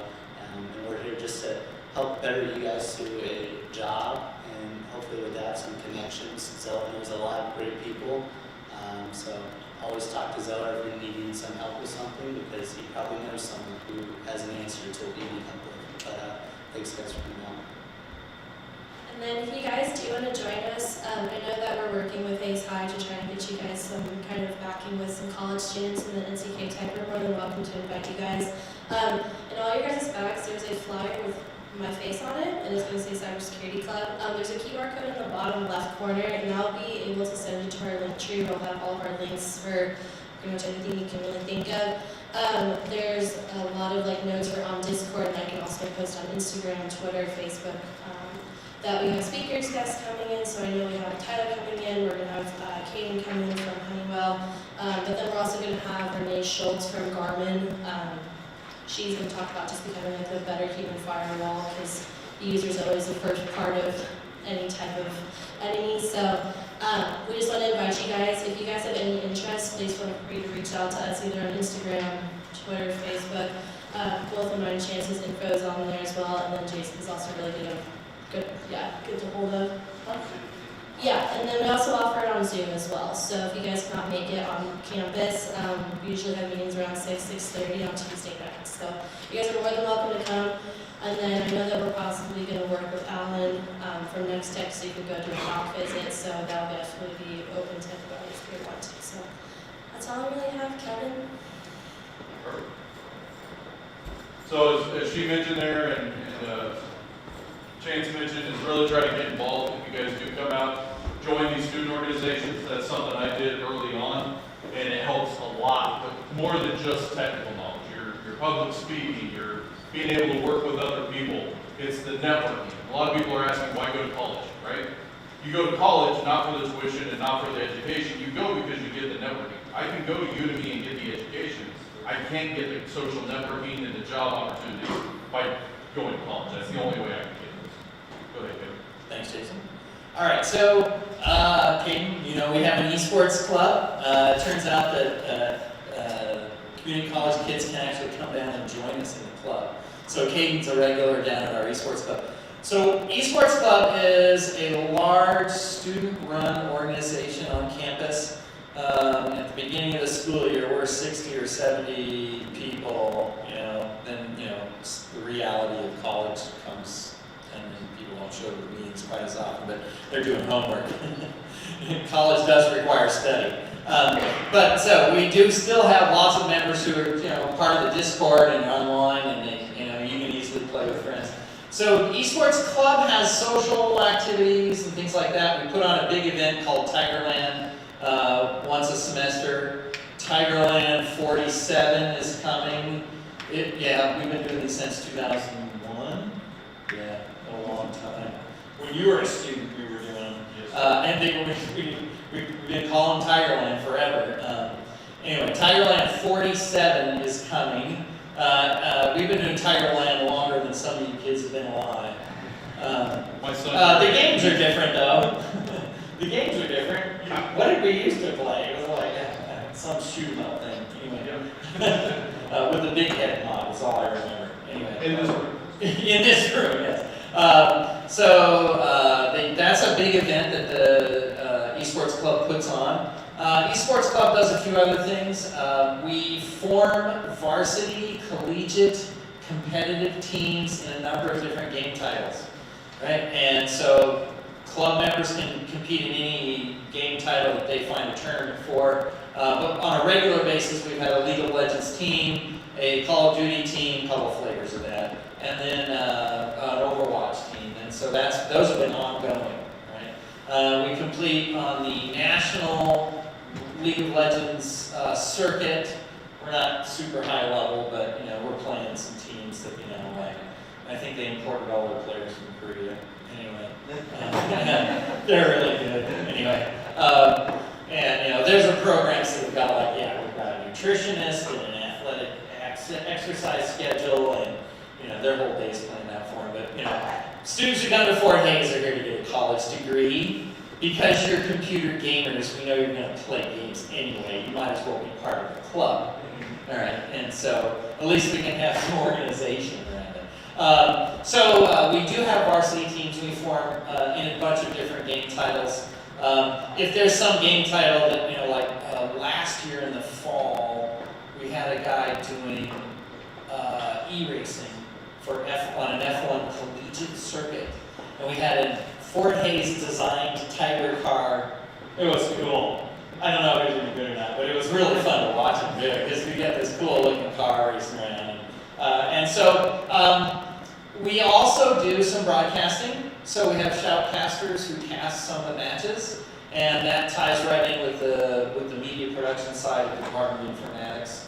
And so I've got a couple kids that are all excited about shoutcasting and doing the call for different games. So that's audio and video production and a bunch of stuff there. So that's fun to get involved with. So I have members of the club who are not gamers for the competitive side. They're gamers because they want to do the shoutcasting side. So we have some shoutcasters for that. What else? So there's a couple events besides Tigerland, February 25th. We will also have, every Friday, they have Smash Fridays. Have you been to one of those yet? No, but every Friday afternoon, there's a bunch of kids who bring down their consoles, set them up, and they just have a little mini tournament every Friday. Yes, there's a plan to do that, but so far everybody's just playing Smash. And so we also have an esports lab, which means a whole bunch of high-end gaming PCs. They've got RTX 3060s with gigs of RAM and high-speed monitors, high refresh rate, high gaming keyboards, gaming mice, and the goal there is to reduce latency, essentially. And they're all wired at gig speed on the network, and so. And then of course they've got all these. It's really funny because everybody wants to bring their own keyboard. I've got my own special keyboards. They're bringing keyboards. So there's 12 keyboard drivers, So every once in a while you have to go clean the drivers down. They have too many drivers on here. Anyway. So we have a gaming lab. We're actually getting a new gaming lab over in Tananic, so we'll be moving over there probably end of the semester. And so lots of fun. And we draw students from all over. I mean, any major on campus, but even, community college kids, tech school kids are coming down. I don't know if you have a club culture at school, so to get in any kind of club, you gotta come to Fort Hays. And so I think clubs are open to you guys. So if you want to join, all the tech school has to get in. For the high schoolers, Tigerland is the first event that you get involved with. I know Leroy, maybe Mason's been to one before. Have been to one. Ken's been to one. I think they won some prizes last time, right? I think Leroy got first place in the Minecraft Hunger Games. He got a $100 arch card. Yeah. So we'll have a whole bunch of sponsors, another prize raffle with door prizes and stuff. Tigerland's huge, hugely fun. People bring their consoles and PCs. We are moving out of this room over to the bigger ballroom because we have 100 seats. And so McDonald's, City of Hayes, Next Tech, Fort Hays State University, Esports Club, Department of Informatics, they're all doing sponsorship for the big event. And so doors open at 11. There's probably a little brochure, somebody have a brochure in their thing there. Okay. Put it up on the bulletin board at the high school. We're trying to fill it out and see if we get a lot of people to come to this one, so it's pretty fun. Anyway, Esports Club helped put that on. ATSO is kind of the techie nerdy side of that, and they're a club that do field trips, speakers, and other stuff, and that's where the Tigerlands got started, was in ATSO. And you remember ATSO way back. You were actually president of ATSO for a while. And vice president, and janitor. And janitor. Concession stand guy, yeah. For about 8 years, there was a Van Wilder thing. Yeah. Go to college for 3 extra years, it's fun. Anyway, so Esports Club is an open, just fun activity to do at campus, and that's the reason why I go to school. I mean, I think you can, everybody can go to college by going online and going online courses, but coming to campus is where you get all this stuff, and that's where all the socialization is, and make lifetime friends and all whatever clubs you get involved in and stuff. So, all right. That's all I got. Thank you for everybody listening. Appreciate it.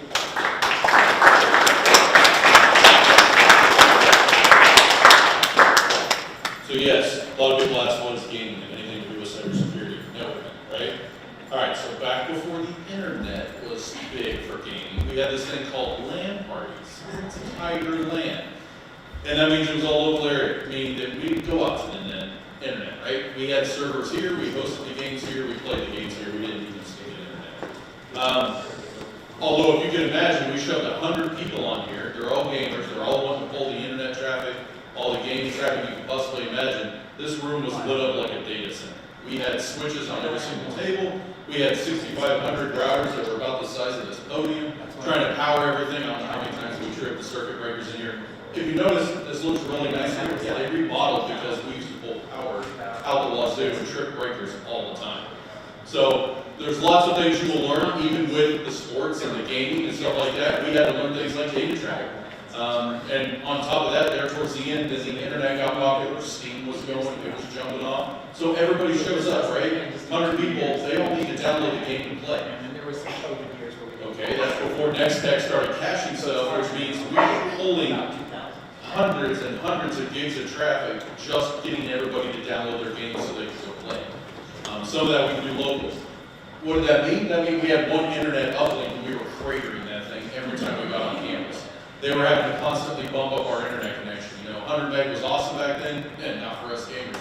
We tapped them out to 1 gig. Well, the campus only had 1 gig of traffic. We pushed over 700 meg of traffic just with the Tigerland group. And that wasn't like a blip, that was like a constant. The network administrator here on campus kept asking what in the world we were doing, but they did not look at IP addresses. He didn't want to know about the black cars coming down and showing up. So. back when we blew the power circuits. All the time. Blue power circuits all the time. That's right, Barbara. There's tons of pictures of me sitting in that back corner with 3 monitors. That was back when nobody had monitors. I had 3 monitors wrapped around me and a 6500 just blowing hot air all over me trying to keep warm when we were working. So, come join us. There's a lot of fun there. Again, as Kevin mentioned, that's where you will meet people. That's where you'll build friendships. Most of the people I hung out with, I'm going to celebrate their 40th birthday parties next weekend kind of thing, right?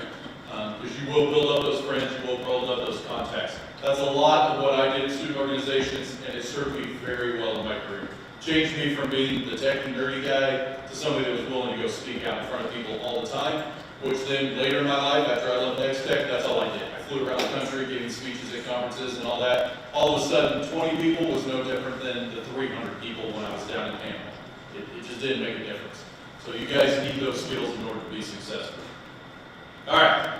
With that, let's see, we're going to end up doing a raffle, but we certainly want to thank everybody for showing up today. Good. I was hoping you would come up because I have a job for you. Okay. Sit together. Pen or mental report. Stand by. Thank you.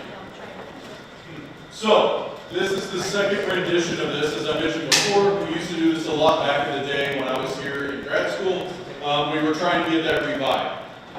I need your feedback. So that comes from you students, that comes from you industries, the instructors. I need your feedback. So if you guys have anything for us, if you want to say it out loud now, great. If not, please email me. And I think she's got my email here somewhere. Scroll all the way back to the pretty face. There we go.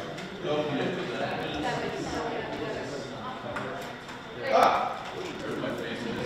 There you go. Okay, so in the upper right-hand corner is my email address. Please take that. You will also see my work office phone number down there in the lower right. Please give me your feedback, and I mean that honestly. If you thought it stunk and we should have done something differently, please tell me that. There's nothing you're going to tell me that offends me. This whole conference is for you guys, both industry, both students, and instructors. Right? So please give us feedback. Good, bad, ugly, doesn't matter.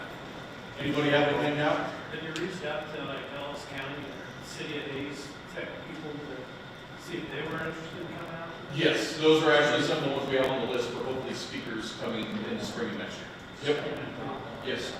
Part of that is in cooperation with that incubator that we talked about. They were super interested in that, obviously, to help small businesses in the area. So our goal was to get some of those underway and have them come in and speak as well. Great feedback. Anybody else have any comments? High school students, what you think?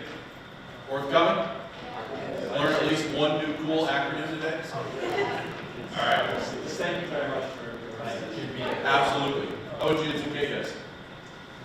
Do you wish that there was any different types of speakers? Like, I know we kind of did a lot of like medical, I know we talked about like next step or space here and then CISO we did some. Is there some type of topic that really interests you guys?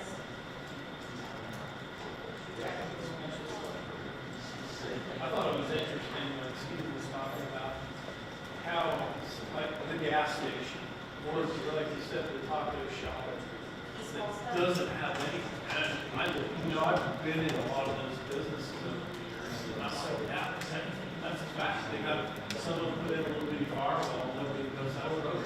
Good. Yeah, you walk into Cancun, the password's 1, 2, 3, 4, 5, 6. And they walk away. It's like, I never really gave on that much. Especially when it comes to the credit card processing. A lot of these are firing up their little square device, jumping on there, thinking they're secure. I can sit there and watch all of that traffic down. Yes. And it happens all the time. The Bryce Coffee Shop, there was a research article that came out about 2021. That there was a shirt that was sitting in a coffee shop that everyone was sharing the same hotspot. And people, credit card information was provided by something from Amazon, so he did everything. So it was really interesting research because he did it at 14 different coffee shops all over the country. Okay. And I teach you how to do that in the classroom. That's the kind of stuff we do.